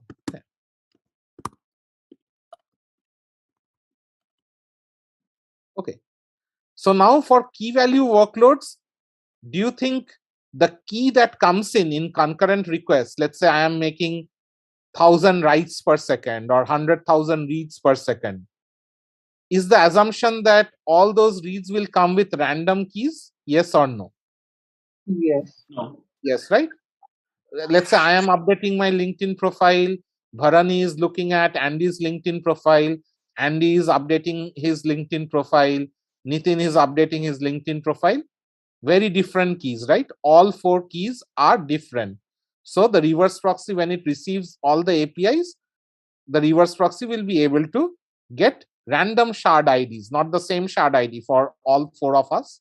The reverse proxy will be able to spray the work to multiple machines at the same time. Okay. So the load distribution will take into effect. And what do you think? The key is always present in the CRUD APIs for key value workloads? Yes or no? Yes. Mostly, right? Create KV, read K, update KV, delete K. So typically the key is available in all APIs. That's why the key is used as a good sharding parameter for key value online workloads. And that's what all the products, either Mongo or Cassandra or whatever, Redis, they would all go for horizontal sharding. When do we use vertical? We will see in the next class. In compute intensive, depending on the algorithm, and depending on what is contributing to the time complexity of those algorithms, we'll have to shard by either horizontally or vertically, okay, or hybrid.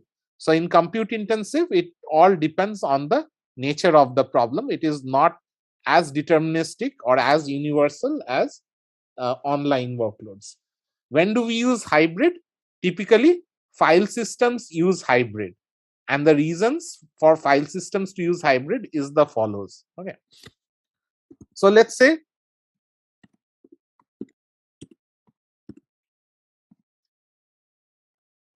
I'm Netflix or YouTube, and I am using the reverse proxy is using the file ID as the sharding key.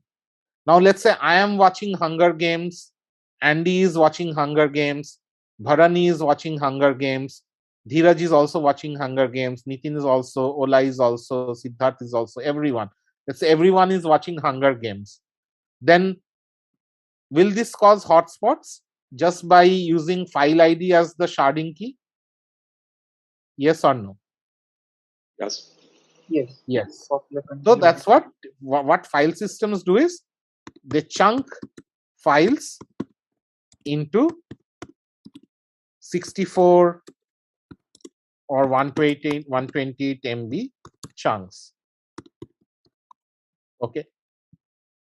So if you see Google File Systems paper, Google File System is what started the distributed file system architecture, right? So either HDFS is an open source version of Google File System. S3, I'm definitely sure they would do the same. So they will chunk files into 64 or 128 megabyte chunks, and then they will use both the file ID and the chunk ID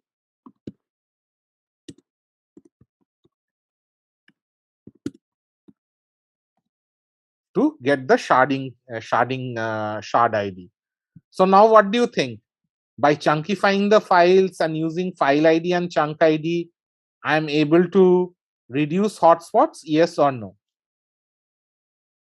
Yes. Yes. Why? Because I may be watching the first 10 minutes of Hunger Games, while Andy may be watching the last 10 minutes, while Dheeraj may be watching the middle 10 minutes. Even though we are watching the same file, the probability that we are watching the same chunk decreases a bit more compared to just watching the same file. So this is what typically file systems do. And that's why if you see file system APIs, file system read and write APIs, always take file ID, offset, and length. So all your file system APIs will take in file ID, offset, and length. Now from the offset and length, can the reverse proxy of that file system, distributed file system, can they figure out the chunk ID based on offset and length? Yes or no? Yes. Yes, right? So that means by issuing these APIs, I am able to ensure that the sharding parameter is present in all APIs, and doing file ID comma chunk ID ensures that there is load distribution, reducing hotspots. That's why hybrid is something that file systems, typically object storages or file systems, they typically go for. But this is the syllabus. This is be all and end all, either horizontal or vertical or hybrid. So in our case, we have for the metadata, we have to go for horizontal because the metadata is small key value pairs. We'll go horizontal. Data, the actual movie data in the file systems, will go hybrid. Now, placements of shard in servers done entirely by the cluster manager. They don't care what is behind the shards. Just as your movers don't care whether the U-Haul boxes have your kids microservice or living room microservice or kitchen microservice, the mover really does not care what is behind those boxes, what data or APIs reside behind those shards, right? All they care is take a box, put it in a room, take another box, put it in a room. If a room vaporizes because of fire, replicate a box and put it in another room, right? That's what they will do. Okay. They're operating in boxes. They don't care what logic you have coded behind those boxes. They don't care about that. Okay. Very generic. Now replication serves three purposes, generic three purposes: availability, replication helps in throughput, replication helps in reducing hotspots. So Bharani, how does replication help in increasing throughput, or why replication helps in increasing throughput? If one server goes down, no, that is availability. That is failover availability. But from a throughput point of view, because also if you have like multiple microservices, I have multiple places to go to, right? So yeah. So I have multiple. So at the same time, because I have 3 copies residing in 3 servers, I can give much more throughput, right? I can serve much more requests because all the 3 copies are there, right? Hotspots also, I have 3 places or a replication factor number of places to go for. So if I am banging the same key value pair, or if I am beating the same key value pair, I have 3 nails to beat, right? Rather than a single nail. So the hotspots also get reduced. So this is how we talk about it. We draw the architecture diagrams. We will talk about sharding. We'll talk about placement of shards in servers, which is very generic. We'll talk about replication. But with replication comes a problem. What is the problem that comes with replication? Keeping things in sync. Whether you are getting a consistent system or an available system. So what do we mean by a consistent system or an available system? It comes from the CAP theorem. So what does CAP theorem say? CAP theorem says that consistency, availability, and network partition tolerance cannot be achieved altogether. So anyone, what do we mean by network partition tolerance? If 2 data centers which have replicas in it, if the connection breaks in between, right? It's even within the same data center. You are mostly correct. Right. Even within the same data center, 2 replicas, like the 2 servers hosting 2 replicas of a shard, they are not able to talk to each other. For example, in this diagram, if you see this diagram, shard X is assigned servers 1, 2, and 5. Now, if for some reason server 1 is not able to talk to server 2, that means there is a network partition that has happened. And typically, in a distributed system, we have to assume that there will be network partitions. So we have to be able to tolerate network partitions. Why? Because we don't know where our software is going. We don't know the quality of the data center where things are being deployed. Okay. But in an appliance-based product, Bharani, let's say I'm building an appliance, this distributed system, I am packaging it as an appliance. Can I ensure that I will never have network partition? Is it possible? No. I think in an appliance, it can be possible because I have full control, right? So when I am building the appliance, I will give the best, the best network possible between these blades. So for example, this appliance, right? Maybe Netflix can design this appliance to have, the best network that is between these, the red servers. They can do that. But if I'm a software only solution, most of the time I have no control where my what the underlying network would be. So the default assumption is I don't have good enough control to say that the network is 100% reliable. So we will have to deal with network partition tolerance. So if network partition occurs, that means we have to deal with P. That means we have to be tolerant to network partitioning. Then either we can be CP or AP. So in case when there is P, when there is network partitioning, either when a write comes in, either we will fail the write if we are not able to sync. Let's say, for example, server 1 is not able to talk to server 2, and a write comes to shard X. Shard X is not able to talk to its fellow replicas. So shard X will fail the write.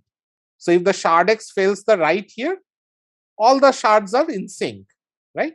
But we are making ourselves unavailable. We are failing. We are erroring out.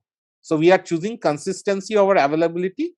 So we ensure that all the shards, all the replicas are consistent, but we errored out. Now, if we pass the write, if we make the write successful, then we are available, but then this shard X is more current, while the other shard, this shard X is probably will give me stale data, right? So we are choosing availability over consistency. So it's like, buying a house in Bay Area, right? Buying a house in Bay Area or in other places as well. What are the, let's do this exercise. What are the parameters in case of, house? Location, reasonable price, and quality. So now what do you think? Can we get all three, or do we have to sacrifice on one or the other every time? What do you think? Location, quality, and price. What do you think? So if we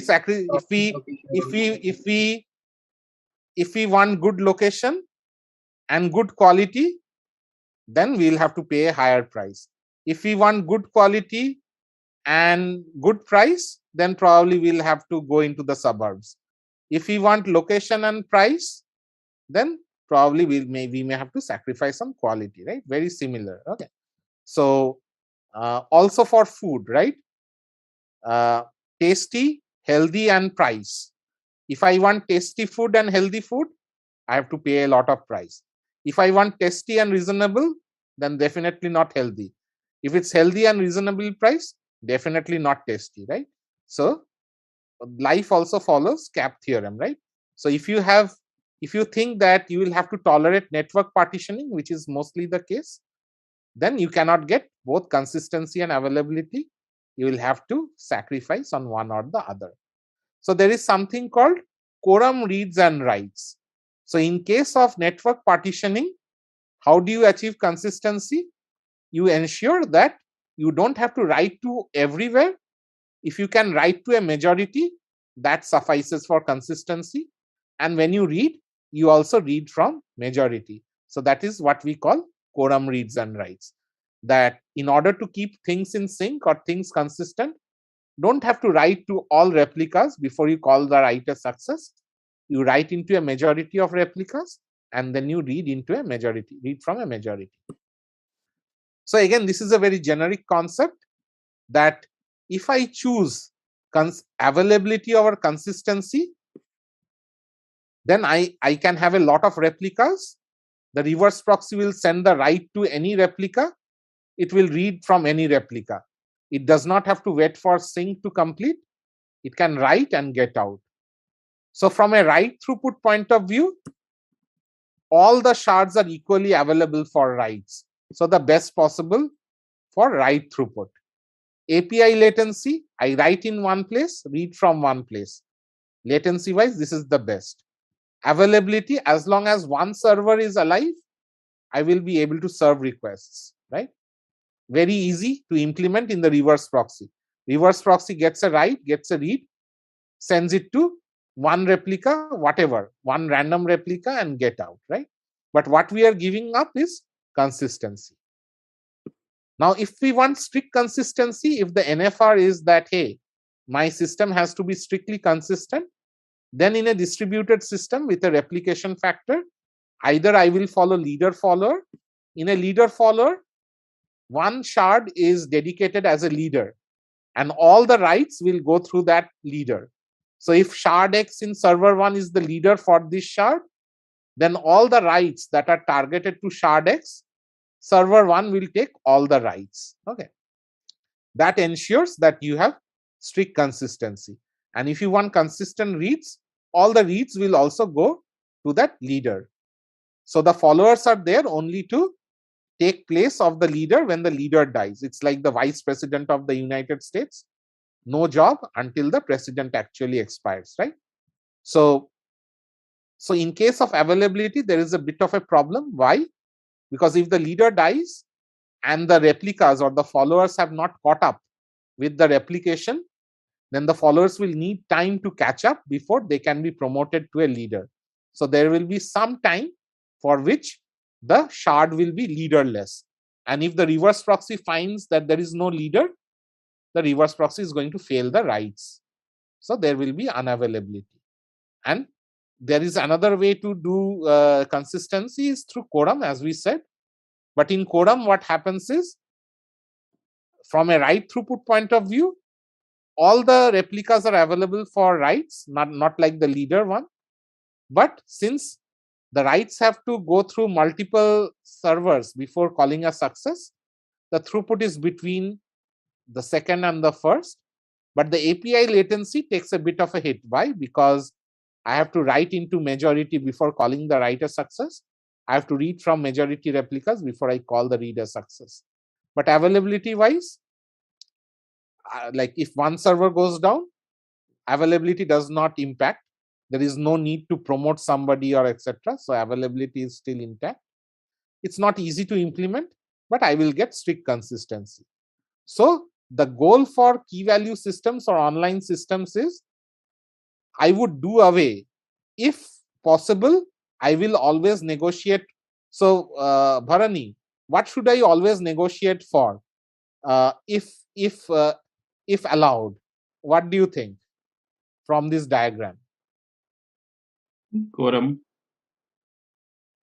No, I would always negotiate for eventual consistency. Why? Because if the customer says I don't need strict consistency, then I can go with this configuration, and this configuration gives me the best, right?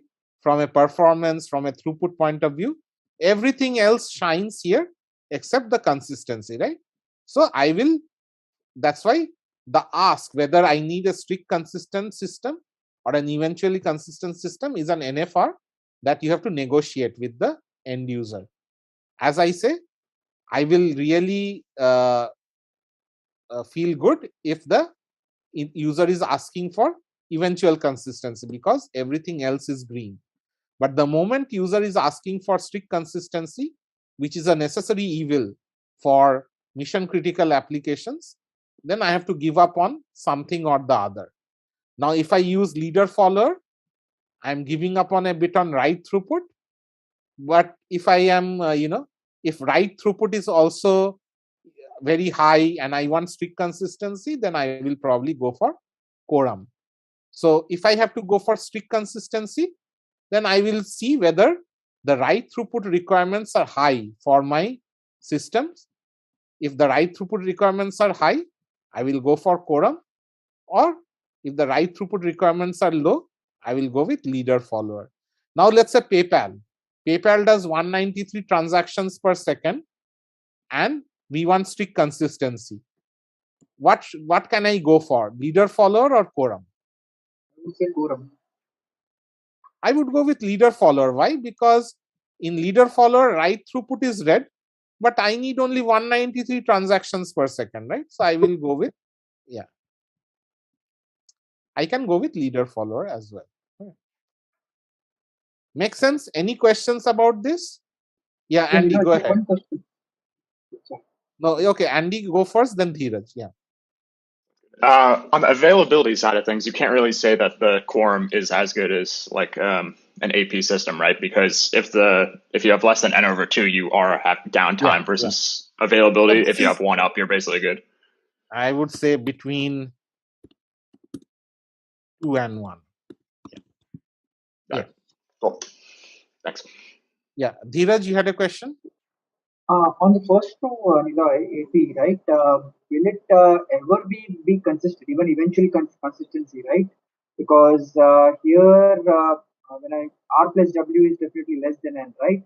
So multiple servers can be right, or multiple write threads can be running at the same time. So eventual consistency is also very difficult to achieve, correct? In the first row there. Yeah, so eventual consistency is like a slippery slope. Okay, so like you have to do conflict resolution. Like in boundary cases, you may have to choose one over the other. Like if the timestamps, let's say I wrote, let's say a particular key value pair, right, for the same key. Let's say Niloy. The key is Niloy. Two write requests came at the same time, at the same timestamp. One went to shard X in server 1, one went to shard X in server 2. Now, when the replication is happening, I really don't know which one to choose over the other, right? Because the timestamps by like ill fate, they are the same. Then I have to, then we are in a soup, right? There is no way to resolve conflict. But if the timestamps are a bit different, then I will always go with the current, right? I can have a last writer wins policy. But there will be boundary cases where, I will have to choose one over the other. So eventual consistency is a kind of slippery slope. I agree. Yeah. Makes sense only in that case, right? When the timestamps of two updates to the same key lands upon two replicas and they commit at the exact timestamp, right? Which mostly, like for example, LinkedIn profiles, right? I am the one who is issuing updates, right? Not multiple guys from multiple places will issue updates on the same key value pair at the same time, at the same timestamp. Theoretically, very less chances. Makes sense. But practically, it can be the case. And the other thing was on the PayPal thing. You said leader follower may be a good option, right? But since PayPal, the accuracy is going to be important, accuracy of the data itself. Should that not be quorum with greater emphasis on right? What do you call right or data consistency? Rights to be very accurate, or rights to be acknowledged by more replicas.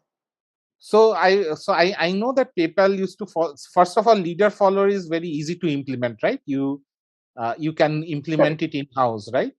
So I used to PayPal uses Oracle and they follow a leader follower, very easy to implement from an app point of view. And as long as the leader is alive, all the writes and reads will go through the leader. So there will be consistency. The only problem is that if the leader dies and the follower has not caught up, right? From the replication channel, the follower has not caught up, then some writes will be error out. So they will probably they will probably be okay with erroring out transactions. I'm sure you must have also seen, like, sometimes, these mission critical transactions, they will rather error out than take them in. Okay. But So I basically, would the choose trade-off C. was, yeah. Trade-off is like, the latency versus the throughput. Okay, that's the trade-off, right? So here the problem is latency, and again the ease of implementation. Right. But there are A now very small products risk for, of the leader being down. yeah. So No, I see, was saying the very, very small risk of the leader being down and yeah, not going through at all. They yes, accept that over their application being slow or having yeah, a low yeah, or having a high latency or a low throughput. yeah. So basically, see, when you choose for consistency, you will have to pay the price somewhere. Here I am paying the price of, only one replica taking the writes. But if my write throughput requirements are low, I don't, this does not matter. But here I am paying the price for availability as well. Here, for example, financial transactions that are more high throughput, definitely I will go with the yellow rather than the red, right? But I am giving up a bit on the latency. I'm giving up a bit on the ease of implementation. So no free lunch. Now whatever your other NFRs are. So if the other NFR says, hey, write throughput requirements are really low, I will probably go with this one if I have a choice. Yeah. For example, Mongo is a leader follower. Cassandra is AP by default, but you can have a knob in Cassandra if you want CP, and then they go for quorum. But Mongo is always leader follower CP. Easy to implement. Yeah. Our LinkedIn Espresso was also CP with the leader follower. Easier to implement. Can the But follower then has there the are, same? yeah, go ahead. Yep. Can the follower has the same leader sharding policies? Just Yeah, the so the replication sharding of policies will be the same. Yeah, yeah. means It's whatever the just leader has the same the number of follower will have, shardings. definitely, yes. So it's like the copy of the shard, right? So Okay. so the unit of replication is the shard. Now, depending upon whether the replication channel was up or not, whether you have fallen back in the replication, you will not have the exact copy of the leader, but the goal would be, the ideal goal is the follower should have the same image as the leader, okay, as much as possible. For example, in one of my, in LinkedIn only, I had faced a problem where I had to upgrade the MySQL from 5.6 to 5.7 across the data center, right? Now my SRE manager, my peer manager, he told me that, look, you have to be careful for these clusters. Why? Because some of the replicas of some shards, they are really like 30 minutes or 40 minutes behind the leader. But I said, okay, I will just keep that in mind. And then I started the upgrade process. So what happens is, in an upgrade, first the replicas, right? Let's say the follower replicas, I will take down the server for, let's say, I will take down one server, right? I will update that server. So somebody else will become the leader. So whoever was the leader in the server that I brought down, a follower has to become the leader. And as the SRE manager said, right, some followers were way behind. So it took some of the followers to become leaders after 30 minutes, right? And I was actually teaching at IK. I started the upgrade process, left work, and then came to IK to teach physically, pre-pandemic days. And then I get a call from, the highest level of SRE, the VP of SRE, saying that, the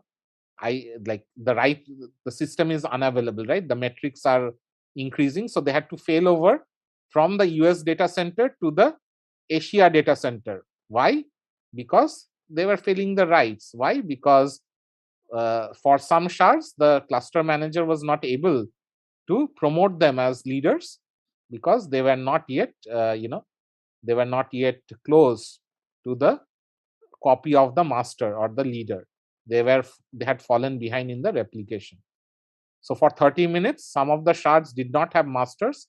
So all the writes that were targeted So hash k mod shards, if they pointed to these shards, they did not have the master. So the reverse proxy said, hey, I don't have a master, so I will fail the writes. And immediately the write metrics, they started burping. So it was a huge, I shouldn't have done it, but I had to apologize a lot and stuff like that. So, so we're very careful about all these things. Working in these, products gives you an idea of what goes wrong. Like academically, theoretically, things look very nice, but practically, it's a war room kind of situations, right? Every day. So, but in order to choose, you have to choose either AP or CP. If it is AP, well and good. Everything else is green, right? But if by chance your customer is choosing CP, you will have to really think about it, which one or the other, because there is no free lunch, right? Yeah, Andy, you have a question? Yeah, I'm just curious on that particular configuration for the AP system. Are you prone to data loss if the write receives a new entry, but it doesn't propagate it out prior to dying? Yeah, there will be options of data loss. Yeah. So eventual consistency means, there is no service level agreement. Like there is no guarantee that you will get consistency within seconds or minutes or years. So when somebody talks about eventual consistency, you really have to give up, or you will have to kind of assume that things will not look right. Okay. Yeah. But probably you don't care for a lot of applications. Yeah. Like for example, let's say somebody posts something about some junk, right? I really don't care whether I see it or not, right? It's okay, I see it. It's okay, I don't see it, right? Something like that. And if you see the write throughput, right? So most of the time, system generated workloads, as I mentioned, right? System generated workloads have very high write throughput. Now, what do you think for system generated workloads like Find My iPhone, Uber vehicle updates, IoT devices streaming in data? Do you think I really need that much consistency, or I can, live with some data loss? What do you think? You can live with data loss. I can live with data loss, right? Some metrics like 5-10 metrics, if they don't come, it does not, cause me anything, right?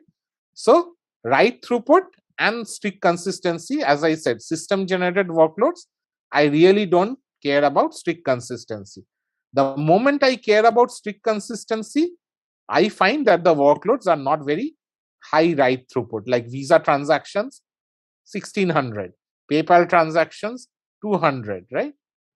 Now, tweets, 6000 per second, I will choose for AP for tweets. I really don't care for, it's not very mission critical.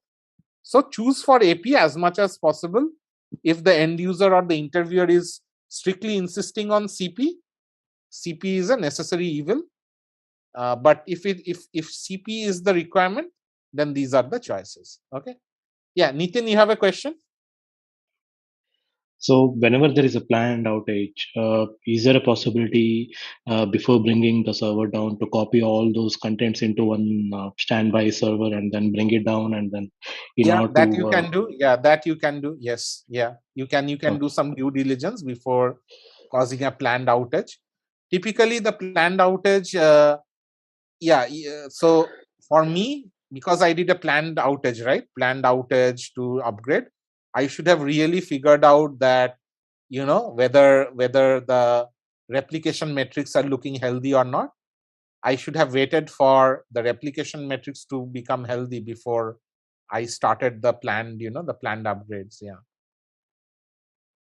You have to be patient. You have to really think about all these things before, you start a cluster wide or a data center wide kind of planned outage, right? Because you will take one server down, then you will take another server down, then you will take another server down. The moment you take a server down, and if it's a leader follower, then some shards who were leaders in that server, the leadership has to go to some other replicas, right? And if they are not there yet, then there will be issues. Yeah. Okay. Yeah. Any other questions? But this is how we would do it. So let me just quickly go through in 5 minutes, now that we have the whole syllabus on how to deal with a key value workload, let's now take another microservice and let's do it in the as high level, and in like if I have to do a tech deep dive in 5 minutes, how do we do it?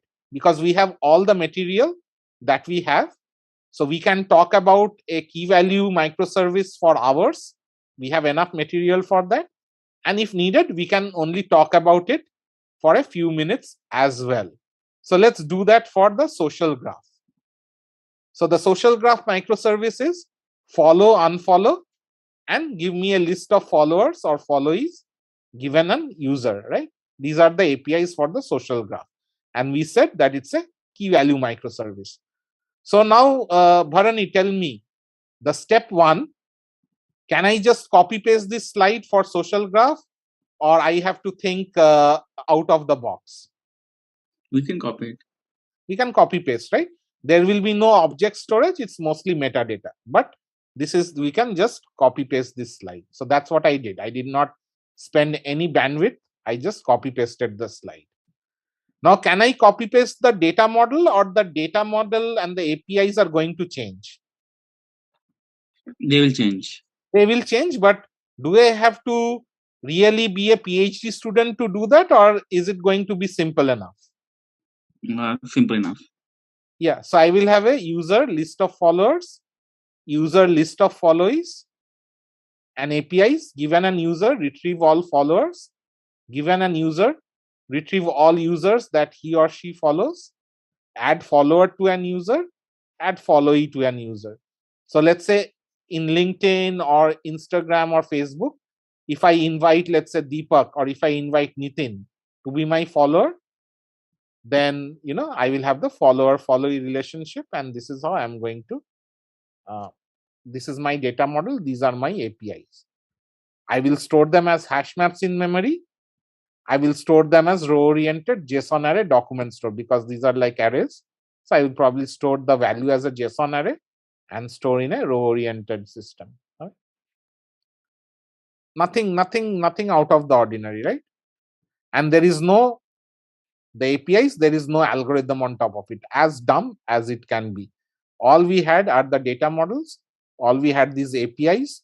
They're all CRUD APIs, hash maps in memory, row-oriented JSON document store in storage. Just took 1 minute to deal with this, right? Not much. Now, from a scalability point of view, what are the reasons to scale any key value store? Storage, throughput, availability, hotspots, right? Now, need to scale for storage.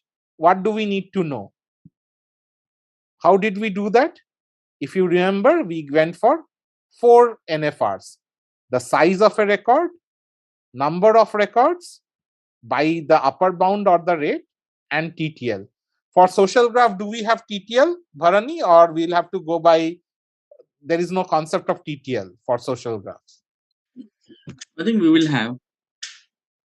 I don't think there is a TTL, right? If a record is created, the record, there is no expiry date, right? Like if you and I are followees, okay, we'll have yeah, to maintain that, right? So there is the no TTL timeline. Yeah, timeline we will have, not for social graph. Yeah, there is no expiry, right? Yeah. Now we need to know the size of a record and number of records. So if I look at the data model is follower, followees. So we'll need to know the average number of followees. So we'll have to get that NFR, and we'll have to see the number of users. So it's not a very growing data. It's mostly static, right? It's not like tweets or hotel reservations. So we can keep an upper bound on the number of users and the average number of followers or followees the user has. Okay. So few tens of terabytes of unreplicated storage times replication, right? So from a storage point of view, probably few tens of terabytes. Need to scale for throughput, read heavy, write light. So I would say from a storage point of view and throughput point of view, maybe tens of servers, not that much. Need to scale for API parallelization? No, this is a key value problem, online key value problem. no point in reducing API latency. The APIs are fast anyways. Availability, yes. Hotspots, yes. Geolocation based distribution doesn't matter. So we can just talk about it, but we have enough material in the first, we went through it. If somebody wants to do a deep dive, we can do it. We can spend hours doing deep dive, but if we can do it in minutes, we can also do it in minutes. And then for scalability, we can just copy paste the diagrams, explain it as we explained. What kind of sharding we will use? Will it change or we will use horizontal? We'll use horizontal. Placement of shards in servers doesn't change from problem to problem. Replication, yes, for availability as well as throughput as well as hotspots. This sentence we can just reuse for life. Do we want CP or AP? Doesn't matter. If the end user is going for CP, one of the two options. If the end user is going for AP, this option. Just we will throw this diagram or matrix to them. That's it, right? So we can talk about it. Even like if somebody wants to do a tech deep dive in 2 minutes, we can do it in 2 minutes. If somebody wants to do a tech deep dive for 2-3 hours, we have enough material to do that for 2-3 hours as well. Okay, so we have covered both spectrums. We can cover it in 5 minutes as well as 5 hours, depending upon how the interviewer is wanting us to do that. Okay. Make sense? So Bharani, did I really have to be a rocket scientist to to deal with online microservices? Or seems like if I get an online microservice, I should thank God that okay, somebody has really asked us to do a deep dive on online microservice. What would we do? I would probably thank God that hey, man, good that I have been asked to do a take deep dive on a key value microservice, so I can just rinse and repeat all this thing I will have in my cache from the lectures. So if the live class, I have the entire live class in my memory, it should be a cakewalk for me if it is an online microservice. But that cannot be said for compute intensive ones. But for online, definitely, if I have this lecture in my mind, I am the teacher, so I will have this lecture in my mind always. So when I go out for interviews and I get a tech deep dive on online, I know that I will pass this very well. Yeah. Make sense? Yeah. Any questions? Yeah. Yeah, please feel free to ask questions because I have concluded the lecture. So please feel free to ask any questions. Are you going to publish these slides? Yeah, so they are with IK. So I'm just pasting this. Thanks. And the last step, I think for sharding and all, I personally see that these days even product managers have to, from my experiences, from my acquaintances, I hear that some basic notion of sharding has to be like whatever we taught today, everyone has to have some idea or the other. But if you are a distributed systems person, then definitely you will be grilled more on quorum, you will be grilled on replication. I'm a distributed systems guy, right? So I will be grilled more. But at a high level, this is something that all of us can keep in mind. For example, if you're an SRE, you will be grilled more on the capacity analysis, maybe more than what I have taught. But for all of us, that is a good baseline. For all of us, the whatever we discussed in step 4 was a good baseline. Okay. Okay, guys, have a good one. Hope it was helpful. And we will have the next 2 classes covering the deep dives on compute intensive and the streaming analytics. And that will cover. After that, you should be able to take any problem, divide it into smaller problems, and you will see that all small problems will correspond to one or the other. And then you can, you can just fall back to our lectures and most probably be able to handle them. Okay. Okay, guys, have a good one. Have a good rest of the weekend. Yeah. Thanks, Vinay. Thank you.